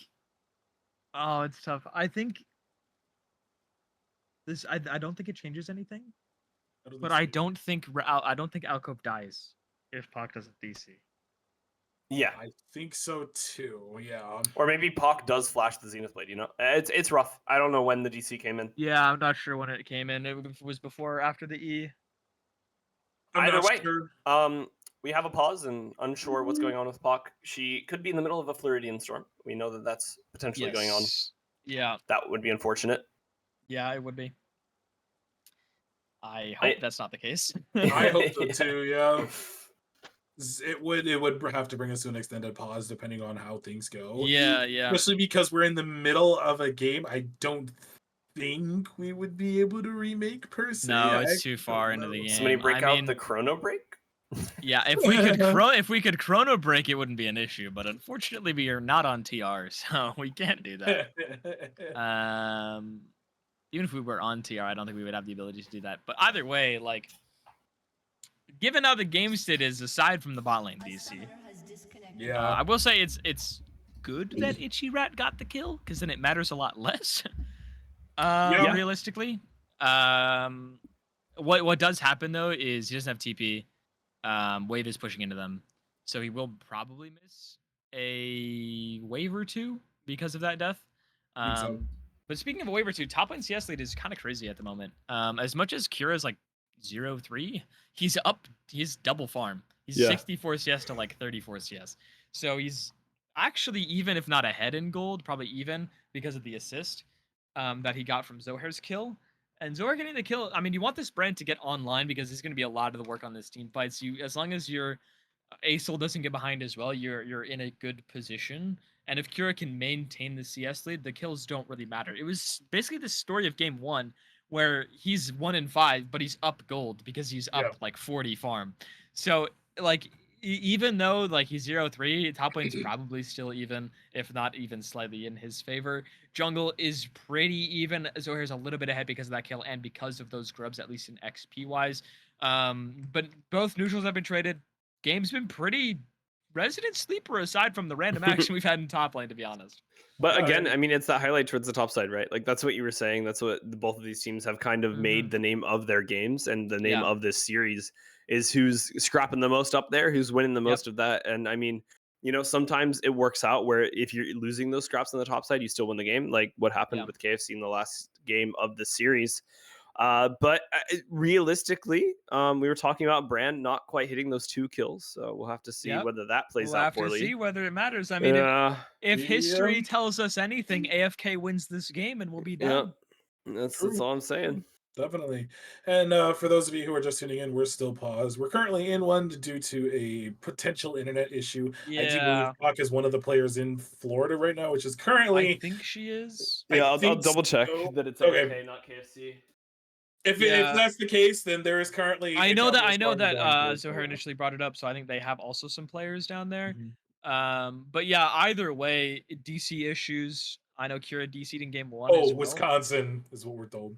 Okay. So something Never else, mind. some other issue. Hopefully, hopefully doesn't persist. I know how that's. I know what that's like. I've had problems with. I've had games where you've been in a serious game. It's an even game state. As an ADC, my support, I've had times where my support has been Omega lagging. Actually, like Yeah. this past week, in one of it happened where DC happens. Their ping shoots up to like 600. We lose a 2v2 because of it, and it absolutely flips the lane state because you can't pause in time because you're not And sure it if the flips DC is happening.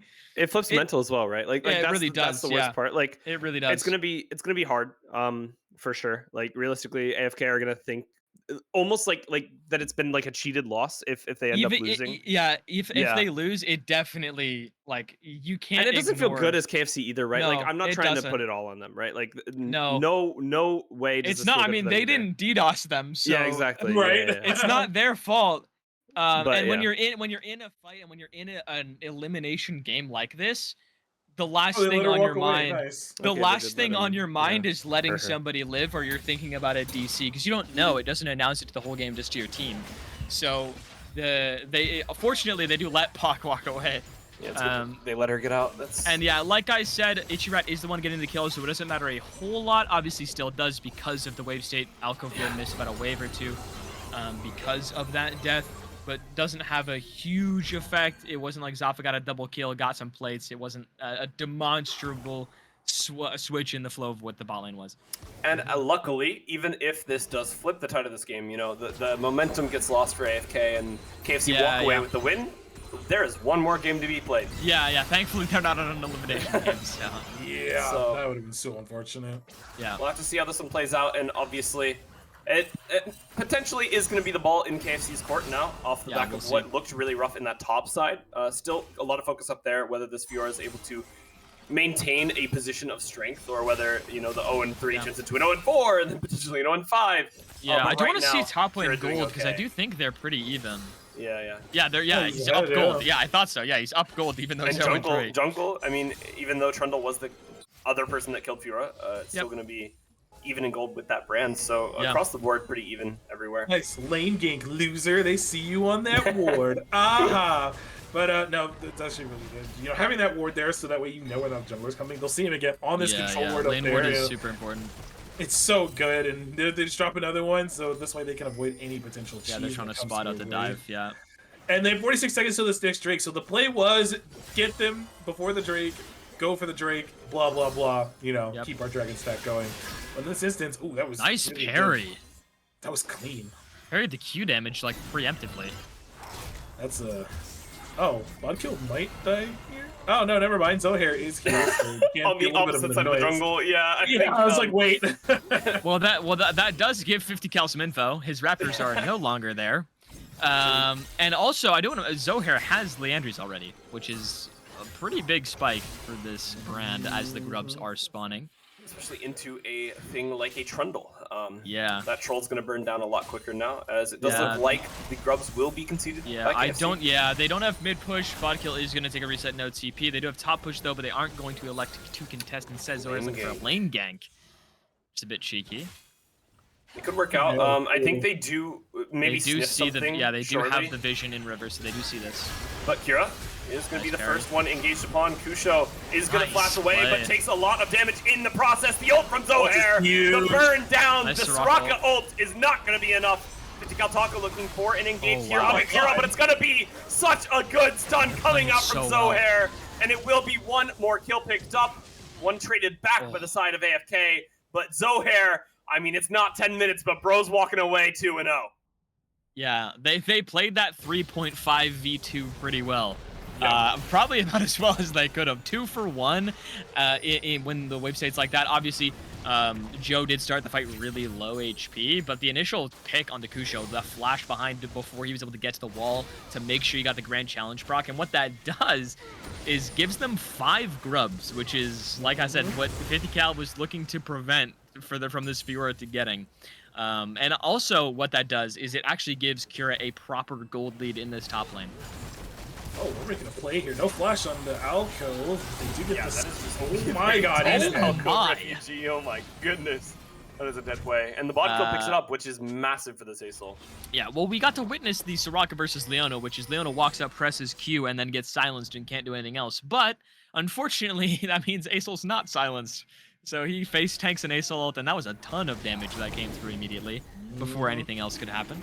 But they will, because of tempo, be able to get this dragon. okay. Yeah, looks good. I mean, Taco picking up a second one for his team. That's definitely looking very good. This is going to tell us who lost the prediction. That's what's important. I was Chemtech, so I've If it's Infernal, it'll be really funny. It's Cloud. Cloud. You know, I was thinking Cloud when I said Chemtech, so Yeah, just go with your gut more. That's the reality of it. First one. Chippy voting with Darter. Cloud does do a lot for both Unlucky. teams this game, though, I will say. Definitely, it's usually one of the less contested Drakes, but I think this game will be very highly contested. Camille doing Camille things. Kira's a level up now, though, and still 1 in 4. The scoreline is just not giving, but Kira. The scoreline is not indicative of the gold. No. But the items wise, Joe is ahead because there's no boots. He did just go straight for the Trinity Force, so he'll be slightly stronger for the time being. Kira's just waiting for TP until they can take their reset. They also got a tier. Whoa. Oh. Somehow, you know, why Alcove is he Refugee there? has kind of done the same thing we've seen him do in the last game. Maybe a little overextension, disrespect, whatever you want to call it. I think he's just trying to unfortunate. push wave, and they caught him. They caught him with his pants down because of the last 3 games. They're like, "Yo, this guy's going to agree for the wave. Just go for him." The pillar a little bit too early, so they can't cancel blood kill out of the E, or W, excuse me. So that he will just get away just fine. This does open up the avenue for the Rift Herald, though, I will say. Having first track on to mid lane, getting that Rift Herald, they do know the Fiora is low, so And should losing, be going for a reset soon. And that Trinity Force is doing work, and really Kira won't be able to 1v1 this Camille again until that Hydra He does is have done. Grand Challenge up though, but they Oh, they're will gonna get down. dive. Oh. Yeah. Okay, but you can see Zohar sniff moving this in. one out. Yeah, Has ult. Kira does have He's Grand definitely Challenge. stopped the dive temporarily. Gonna pop the E, my lands goodness. onto 2, finds a stun here onto it's the so big. Nefiri. Kusho is stunned. it's 50 cooked. Taco is dead. It's so and big. silly boy Joe is gonna go down to the wayside. Kusho trying to get a trade kill back, but Oh my Fiora God, not the taking healing. enough damage. Soraka ult just a little bit too little, too late, and it's gonna be a double kill for the bot kill. A triple kill for the side of KFC overall. For the trade of 1, that's gonna be a good trade. Okay, in the bot side, it will be 1 claimed back by AFK. Zaffa goes down. But either way, good play coming out from KC up there. Yeah, Zaffa got caught while aiming his ultimate, it appears. Does end up dying to the Hoi passive, barely perfect damage there. Also, the Blackfire Torch is done for him. So that helps him out a little bit there and gets a shutdown, puts him back, I would assume, even with Ezreal or close to. Kira's dead. Yeah, he does not have Flash, has absolutely zero Wow, mana. that is a dead Fiora. Oh my goodness. Yep. Can't even That's do. it. Oh, Oh! maybe the wrong way. He's There's a already- Trundle there. Yeah, 50 Bonk. Cal Taco just gonna get the assist. Kill should get picked up by Silly Boy Joe. Grubs on, as eh? well. Look like they We will go were- the way of AFK. Or, Riot sorry, Games, Rift. how does this work? My 2 and 4 Fiora has a shutdown? What's going on here? Well, she, She got was up caught 30 getting CS. away, She was but up 30 yep. CS. Got a kill. Got some more gold but off the top dive. I get it, but still. Speaking of I mean- shutdowns, this Aesol worth a lot of gold and has a lot of gold. yeah, Rhyolize they were and a lost chapter already.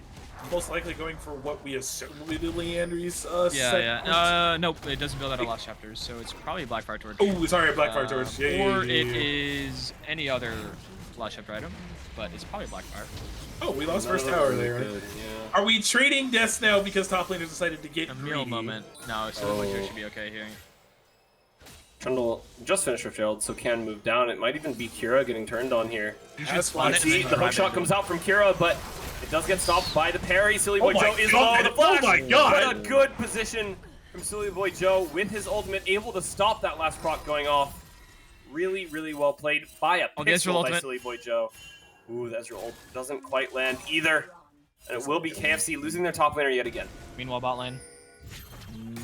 We got a lot going on around the map. I don't think too much will come out of this, but the silence is down. Hazel. So now they could go Blood for it. kill. Might just get the tower instead. Kusho is here and is spotted on a ward, but this will be the mid lane Lamau. Bot lane tower that ends up falling. Ooh, I can tell I'm slowly losing my mind as with how nutty these games have been. The Drake is up in 46 seconds, which, as we mentioned earlier, is a Cloud Rift, which would be good for both teams.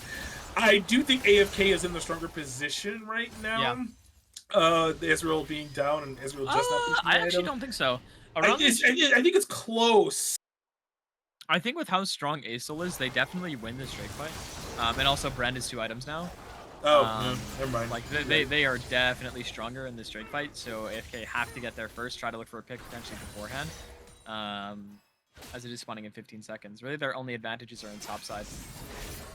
Absolutely. And we saw first sort of seeing the first track as Trundle was going down the bot side. Probably dropping the Herald, I imagine. Yeah, he should drop the bot lane, yeah. He dropped it Herald. Okay, he's dropping the Herald right now. Shoving it in, getting that bot lane tower to go. But we're fighting also up near the top. Yeah, up in almost, the top. not quite.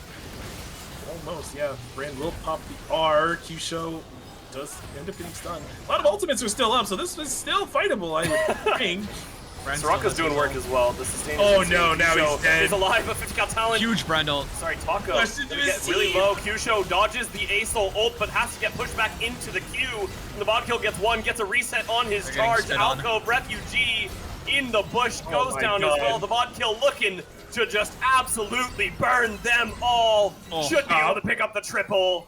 And the bot kill gets a triple kill in the body of the jungle of the enemy team. The dragon gets picked up by KFC, and somehow, some way, they find a way into a commanding position of this game.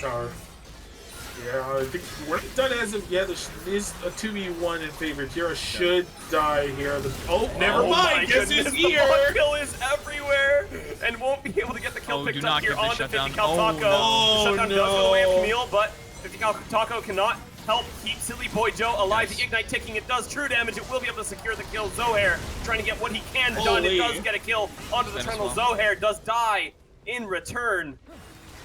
But it is going to be 2 kills onto this Brand, a lot of kills onto the bot kill, but shutdowns traded back either way. This is a scrappy game to say the least. I die here actually.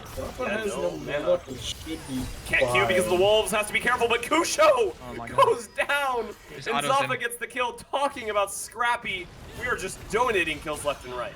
Yeah, uses the barrier, barely lives, but it's enough to get the kill and stop any disasters from happening. But yeah, that shutdown going over to Camille makes his side lane a lot harder to deal with.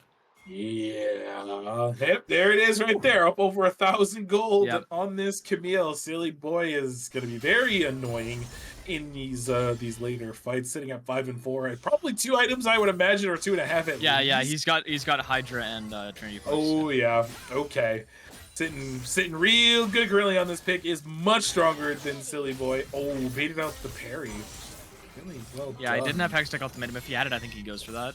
I think so too. Yeah, there's the Rylai's from Acel. Like I said, they're both gonna have it, and they now do. Good luck trying to move. Yeah, I heard you like moving. Well, unfortunately, you won't be able to be doing that anymore. No, yeah, definitely. Zafa currently sitting at 2 items, 1 and 1 on the Ezreal. Has been, I will say, a little quiet this game so far. I mean, yeah, you can't really do anything bot lane. Yeah, I know. It's like you couldn't really do anything, and then you had a million times of attention going on in the top and in mid lanes right now. With both the mid and jungle sitting with 11 kills very comfortably, as 50 cal might be in danger. Silly Boy just ends up soloing Kira on the bot side. It's like full HP as well. I think so, or it might have been close, but a lot of healing came through, which is happening. But that just leaves Camille able to do whatever she wants in this bottom lane now. Is able to get maybe a decent flank angle if she decides to. Nope, she's gonna go ahead. He's just warding for himself and then going back to tower. And then going back to tower. Yep. Just this split pushing monster right now. I did say I kind of favored AFK's draft while we are Camilleing. I did say I did like favored AFK's draft. I wouldn't say they came ahead in the early game as we're currently in the mid game, but man, we're just doing a lot. And we got 50 cal, and they're trying to sneak I like this call. They don't have a lot of damage for it though. don't see it. I It's like the close. call a lot, though. It's Yeah, so this is good, fun. actually. I mean, they sniff it out now, but how's the response? Acel doesn't have Camille has TP. He can't. Camille's Acel TP, can't Acel join. and Fiora are both stuck No. here answering the Camille. It is going to be a 4v3 It's and TPing actually a now. 5v3 if they elect to fight it. 4,000 HP on the Baron. Zohair does end up spotting them out. Not a lot of damage done to Itchyrat. He does end up going down, though. And off the opposite side, Qsho is low. Kira doing what he Reynolds can doing so to get much the work. work done. 50 cal Oh my Taco God. does walk away, but it will be Soraka dead. That Forwards. means no more sustain available for the side of Oh, AFK. The okay. blackboard from Zohair gets the kill onto the refugee. Nice Acel ults. Next one is also picked up, and in comes the kill bod is kill Zaka. to Nice. absolutely kill them all. Kira off to the side gets the kill into Qsho, and it's going to be an ace for the side of KFC. Yeah, they should have finished that. I don't think they should have played for turn at all. They had the time to burst it down, but instead they got off and played for the fight, which Bodkill was able to get there just in time. Yeah. And absolutely flips the fight. Also, Zoppa played the fight really well. Zohair's ult did so much work. damage. Once Puck gets, Puck got one shot by it, and once your Soraka's down, you do not have the ability to outlast Acel, Brand, and Ezreal in these fights, especially with double Rylai's.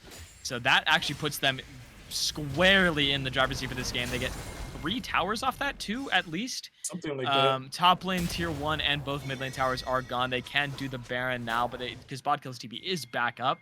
Now, Kira the one without TP, but crucially, Camille and Hui no TPs for either of them, so Qsho the only one that has it. So in the side lane, Fiora can match quite comfortably and not have to worry about Camille trying to disrupt these team fights. And as we're, starting to get to those, we're almost at the end of the mid game, I will say. I mean, this next streak is coming up. It will be sole point for AFK if they get it, but KFC is so much stronger at this moment. It's kind of getting difficult for them. We have both Camille and the Fiora, the top laners here in the bottom lane. They want to try to create pressure down there for this streak, but there's no way. Okay, and the smite was just used by 50 cal. That does make this a lot harder as we're getting 1v1 in the bottom lane rather out of the top laners. I think a very pivotal point in this 1v1, was since we're mentioning that it's a skill matchup, and when the gold is relatively even, as it kind of has gotten closer to now since the Hex Drinker was kind of wasted. It's not going to be useful in the 1v1 against Fiora, obviously. The one with red buff is the one that wins, as I was saying, and Kira very much winning that trade. That damage Sleep matters Mojo a very lot. low. Getting healed up slowly by Pac, but not quick enough. 50 cal Taco getting poked out as well, and so much poke available to the side of KFC now that they have first entrance into the river. They can't walk in. Yep, this is exactly what we were talking about in draft. There's no way in for the side of AFK. It's going to be a donated dragon to KFC. Baron, they do have inside track if they want to move towards it, but I'd assume that KFC are willing to let this game just slow down. Oh man, this is gonna get spicy if they're pinging this. There won't be any TPs from either Silly Boy or Alcove to answer this if they decide to go for it. It doesn't look like they're going to. They're taking the slow play because Leona has space. KFC are happy to let this game slow down. Yeah, they're taking the slow play, but they're definitely looking towards Baron. They were pinging on it. They want vision for it. Speaking of slow, yeah, they're going to it now. We are pulling an Alcove refugee, perhaps. Okay, Kira is gonna walk away. So not gonna end up pulling that one. They're gonna try in 1v2. They could realistically take a fight here if they wanted to. Yeah, they're definitely poising for Baron, like for sure. All 5 are up here. Bodkill is going to base. Potentially, he has TP, so he could maybe match Camille, but doesn't want to get chunked out, so I think he'll stick around. I mean, item advantage is just across the board here for KFC. It is so difficult to fight them right now. Yeah, besides Fiora, everyone has half an item up. Yep. Oh yeah, that's the exact reason why you're letting your Camille split in the bottom lane. They're all gonna. Okay, so it looks like they're not sure. They should commit. They should commit. Don't base. Oh. Interesting. Camille got the turret. There's no response as of yet from KFC. 50 cal Taco just kind of trying to feel it out, get a little bit of vision control, and I mean, realistically, AFK going to be pretty happy that they got that tier 2 bot without losing Baron. So I mean, realistically, back off. They have that vision, they have that security, and pretty okay as well to let this game slow down. Yeah, absolutely. But it looks like the control of the Baron will be given up by KFC. Will allow AFK to roam in and get some of their own vision as well. Clear out some of these wards. The ward was spotted there, and they will also be spotted on the side. It's crazy that we're at 26 minutes, by the way. I know, it feels like it's later than it is. It feels way later in the game. Feels like it should be 30 minutes as both the top laners are fighting. I saw the Hextech ultimatum was just popped just Oh, now. Nash. Okay, and who has the red buff this time? It is going to be Silly Boy Joe, and he's winning that one despite being a level down. Oh my goodness, Soraka healing. Or that wasn't even Soraka. That was just a Q. That was just a Q.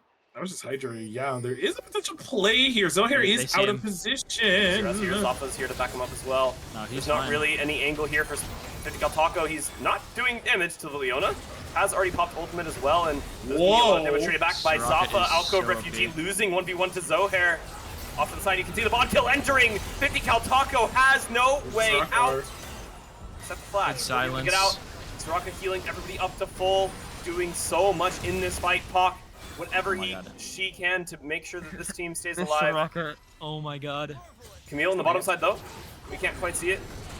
Okay, it's fighting down there. They're doomed. Very low. Yeah, Silly did die. Fiora does have TP available. That's man advantage to the side of KFC. should just keep going bot lane. You should keep pushing bot lane. They can do Baron for sure now. Yeah, they just slow it down. Let her push. Yep. It's a really good call here, I would say. I mean, your Leona's really healthy. Your Ezreal is also really healthy. And but you leave it to 50-50. Flash not available for Taco. They know he Cal has no flash. They know Taco can't get in. Yeah.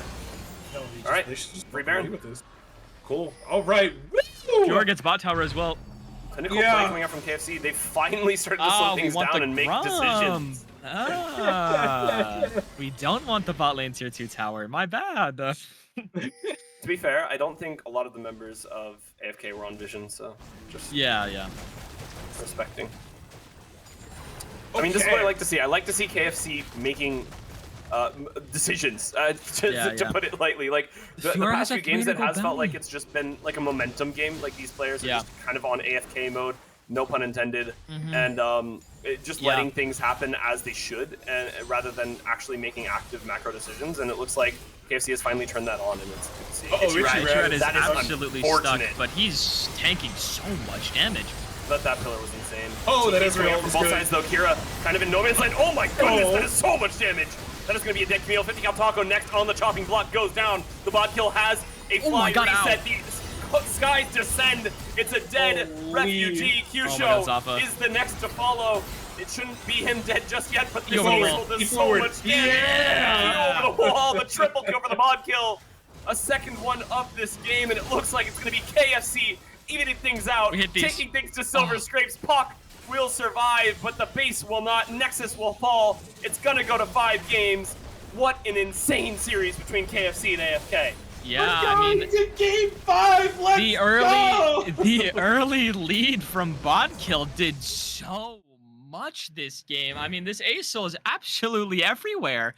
I mean, we were talking about it early on when Neferi was roaming onto Zohair's Krugs.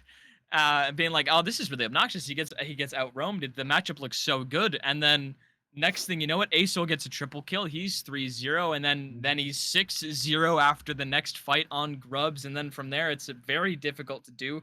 Then they start to get Zafa involved in these Drake fights. He's doing unbelievable amounts of damage. And in that fight in mid lane, Ichirat buys so much time, he just can't die. And yeah, looking at the damage, I'm not surprised that both top laners doing the most because they are permanently slapping each other across the face. And then, yeah, this brand, I mean, the KDA wasn't flashy from Zohair, but the damage certainly was.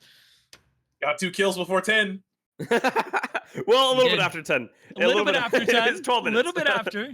But, you know, maybe we have been, maybe we've lowered that number a little bit too much. Maybe it was 12. We just thought, 10. Maybe. That's what we were assuming. It just felt like it was so early. Like 13. Yeah. Yeah. It's before 13. plates fall. It's before plates fall. It's like 14 minutes.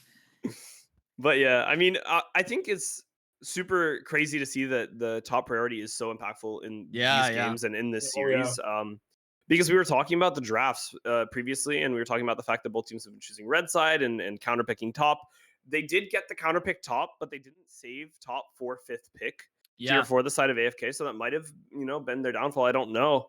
But either way, that top lane impact cannot be understated. Yeah, it was crazy. I mean, and even for KFC, teams. Like Hero was 4-7, but he had a 300 gold bounty and he was up gold. His KDA was really bad, but he had so much pressure and was doing so much damage. much like the last game, he was like 8-11. He wins a 1v4 in bot lane and it makes the game so much easier for them to actually try to win that previous game, and does a very similar job in this one. Solo kills Camille in that bot lane when they're trying to poise for Baron, and it gives it to them for free because they can no longer contest. And on top of that, the fight that happened, I mean, no flash on 50 cal. There's no way he can contest. And then they get Baron for free, capitalize on it as well. I mean, like you said, Drake, they are fine. They finally had a game, KFC, where they were in the driver's seat and being proactive from basically minute 1. Yeah, and it was pretty insane to watch from start to finish. And now we're finally at that point. What a series, man. We've come to game 5. It's the We're best all of What one. a journey. We did It's it. the best of one. It's all it comes down to is This is a one reverse game. sweep so far as well. Like what The best of one. what a crazy series, man. It's just insane how we've gotten here. And honestly, I'm not gonna yap on it too much. I'm actually gonna just say we just need to take a pretty much a little bit of a moment to kind of gather ourselves, get ready for this game 5. And it's Silver Scrapes on the menu, so we'll be right back in a couple of minutes. And holy moly, enjoy the tunes.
Welcome, everybody. It's Silver Scrapes time. Hell yeah. It is game 5 between the Forgotten Kingdom and Team Fried Chicken. Holy mackerel. We made it. It's been a long And didn't day, I tell fellas. you that we could do it? I told you. That's why I got the red on, man. KFC, man. Okay, it was brutal. I will be honest. Like, this has been a brutal series. But I've stuck with my boys all the way. I still got Yep. Silver Scrapes running in my ears. Yep. We're gonna freaking win this, guys. Me No too. bias, of course. AFK, you've Yeah, done no well. bias, no bias. Blackguard ban. But KFC's Insta, gonna win. Nami ban. That's all I'm Insta. saying. That's Let's all I'm go. saying. I'm ready. Caitlyn ban. Boom. Next ban for AFK is gonna be Ezreal after that one, because after that last game, he's not allowed to play that champ again. No, absolutely. Rengar ban. Boom. Oh, Fiora Fiora ban. Okay. Oh, I Ezreal expected is that. Come on. open Come unless on. they I We like saw that. Kira. No, We I saw like Kira. it. And then, yeah, like DBZ said, we first pick the Ezreal. I mean, unless they don't want to, and they're completely fine with giving it up as well. Which, Now we got no big deal. Jinx first pick. Okay, Ezreal's a counter. Like I said, it's pretty free. Yeah. Karthus. That's not real. It's not. This would be interesting. Karthus first pick would be interesting. Yeah, just pick Ezreal. Yeah, Yeah, it's a good matchup. Just pick Leona. Easy breezy. Yeah. Go Ezreal Leona. Boom. Do it again. And hope the Jinx takes cleanse. It's good. Yeah. Ezreal Leona is a good lane. We saw it last game. Ezreal's a Jinx counter. It's a classic Jinx counter, but it's been a Jinx counter forever. Yep, there's a Leona pick. Okay. We'll But see this if is the it. Trundle gets picked again. I mean, this is literally it. We were Yeah. talking about it off stream. You know, this is a best of one. That's It's what a it's come best of down one. to. Yep. AFK, KFC fighting tooth and nail throughout their regular season, throughout the playoffs. A I couple like of them that. having a couple of Ooh. iffy series as well. And I mean, this is as iffy as it gets. You know, Yeah. 2-2. We've played 4 games tonight. We're all tired. They're definitely tired. Yep. They've gone through it all. We've had DCs every single game. Like Yep. these players are Pauses, ready, yeah. man. Yeah. This is what it's all come down to, and we're still seeing Milio Jinx. It is what it is. Yeah, Jinx Milio. I like the Milio a lot into Leona. It does let your Jinx not take cleanse potentially, although I think Milio has to take cleanse even if Jinx does or does not. I think Milio probably should this game because he can get chain CC'd by Leona, and he does not want that to happen. Zoe. Oh, I mean, interesting. like I was saying, like this is it, right? We gotta pull out all the stops. This is the finals. Like I'm surprised there's he didn't go nobody right that can back to counter you play. afterwards. Like just pick whatever random stuff that you have in your back pocket that you Yep. haven't pulled out Yeah, yet. it's comfort time. Yeah. It's- Comfort, like strength, yeah. like Just stuff pick that your you best hope that they champ. don't know how to play against. You know, Yeah, like, yeah, yeah. Just lock in the pick Zoe, your man. best champions. Game Screw 5, it. what matters is you're on something that you can just perform with. There you go. I was gonna say lock that in. Let's straight go. up. Yeah, yeah. Straight Lock up, it bro. in. That's what I'm talking about. Akali is good into Zoe. It's good into Mhm. Jinx Milio. A lot of one-shottable champions. Milio can't cleanse 2k damage. So He there's can knock you he back. can though. he can That kick is you in the the annoying mouth. part. Yeah, That is true. But yeah, I really like Akali in this game as well. It forces them to play more frontline and other disengaged champs, which potentially, and I would assume KFC probably bans Trundle because Trundle's still kind of annoying for what they're looking to do. As much as it didn't have the same impact last game as it did in game 1, you don't want it to get to where it did in game 1. The Wukong ban makes a lot of sense given what they're taking. Currently, although Brand did also do a lot of work, You I would just expect do them to Ban 'em probably both. ban Ban 'em both, both. honestly. Yeah. I would also not be surprised to see an ASOL ban as well. This Akali could go top lane. I know you don't think it would, but it might. think But it they are could. going to just ban jungle because I it probably won't be top lane, Wait, honestly. hold but- on. We You're banned cooking? Puppy.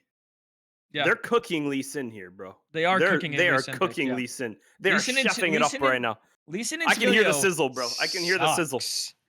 Lee Sin and Okay, it Twilio doesn't matter. true, yeah. If Milio kicks Lee Sin in the teeth, Akali, like, True. you know what I mean? Are we I picking mean, Lee Sin? they're, Are they're we doing cooking it? up Lee Sin, bro. They're cooking up a game 5. I honestly Lee Sin. don't hate it. I'm just don't hate it. saying. I can smell the spices. I can smell them. I think they should go Jarvan. Um, Jarvan hater though. True, Remember? Jarvan hater. Yeah, classic Jarvan hater. You can't give in Yeah. game 5. Then you're It would just be gonna pretty cry funny, yourself to though. sleep. You Zohar can't give Lee in Sin to game J4. 5 would be. Yep. There it is. The Poppy ban. Yep. They Yep. gave it Zohar away. Lee Sin game 5. Yep. Let's go, bro. All right. Let's go, Yeah, bro. they banned Poppy Trundle. Yeah. All right. Makes sense. Now the question hype. is, are we getting post C9 rush Lee Sin, or are We're we getting- getting Xiaohu Lee Sin? What Lee I don't Sin know. are We're we about to gonna be find getting? out. We're about to find out. We're getting the worst Lee Sin you've ever seen in your life. I swear to God. Mhm. God damn, I love Zohair. Volley Okay. ban. I love it. It's great. So we'll see what definitely happens as that pick is locked in. It looks like we're Yep. we're going for the Volibear pick, which I think is Such a incredibly good strong. counter into Lee Sin. It's so It's so good into Lee Sin. It's So good good into into Lee it. Sin. Why did we pick Lee Sin? Dude, I told you it's hard. Like I said though, But like it's I hype. said, comfort. This is one of his Mhm. most played champs. Plays his shit all the time. There's that Mundo front- there's that Blind front line, yeah. is hard since Aatrox is open. However, Kench is that would be some more hilarious. front line. disgusting. That would be TK so is gross. also very. Yep. I honestly so like now it a that we lot have here. Tom Kench, who does Lee Sin kill? Nobody. Nobody. Who does he kick? Oh, also Tom nobody. Kench. True. No? Yeah, It's Tom horrible. Kench can't eat himself. It's so true. He also Ooh. doesn't take Eat himself. damage. Can't definitely. eat himself. They do need Gwen here, I think. Yeah, we need Yeah, a so crazy what do you top play lane pick. We need into a crazy that? top lane pick. I'm down. Mordekaiser. Okay. I am down. 'Cause Okay, you now know we what can that kick means? people. Yeah. Yeah, we can kick people because we can ult the Tom Kench. All right, True. I don't mind it. It's a hyphy Okay. draft. It's a very AFK, very KFC draft. Yeah. KFC got in the kitchen. They may have burnt it a little bit, but you know, Forgotten Kingdom Yeah. are often away from their keyboards, as the name does suggest. So we'll have to see how this one plays out because We're in game 5, boys. I'm excited. Yeah, I'm gonna be yeah. honest. I'm really curious to see how this bot lane plays out. And if Zalfa gets a lead on this Ezreal, because it is a counter matchup. It is a really good matchup, but this Melio does a ton of work in the 2v2. Yeah. It's similar to the Soraka. It pretty much negates Leona's entire engage. And As we've soon as seen Leona Pac presses Milio, E. like, Oh yeah, like game 2 it She's did incredible on it. so Yeah. much. Yeah. she's so good. It's this champ when piloted well is so obnoxious, especially with paired with Jinx. The amount of range that Jinx rockets have, especially later on, helps so much when you're dealing with a melee heavy composition. The only range that KFC has is Ezreal. That's it. Everything else is melee. Jinx can do so much in these team fights. Mordekaiser probably is going to end up having to ult Emilio, if anything. Which True. then leaves Tom Kench and Volibear to peel for this Jinx. And Zoe as well can go largely uncontested unless there's a crazy flank angle from the Akali or the Lee Sin. So I do like AFK's draft quite a bit. I think KFC's draft is good, but it's hard contextually against what AFK are playing. I definitely agree with you on that side. Also, give me an Infernal Drake for this game. That is the soul I want. Yeah. And just kind of where kind of piggybacking off of your point earlier when you talked about comfort, or sure, is I feel like you also have to be aware that the other team is going to play comfort as well. Yep. So Yeah. just because you might think it's good because it's comfortable for you, the other team might play into that. Like you said, when Yep. the moment the Akali was picked, there was going to be more frontline drafted. And what did Yep. they pick? Volibear, Tom Kench. Volibear Immediately. TK, yep. And just immediately you have so much safety from this Akali, Yep. from this Lee Sin, and you can just pretty much blow up the Leona before she can even do anything else because you're saving that Tom Kench ult for her engaged. So this game is going to be a little hard for KFC. AFK's draft is going to be a lot of fun to watch, I think. I love watching Zoe's play. So seeing annoying what to play they against could Zoe. Oh my potentially do. goodness. Yeah, just Yeah. over the wall, you're popping people for no reason because you're just fed. Yep. Like Just 100 to 0 because great. you're that good. Like it is what I it think is. I think mid lane has a lot of impact this game. I think so similar too. to last game where it's like Aesol and the Fury, if either one of these champs gets ahead, they can do so much work. Similarly, Zoe and Akali, if either one of these champions get fed, they can do so much in this game. Now, as much as it's a hard job for Akali because Valiant and Tom can't exist, she can just disrupt fights so much by playing in the backline. And if you're dragging the attention of Tom Kench and Valiant away from this Ezreal and Mordekaiser and Lee Sin, it makes their job so much harder. So I think if they can get a similar, I mean, they probably won't get a 6-0 Akali like they had a 6-0 Aesol last game. But if they can get a lead in mid, and especially with this jungle, like they have so much playmaking with these two champions, if they can play around and roam like they did last game together and impact the two side lanes and get them going, I think they can do quite a bit with their composition. Similar to AFK as well. If this Zoe can get around the map and be obnoxious, especially top lane, and put this Mordekaiser behind, they can do so much with it with a fed Tom Kench. And I mean, this is the epitome of adrenaline-fueled gameplay, right? Like we Oh, were, yeah. I was talking about it We're a bit fighting off everything. stream, but like this is everything, right? This is where legends are made. This is what these teams have been eyeing and vying for the entire season long, and they've both made it to the literal like doorsteps of winning, right? Like the victory doorsteps. They just need to take that step over the line, and like you said, it is a best of one. These players. It's everything on the line, and this is the scariest and most fun League of Legends you can ever play in your life. So I'm excited to watch these guys play. It looks like they're willing to put it all on the line as well, right? We were talking about picking comfort here. You know, it looks like the coaches might have loosened on the reins a little bit. Said, you know what, guys? We're in game 5. Like, pick what you want, man. Like, play what you feel like you can win on. I think like it's actually if you feel like so you can't important. win, it's all mental. It's all right. mental. Like as much as like we're talking about the compositions and KFC's comp is hard to play against AFK's comp, they still have a good composition and it's so much in their comfort zone. The drafting a comp that you guys are practiced on and champions that you guys have played so much of where you can have your eyes closed and know how to play them is so important in elimination games, and especially in a game 5 of a finals. You want to be playing something that you know you can win on and that you can carry with, and I think it's pretty evident with both of what these teams have drafted. Yeah, absolutely. And I know I mentioned earlier that I wanted an Infernal Drake, and I'm assuming, are you quintupling down on the mountain? No, you know what? I'm gonna shake it up for this game 5 of finals. I think it'll be a Hextech Soul this game. All right. Drake, what you got? Bro, we're going left field. I'm going Ocean. It's not going to be an ocean. I can tell you that right now. But it's just If what AFK got an ocean soul, I think they can't die anymore. it's what came to mind first. So I would be Yeah. pissed if I didn't say it. But I know Yeah, it's not yeah. going to be an ocean. But I'm saying ocean. Yeah. Okay, well, fair enough. But lads, I mean, it's the last game of the night for us. After this, Yeah. depending on who wins, we'll have to hear whoever decides to yap, to Oh, at yeah. us. The It's yapping. gonna be a True. We'll have lot to of hear fun. the yappers. The Oh my yapping will goodness. ensue in the post game. Listen. definitely will. I'm so excited to see most of these champions. Like Mhm. we almost never see a Kali anymore. Nobody plays Lee Sin anymore.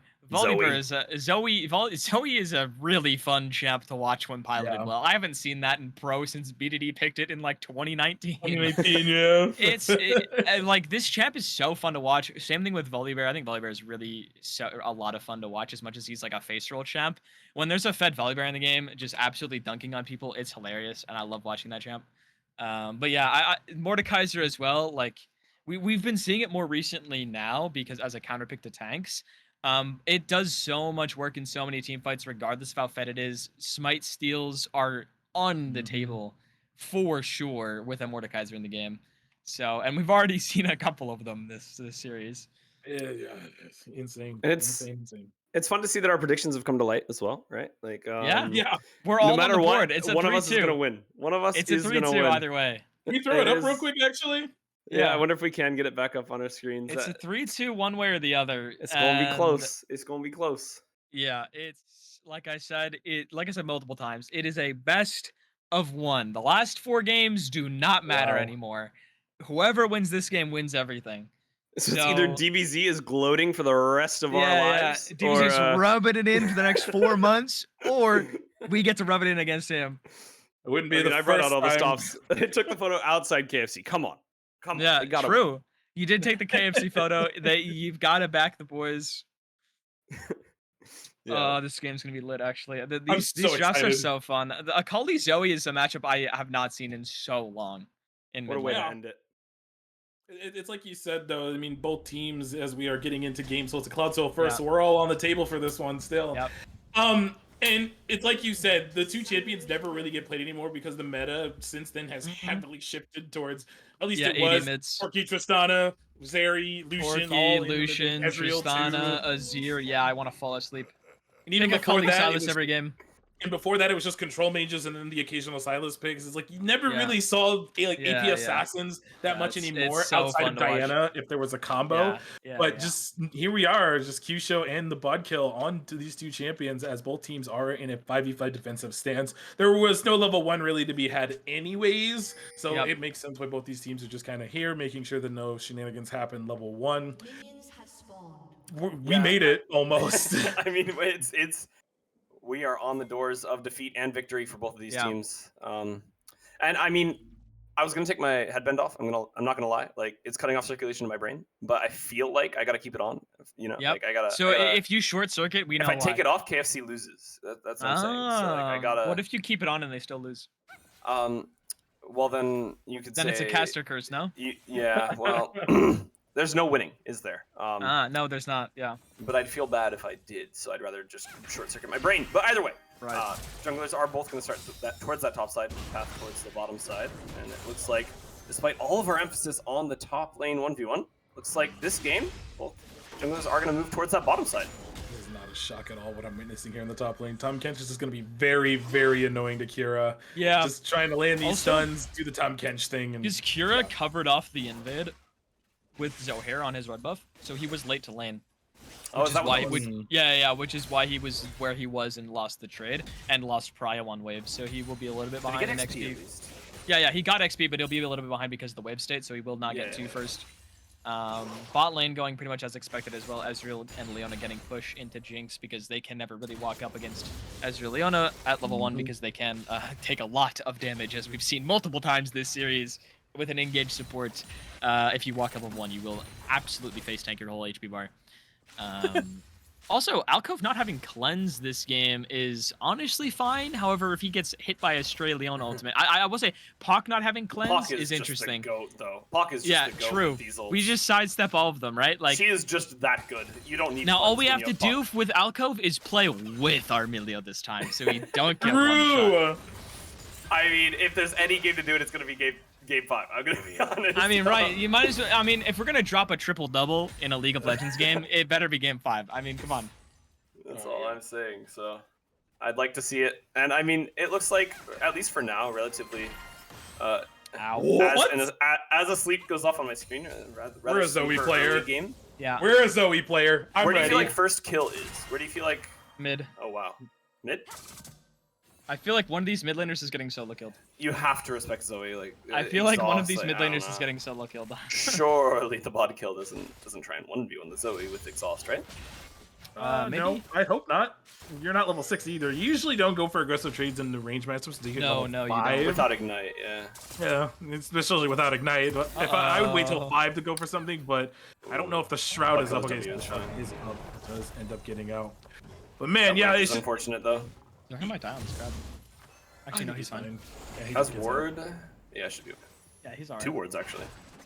He doesn't have red buff though, so I don't think he wants to fight this. I mean, Zohair is on his champion. Like, bro wants to fight this. Listen, I know he wants to fight this, but he doesn't want to fight it. You know what I mean?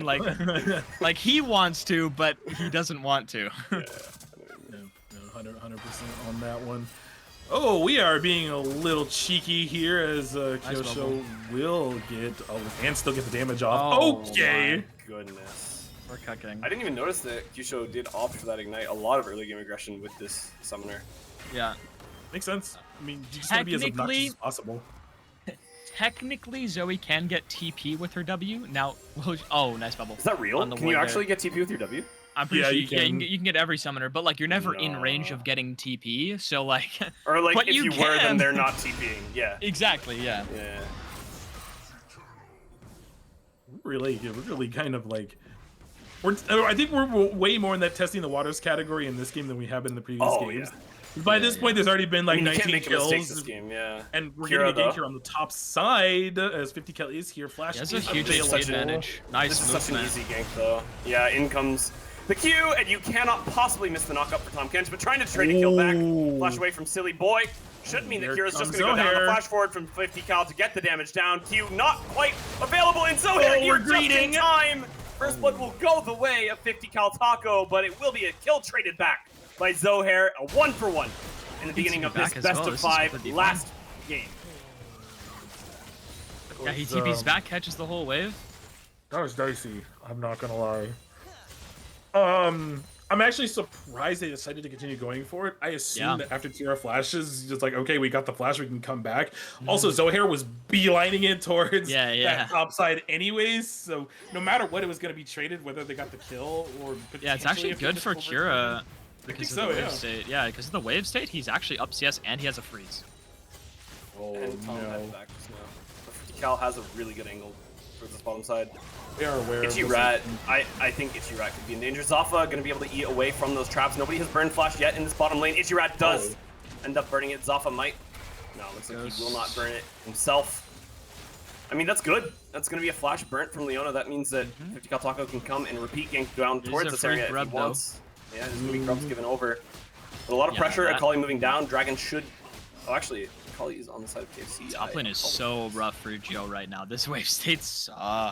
Yeah, I for can him. see what it is on the map. It's Pulling a dragon. really bad. Oh, he can't trade okay. Dragon. Okay, it's going to be Mordekaiser taking Silly Boy Joe to the Gulag. I think this will just be a kill onto the Tom Kench. The E comes out. Flash. Will he be able to get out, though? Zohair in the area. Doesn't have ult just yet. Kira does have a Safe shield guard. just as much as the Tom Kench. And Tom Kench eats him, but he will was go close. down. Zohair picks up the kill. And this is 2-0 Zohair before 10 Yep. minutes. And like you said, the Drake does get traded over by 50 cal on the bottom side of the map. But not only is it 2-0 on Zohair, finally Kira doesn't find himself 1-5 with the CS lead. He's now 0-1-2 with the CS lead. Much more commanding position than top lane this time around. Yeah, Still one death, though, and no kills, but it is what it is. We don't Yep. get those to Zohair to make sure that the win condition stays alive. Mm-hmm. accurate. You are completely Yep, accurate yep. on that one. The Yeah. stat is undefeated, and they're trying to make sure it is. So Indeed. They heard us talking smack, and they're like, you know what? Yep. We need to get Zohair 2 kills in. What do you know? Currently has 2 kills at 7 Yep. minutes. There's been a lot of fighting all over the map, as usual. We're, Yeah. we're not surprised that at this point as Alcove is in a cheeky we're position. No queuing our cleanse demons. reminder. Okay. Ooh. yeah, there's no Milio nearby, so we need to be a little careful. Just, I mean- just a little bit. Yeah. We might get Doke here actually. I don't think you do. I mean, they could. He has ult. Like 50 cal Cal has just dipped, 6. though. Yeah, he just left. So because, I mean, yeah, they could have, but I agree it's not a good idea, but they could have. It's good to Little notice the bit. singles for sure, and Yeah. I'm But sure that they people's- might have, but maybe called it back because of a Yeah, couple yeah. of potentials of Zohair potentially being there and other Yep. stuff. But either way, I mean, Riot Games? Oh, okay, I thought you were Oh. pause again. Oh my goodness. But either way, I feel like we mentioned, this game's going to be a little bit slower paced because neither of Yeah. these teams want to be making any mistakes. It is the final game, and I Yeah. think something else to note is the mental states of these players at this point, right? Mhm. It is a very we keep saying it's a 1v1. I mean, it's a best of one, right? Like, realistically, that's what you're trying to tell yourself in your brain, but you're very well aware of the fact that, AFK as a mental position, they won the first 2 games. Yep. They has to be careful here. Q-Show has no mana though. Yeah. But yeah, they won the first 2 games. They lost the last 2 afterwards, and they're off the back of 2 losses. So Yeah. they really need to get a position in this game where they feel ahead, and not quite securing that is a bit rough. It looks like they're not getting desperate just yet. Good Volibear lane gank. It could work out really well for the side of AFK. Flash. They should be able to get the kill here Yeah. on Itchy Rat. Jinx with a lead. This is exactly what AFK needed to renew their mentals in this game. Yeah, and that's Milio and DeLeona for you. Ult's You still go available, you can in. dive, Zafa. Yeah, ult is still for 50 cal. Zafa it does have flash though. You will be running away, I would imagine. Yep. But that's a wave Probably loss gets at the flash least. here. Might get the flash here. I mean, if dies, he huh? doesn't, it's a kill. I'm gonna be honest. 50 Cal Taco can shut off the turret. Dies underneath. Zafa Oh. doesn't burn the flash. Elects to just die. Instead, did pop the barrier. This should just be a dead Volibear off the back. There's of a it. Itchy Rat Kali. Not quite able to secure that Zenith Blade onto the Volibear. Akali can't quite get in when you have Pock in the area. Gonna try and do so though. You can see Zohair moving down. It's a collapse on this bottom side. It's gonna be a full out 3v3. The E comes in from the Akali. Nice We get Q. knocked back from Pop. Yeah. Pock is available. So And that good. will be AFK absolutely coming online here. Oh! Wow. Solo Bolo in the top lane. We looks like tried to dive a Tom Kench, which is generally ill-advised. AFK mental Um, restored. That's all I have to say. Yeah, and I think Puck played that so well. The bait for Ichirat to go in for the kill and 50 cal sitting in the bush, instantly ulted on the root so Alcove could buy more space for themselves. And then Ichirat just dies almost immediately. And then the follow-up chase, Zafa didn't flash. He probably still dies if he flashes, which is probably why he did not flash, because his gal Yeah, I had flash think up. so. Ults under tower, and then he just Q flashes and he dies, which is why I'm pretty sure he didn't flash. But the big thing on the following play, the shuriken flip hit, but he got kicked out of it. Like, took a Milio Q straight to the Which is face. what we expected, yeah. Can't follow up on it, so just 2 free kills pretty much, and also going to get grubs, probably I would imagine. Zohair really wants to not give it up though. So confident on this Lee Sin, trying to move in. 50 Cal Taco does secure 1, and that's at least 6 grubs denied for the side of KFC. Looks like 50 Cal Taco electing to flash away. Uh-oh. Mordekaiser ult. Q-Show does land asleep, but Mordekaiser is in between the 2. Lee Sin does get a kill onto one of the grubs. The Jinx Gets Super all Ring 3. Death Rocket does not secure 1, and that's going to be 5 grubs for the side of KFC. 1 did get taken away by 50 Cal Taco at the beginning. Yeah. I mean, this is as even as it gets, right? We were talking about Yeah. it mentally. We were talking about it physically. The gold is only 400 between these two. Now, I feel like the mental has been restored. I feel like at the beginning, maybe AFK, a little bit desperate, potentially, in the dumps, I would say. But now Yeah. it has ultimately well and truly become a best of one, right? Like, things have evened out. Your Jinx is ahead. You have win conditions.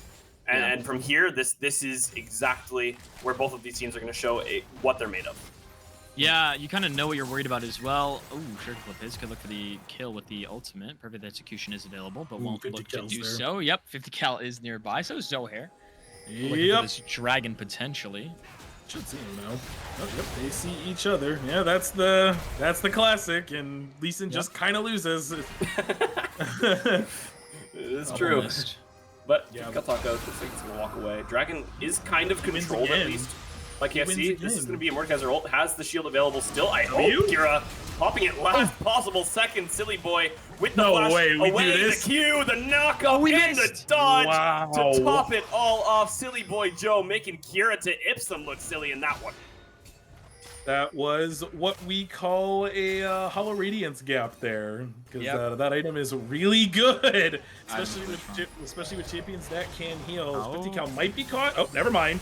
We're just walking away. Has ult, should get out of this. Yep, there we go. TP also on the side from the TK, so this is gonna get really dicey. Has to be careful. Zohair goes over the wall trying to find the God. damage. Oh my God. Is low. Jinx, And Jinx has a reset. Zafa is low. Flashes over the wall. Itchy Rat has to flash away as well. Cure to Ipsum. TP in perhaps just to die. The stun is out from Silly Boy Joe. A double kill for Jinx. The flash forward coming out from Q-Show and the follow-up on Itchy Rat. A triple kill for Alcove Refugee. And it looks like Knives is trying to walk away with the big boy pants in this game.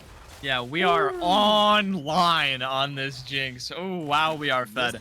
We are. Really well played and really well baited as well into that bot jungle. The traps were perfectly placed by Alcove in that choke point. They were able to turn really well. 50 cal lives by using his ultimate defensively. The E goes down. They get so much damage. Luckily, Bodkill escapes with his life after almost killing himself. But still, triple kill for this Jinx. You can see in the items, a lot of damage already. It will be, what soul is this? Chemtech. Chemtech, so, ooh, that's going to be really tough to deal with. Oh, yeah. Especially if AFK end up getting the soul. They're really reliant on this Leona engage, and if there's just too much tenacity, they're just going to get tickled by it and be like, all right, this is fine, and just keep walking at them like they have been. And let's talk, before we go any further, Silly Boy Joe popping off on this he's TK, absolutely popping off, just smurfing it this game on this champion. And this is a less deceptive 0-4 Kira. It is a less deceptive 0-4, yes. He's actually still up in gold, I think, but... Levels, though. Not levels, he is down in XP, yes. Ooh, good sidestep, but I do think TK should just walk out of this. Yeah, he's up gold still, Amazing. Barely. After this wave, maybe not. Oh, Don't miss the cannon. I think it's like dead even. Okay, we hit it. Yeah, Oh, we're up ahead. Wait, hold on. Nope. Okay, minus Silly Boy is... -2. We're up 50. We're up 40 gold. Let's go. Oh wait, what's happening over here? Oh wow, 50 cal Taco is in the death realm. Oh my God, he's dead. You have no team after you come out of that, and I think you could say differently for 50 cal Taco. That is going to be a very dead Mordekaiser. Q-Show picking that up is Alcove needs quite to not die here. important. Zoe with a lead is impossible to deal with. As that is going to be a 1-0 and 3. Zoe pretty happy with that one. It is going to be an item lead for the Akali for now, but boots have been traded.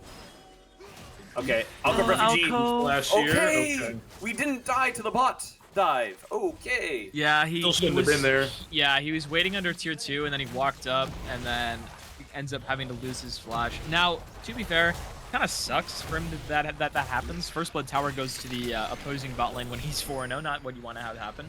But obviously, cross map with the Herald are able to use that to grab a later objective.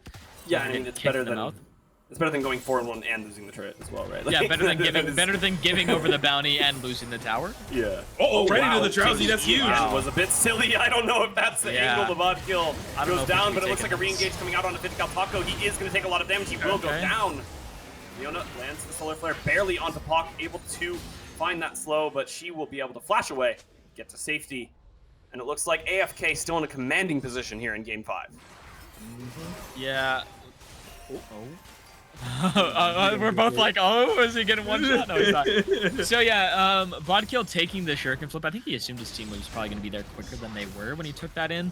So he ends up dying just before they get there. They do thankfully get the trade kill onto 50 cal. But still, they do find themselves at just about a 2k gold deficit right now, and I'm assuming most of that is bot lane. Yep, 1,200 of it is in fact in the bot lane. It's crazy that it's only 2k with 7 turrets or 7 kills and like. Yeah, I guess because no turrets, of CS, but it's because of CS difference, Drakes, towers, yeah. First Blood Tower gold is actually insane. It's so much money. They split it between 3 people, I think, though. Yeah. But no, you hit the hit right on the nail. So we have no more objectives, as it looks like Silly Boy probably doesn't want to take this fight. Yeah, just being a silly boy. What can you say? The wave is kind of big. Joe can't die. That guy has Mercs and a Hollow Radiance. He's not taking any damage anymore. At least not from Mordekaiser. No, definitely. So we're into that state where we're currently going into the mid game. As you mentioned, it's less than 2,000 gold right now, and The meme going on of Zohair coming out with 2 kills, obviously, the fights have not been going in their favor, especially with how fed Silly Boy is, and how fed this Jinx currently is at the moment. Probably will be aiming towards probably half of the Infinity Edge, I imagine, at this point. So I think we're going IE second. Yep, does have over half of it as we're gearing up for a fight, it seems, but the knockback will stop any kind of potential engage. The Drake is up. Oh my goodness, I thought Kusho was playing Ezreal for a second. And I was like, why are you over the wall? But never mind, you're playing Zoe. So. But yep. The inside track on this first streak at the moment will be given to KFC as we're just memeing in the top lane once again. We're still doing They're smacking each other. pinch things. Yeah. Kira is. Why was he there? He wants to win. Oh, was Silly in a bush again? Was this guy bush He might have again? been. Might have been. Joe, man. But yeah, He did, I mean, he did ult. Be... No, I think he got spat under tower. I think that's what happened. Oh, that's even funnier actually. Yeah. Oh, Take it. Really wants to, but That's leaves whoever it hits. Caught by the Drowsy. Ichirat trying to tank for it, does end up doing so. So Zohair going to take a little bit less damage. That still did a lot of damage. I mean, the second Alcove Refugee gets a single reset, a single bit of room to maneuver in this fight, it is so difficult for KFC. They are playing on a knife's edge. Zafa taking so much poke as well. Q-Show not somebody else to scoff at. That was just a raw Q. Look at this poke, by the way. Oh my god! Refugee is able to just absolutely blast him. It looks like Ichirat will be going down very shortly. The bot kill getting low, and Volibear doing so much work in this front line. Kira to Ipsum has taken Volibear to the Death Realm. Ichirat still alive somehow, but as soon as Kira dies, that is going to be a reset for Jinx, and somehow, some way, Milio, Puck on this Milio. She is an absolute god, keeping this Volibear alive. Okay, still going forward. Tom Kench, like you mentioned, still moving forward. Alco Refugee picks up a turret mid. The Dragon should go the way of 50 cal Taco. Zohair still looking for a miracle steal, but I don't think it's even worth it, man. What are we doing right now? We are TKing all over them. Under the turret. What was that? Just 1v2ing the got enemy bot lane. The kill gets donated to Alco Refugee. This Jinx is fed. The Dragons are going the way of AFK, and it looks like Game 5 might be doing so as well. Yeah, this is a slightly deceptive, but not nearly deceptive 0-6 Mordekaiser. And on the flip side, this is the first game where AFK's had this kind of dominance in the bot lane. Every other game they've been behind. Speaking of, we're getting spat under tower. Again. Okay. They could have communicated this Super Death Rocket a little bit better, to be fair, but yeah, a little bit, yeah. However, Joe, yeah, this is the first game where Alcove's had a lead in bot. They've been behind every game. And they're taking that to full effect. Absolutely leveraging that one. Kira probably gonna get dove again here. Sleepy Trouble bubble hits. Through the shield. Without the shield, that kills. Yeah, it's disgusting. Oh, that's a tower for them too. I mean, they're getting to that point where AFK are pretty much in. I won't. No, I would say they're in control of this game right now. Oh, for sure. They're in the driver's seat. With how oppressive this Zoe is in like in that fight in Dragons, I've got a 2-shot nearly by two not even bubble boosted Qs, just normal Qs 2-shot him. They're going for Zohair here, who I think ends up going the kick, but nice zap, good traps. He's dead. That's all Lee Sin's useful for at this point in the game is that kick, and wasted it to try and disengage. They're gonna go going down. Dragon, sorry, they can do it. They have the damage. Yeah, this is brutality here for KFC. AFK looking to absolutely dominate this game. 14-3, 3 Dragons under their belt, looking for a purple worm at the 21-minute mark. Looks like they will be able to pick it up for free. Maybe a tier 2 traded in that bottom side, but no, I don't think Kira's even gonna be able to get that. In the mid lane, they're trying to dive though. It should be a dead Q-Show, but he's still alive. No! Tom Kench eat Itchy Rat is gonna be itching his head at how they didn't manage to get that kill in the mid lane.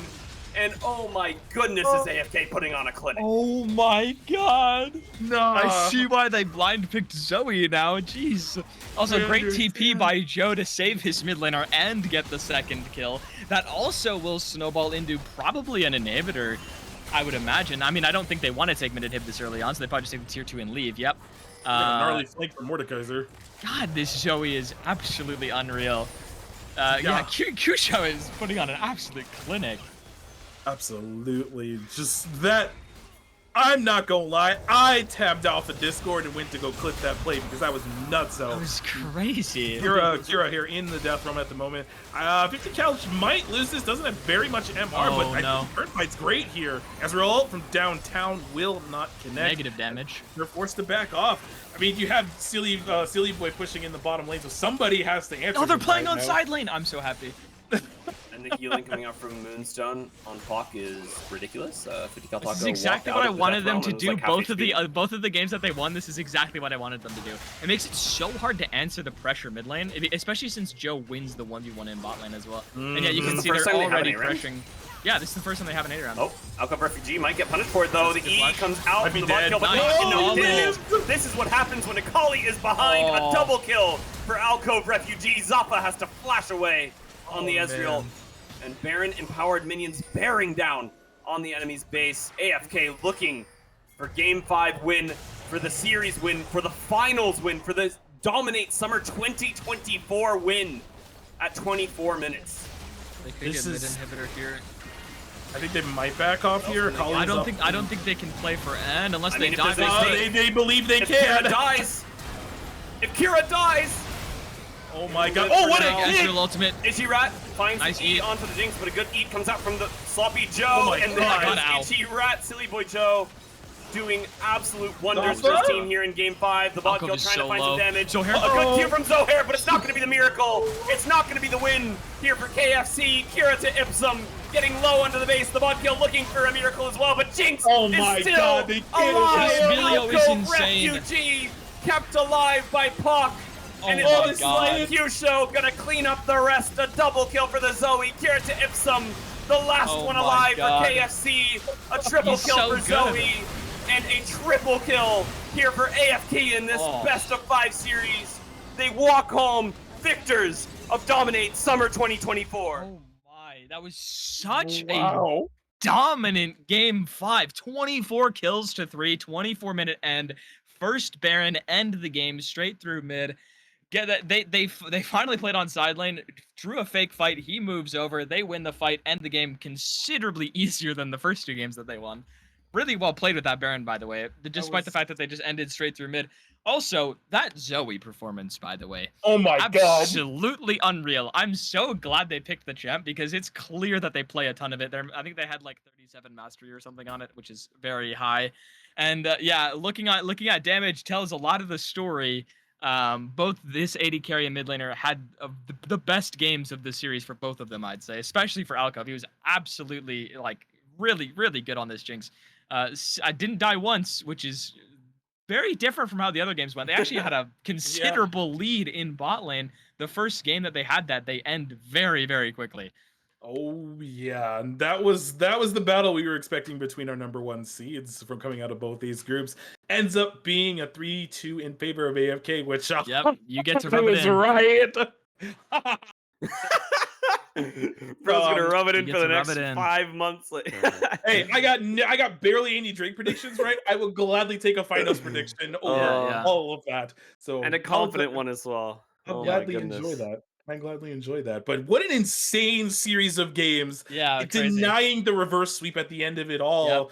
And you just have to feel really good as AFK because you're probably wondering, like, what did we do wrong in those 2 games? Yeah. Where this game seems so much easier. But yeah, it's honestly from a third-party perspective, it's bot lane. I mean, they got their like absolute comfort bread and butter bot laners. And like Jinx is their most played ADC. They got the Milio with it to help deny that engage, which means Jinx can play a lot more comfortably. We saw do whatever the heck she wants. Yeah, we saw Pac on Milio 2 games. Absolutely unreal. I honestly don't know who to give MVP to. I would give it to Pac. I'd give it to Pac. Because they're unreal games every single game, even in the losses as well. They were playing really well. But yeah, like the 2 Milio games, that champ is so disgusting when played well, man. I think I think it'd either be Puck or it'd be 50 cal for me. Yeah.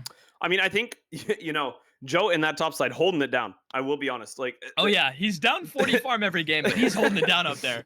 And up in KDA somehow every time.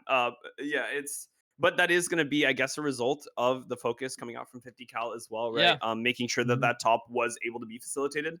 And yeah, I mean, just crazy performances across the board, even for the side of KFC. I feel like they're doing really well to come back in that series. And I mean, after such a long season, it's good to see, that both teams showed up and showed out. And, both teams still going to walk home with a little bit of cash. So not the worst, not the end of the world for either of them, but it is going to be AFK sitting on top of the throne here and dominate summer 2024. Yeah, and I do believe we're gonna get an interview with the Yes. whole team. Oh my Yeah. goodness. Get the whole to show squad the in here. playoff bracket. So we'll Look go at ahead. that. The glorious AFK at the end. I know, right? So what we'll do is we'll go ahead and take a very short break. We'll bring the team in here, and then we'll be right back. So don't go anywhere. We'll get ready for this interview.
All right. Hello, everybody, and welcome back to Risen Dominate Finals, where we have the victors, the winners of the entire season of Forgotten Kingdom in call with us. Guys, how you feeling after that insane win? I mean, you can all answer at once if you want. Yippee! Crazy. Yeah, My hands are shaking. I can't feel my fingertips. Wow. I mean, rightfully so. You guys played your hearts out and your fingers out, really good stuff. Yeah. And I mean, we already gave you guys all the kudos off stream, so now it feels like I'm ranting on about you guys, but I mean, just insane stuff all around the board. I believe we highlighted the most that bot side. Pock, insane stuff on those enchanters. Correct. I haven't seen enchanters Amelia's look as crazy. broken in a while. Yeah. Yeah, and Knives was there. Knives was also bottom. Yeah, Yeah. No, Speaking of Flashing over walls, speaking- running into the Yeah, enemy yeah, team. speaking of which, why 1v1 even top are laner. we, as the Fed Twitch, going into 4 people by ourselves? Man, we were 1v9 space gliding. Everything is black because we have Emilio with us, and then we I don't had go fun with going, man. Emilio. Yeah, Yeah, you we don't had this. Of course understand. we do. Of course. You Dude, know, Fed when AD the beat carry, drops- you know the vibes. when the beat Yeah, drops, yeah. You gotta go. Of for course it. I do. You can't wait. I'm an ADC. I know how you feel, man. This guy is the most like I'm a cutie pie AD Yep. carry I've ever played with. He doesn't. That's the go. He Oh, will kill himself, but he will also deal the most Yeah, damage. he dropped a triple double Yeah, in the Twitch game, always. dealing 76,000 damage. Yeah. In a lot. The most deaths and most Yeah. damage. Same game. Most Most KP deaths and most KP, damage. yeah, dude, most more of KP everything. Too, gang. I don't Yeah, know. This guy most is more of KP. everything. Yeah. I was love playing it. jungle that game. But, so normally, what I always like to ask at the ends of these series is, well, actually, I'm gonna ask 2 questions because it's a 2-parter. So you guys are up 2-0, obviously. Yep. You lose the next 2 games are in game 5. What are the comms like at that point? You know, I guys said is it calling bad. us slurs. I and- almost said a bad word. I Yeah. almost said a bad word. I can't lie, but you Oh know. my goodness. No. Honestly, you know, like we're flustered, obviously, but Yeah. Mm. part of why we're such a good team is even when we're like behind in games or out of games in the series, whatever, we always play our best. We never Yeah. like tilt. We never tilt. It never affects how we play. I feel like we all kind of know our jobs, Yeah. and we know that if we do them, it's a dub. Nah, this guy's being modest. Here's what actually happened. I'm literally shouting in the background. I'm literally shouting, guys, it's fine. Guys, it's fine. No, we're gonna win this game 3. Game 5, we're gonna win this. Like for sure. I was like, Yeah. okay, so we don't want to play against Vigar, and we don't want to play against Caitlyn, and we don't want to play against what was the last one? What did we do on Fiora, the- probably. Fiora. Yeah. We're like, we don't want to play against Fiora. Yeah. Like that's what the comms were like. We're like, okay, are we first picking Lilia or how do we feel? Like we were Yep. freaking. I was freaking out. Maybe everyone else wasn't, but that's what I was I w- doing. I wasn't. I'm sad to hear the lead Yeah, go. yeah. I have lost respect for my top laner. I mean, bro was watching enemy top lane go like 1 in 10 Yeah, every this game. Fiora's and like still 4 lose and 7 occasionally. and still be 1v9. Like I don't. Yeah. No, Yeah. for real. I mean, the man doesn't know how to stop.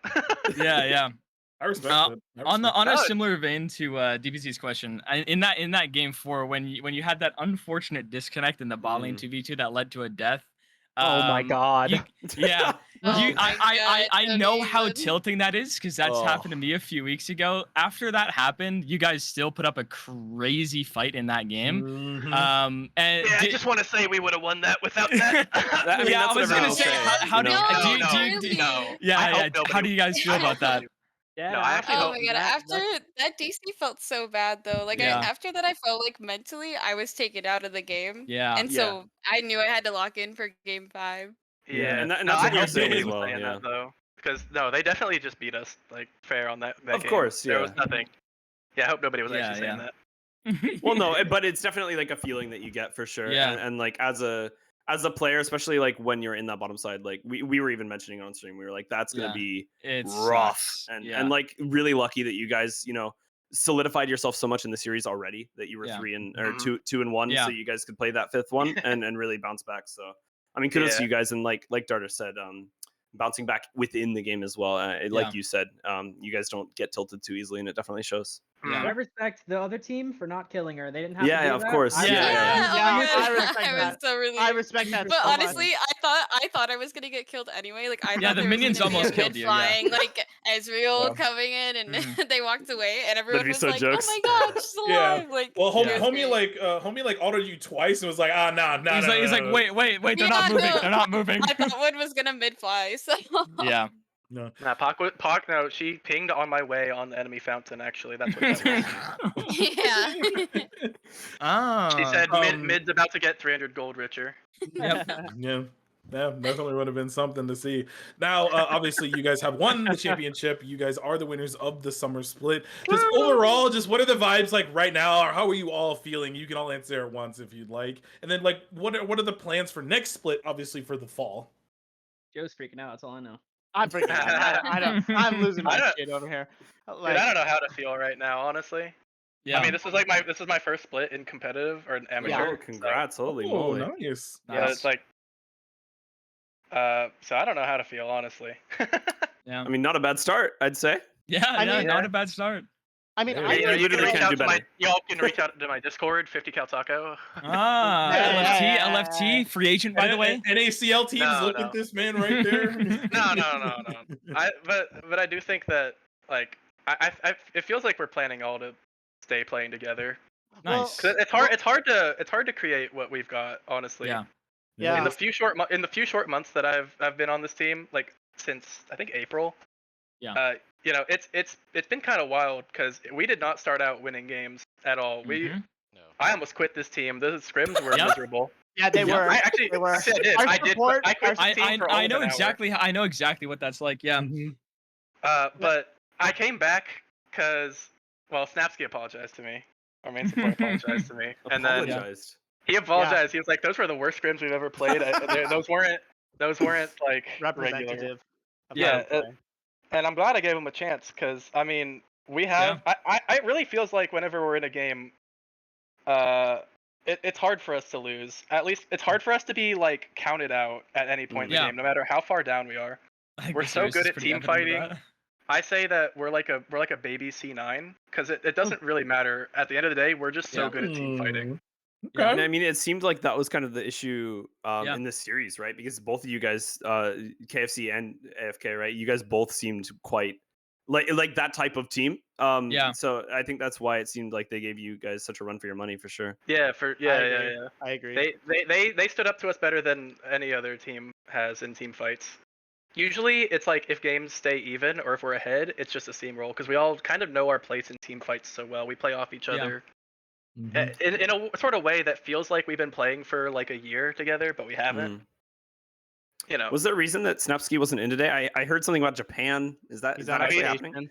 he's He's on vacationing. vacation. Now, can I You guys- say, I'm gonna throw him under the bus here because I am also on vacation, and I found a gaming lounge, Yep. Oh, okay. and then that gaming lounge canceled on me, and I'm now in my cousin's. I'm playing on my cousin's PC, so We make it I work. made it happen. Yep. happen. Snapsky And still won not top so lane. interested, No and I still won top excuses. lane. You Well, know, he- excuses. I think Kura had internet problems, so I'm Yeah. for him that was frustrating, and he was an amazing opponent. So Yeah. I like it. Well. This is wild. Yeah, the series was crazy. You're telling me, bro. The series was mental. Like It the was fact that it insane. ends like that. By the way, I just want to say every single game was 30+ minutes, Mhm. and then my the last goodness. game is just an absolute Walk the one-sided Slaughter. stomp. Slaughter. Yeah. Yeah. We are nothing if not a sloppy team. Like we are not we are not clean coordinated. We're Yeah. not Korean, but we Yeah. we are good at fighting and we will fight. Confusion. Yeah. Okay, well, I think why considering is that the one most. thing you speak up? The one Yeah, thing yeah. you speak up during this is to correct me on I just that. thought it was funny. Well, and Kusho, is it Kusho or Kusho? Because we've been Kusho. alternating all night. Show. Kusho. Okay. Okay. I Okay. wanted to also say a huge props to you, right? I feel like we It's highlighted crazy. everyone else a lot, but especially that last game, right? Like That's mid like it was lane. nuts. Oh my goodness, man! Luck and Zoe every game, I swear. Dude, that was Yeah, right. that That's was what the he said after scariest. the game. Yeah, that was Yeah. the 1v2 scariest enemy bot Zoe lane, I've like- ever seen. I play a lot of Zoe, and that was terrifying. That was terrifying. Yeah. It was just a feeling that he had that like Oh, okay. it's hard to That was explain, but crazy. just he said based on the way they were playing, Zoe would look good for it. Oh And my we- God. What? That's says- This crazy. guy He says saw the that. lines. He saw the line. He saw the code. You saw the angle. I like Yeah, it. And speaking of players that we highlighted, we honestly, for MVP of the series, for me, I would pick Pac 100%. I agree. Yeah, she just Cringe. I agree. you just Cringe. played out of your mind on those It was video crazy. games. It Those was Nami crazy. games too were Yeah, absolutely disgusting, and Cringe. you just set up your team for success in a lot of those team fights. Lane might have been rough, but late game it was crazy. Yeah. Well, I'd you know, have preferred the honestly, same. I couldn't do it without everyone else. Like, especially because I'm only a sub for this team. Like, I did not start playing with them when they started playing in this league, and so it's been a really good experience. It's been Yeah. fun. Everyone's been really welcoming, and I'm grateful that everyone's been so nice and I mean, you it know seems like willing, you didn't willing struggle to play fitting with in, me yeah. too. Yeah. Sure, you just got to come in for the glory, bro. Just play off. Yep. Yeah. Did the easy part. Come in yeah. for finals, win a chip, leave. Pretty nice. What did Knives just type in the AFK chat? He said something. He said kitchen. What does that mean? Oh, wow, wait a second. I did not say that. Oh my god. Oh my Oh, god. hey, Taco. Wow. Hey, mate. That's Hey, Taco, bro. That's mate. Taco. No, I know. No. No. No. Hey, don't throw me I'm under the sorry. bus for that. That's Taco. I'm sorry. No. But I I would've voted put in it- for like 10 minutes. But I would have put it towards you, 50 cal. So as much as you yap a lot, man. No, I'm just kidding. No, no, you're real for that. You're real for that. But that's why You need a we're jungle that junglers. that That's why yaps we're though, yeah. junglers. Yeah. Yeah. Because Mhm. we jungle and we yap. So Yes. Exactly. Yep. What am I supposed to do while I'm doing camps? I need to watch my top laner Exactly. miss every cannon on top. Yep. Dude, Yep. You need to watch your top winner while having 5 kills be down 40 CS. Yes, that's what I gotta be yapping. Yeah. yeah, bro, great gank. Yeah, totally. didn't screw it over. Yeah, it definitely isn't frozen now. Yeah. killed that guy. Yeah. I I killed that saw, guy. I I got said mine. that in comms. I was like, oh, he died, but the wave is horrible. classic, honestly. Entertaining I got series from start Yeah. to finish. I will say it was probably one of the greatest series I've ever watched. It on was Rhythm. a banger. It was a It banger. was Thank you. It was- definitely a banger. It was stressful being in it, but I'm sure it Yeah, was I nice while imagine. doing it. it. I don't Yeah, have and anything I else hope for we you did guys it to service anything? as well. Yeah. Nope. That's it for me. Okay. Rick, you got anything? I mean, nah. They said their piece. Unless they have more to add. I mean, if you guys want to shout out anybody else, I know that Mike Taps is in call. I assume. Yeah, okay. Just helping you guys out behind the scenes. Mike is the goat. Okay, Yeah? actually, best manager I've ever worked with. Like, super nice, almost always available. Like the only thing he messed up was our only loss this season, lost match, was because he Was his didn't fault? tell us the right time. All right, but like, Hold why his are we grudges. running games at 4 p.m. though? Like, what is this? but I will say, like, actually amazing manager. I've worked with like a Sweet. 3 or 4 over the course of my life, and Mike's is by far the best. So great guy. Yeah. There you go. Any other shout outs? I said it. Snapsky. I'll get shout out good. Snapsky as well. Snapsky, Yeah. I know he's not here. Like, real talk though, like, amazing support, played really well. I would have loved to Yeah. have him this series, but Pac also played MVP of the series. So like, Mhm. Pac played Mhm. amazing, but Snapsky, you know, he's always one of the boys. He's on the team. Yeah. Like, so shout out to him. Too bad he can't be here. And then, you know, I would definitely say MVP for this split. I would probably say Taco. I don't know if everyone else Taco. feels the same as well. But this team, I would say this team was a long time coming together. Like, Knives and Snapsky were on the team first. I joined, and Yeah. then I brought Kusho, and Taco was kind of like the final piece. But like, it just meshed really well, and like, it Yeah. really made the team come to life. So really love having him on the team, and like, I'm happy to give him an MVP for the first year, except for me, of course. But Right. Other than you, the best. Yeah. Right. clearly the best. But Yeah. All right. No, I mean you guys definitely popped off. And Yeah. Yeah. when you say Mike Taps was your manager, is he also your coach, or did you guys have a different We coach don't or have no a coach? we No, don't we don't actually have have a coach. coach. Oh, okay. So the drafts were actually crazy without a coach. I'm gonna be honest. You guys are Bro, drafting. Like Yeah. intuitively, it was really insane to see. So like, well played on that Yeah. for sure. Yeah, It I was- mean, we play on vibes. so if there's Yeah. any coaches listening, True. like, hey, Hey, I'll I do mean- draft. That's it. That's all. Yeah, right. But actually, I would say our secret is we've been practicing 3 times a week since February. We have Damn. Yeah, 3 that times a week, so- definitely helps a lot. Yeah. Mm-hmm. Building that team synergy is really important. But I think that'll do it for us in terms of the interview. So once again, congratulations Yeah, on congrats, winning the guys. series 3-2. It was such a nuts series. All was of a you played banger extremely series. well.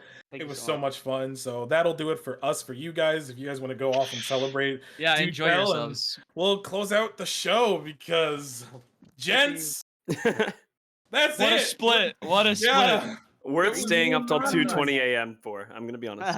Yeah. Definitely. True. I Thanks so gotta much. say, it's just I'm really happy for how this whole like split turned out. It Yeah. was a lot of bangers through about the best of threes, and it was a lot of bangers throughout playoffs as well. So it being as entertaining as it was makes me excited for the fall Yeah. split, which reminds me. Yeah. So I know Drake, you're gonna be on still. I am also Yes. gonna be on. It's gonna bring Yep. new duos and a new trio. Yeah. Somebody didn't fill out the form. Look, okay, my bad. Get 'em, Okay, I get 'em. didn't fill out the form last split either, but I'm his ass. still here. We'll see. I don't know. I have to. I need to talk to Matt, but yeah, we'll see. Well, either way, it's been Go a ahead and pleasure. do that, I've yes. had a great time. And yeah, I loved this trio. It was awesome, man. So Yeah, it was fire. Yeah. It was yeah, awesome. it's Yeah. been real. One more thing. My support messaged me and he's totally right. I'm so sorry. Thank you so much to Risen and you guys for Oh, there you go. hosting. Like it's Thank you. amazing. It's so helpful. We wouldn't even be here without Risen, obviously. So appreciate it. You're reading. None of us would Ah, be. It's so true. True. It's so true. true. True. You made us happen, guys. All you. No, yeah, Ah. yeah, and just Yeah, for it the was all league, me, the thank league you. as a whole, I really appreciate the competitiveness of it all. Yeah. Yeah. It's really Like, cool. You can even thank though the we went admins for that one wherever they undefeated, are. it was, Yeah. you know, I think everybody throughout the season should be proud. Yeah. Yeah. Absolutely. Well, Thank you we're so much. done. That's We're the end of done. the season for us. So we're done till October, I think. I don't know. I could whip out the calendar real quick, but I'm pretty sure it's September. Long enough. That's all I know. Too long, in Too fact. long. Yeah. Yeah. Kind of But nuts. yeah, Man. It's been great. it's been so real. Darter is already gone. My camp Darter died. is- Dipped. Oh, Darter's your dipped. camp died. Hold My on. headset's probably gonna die soon. I'll be honest. Hold on, but- hold on.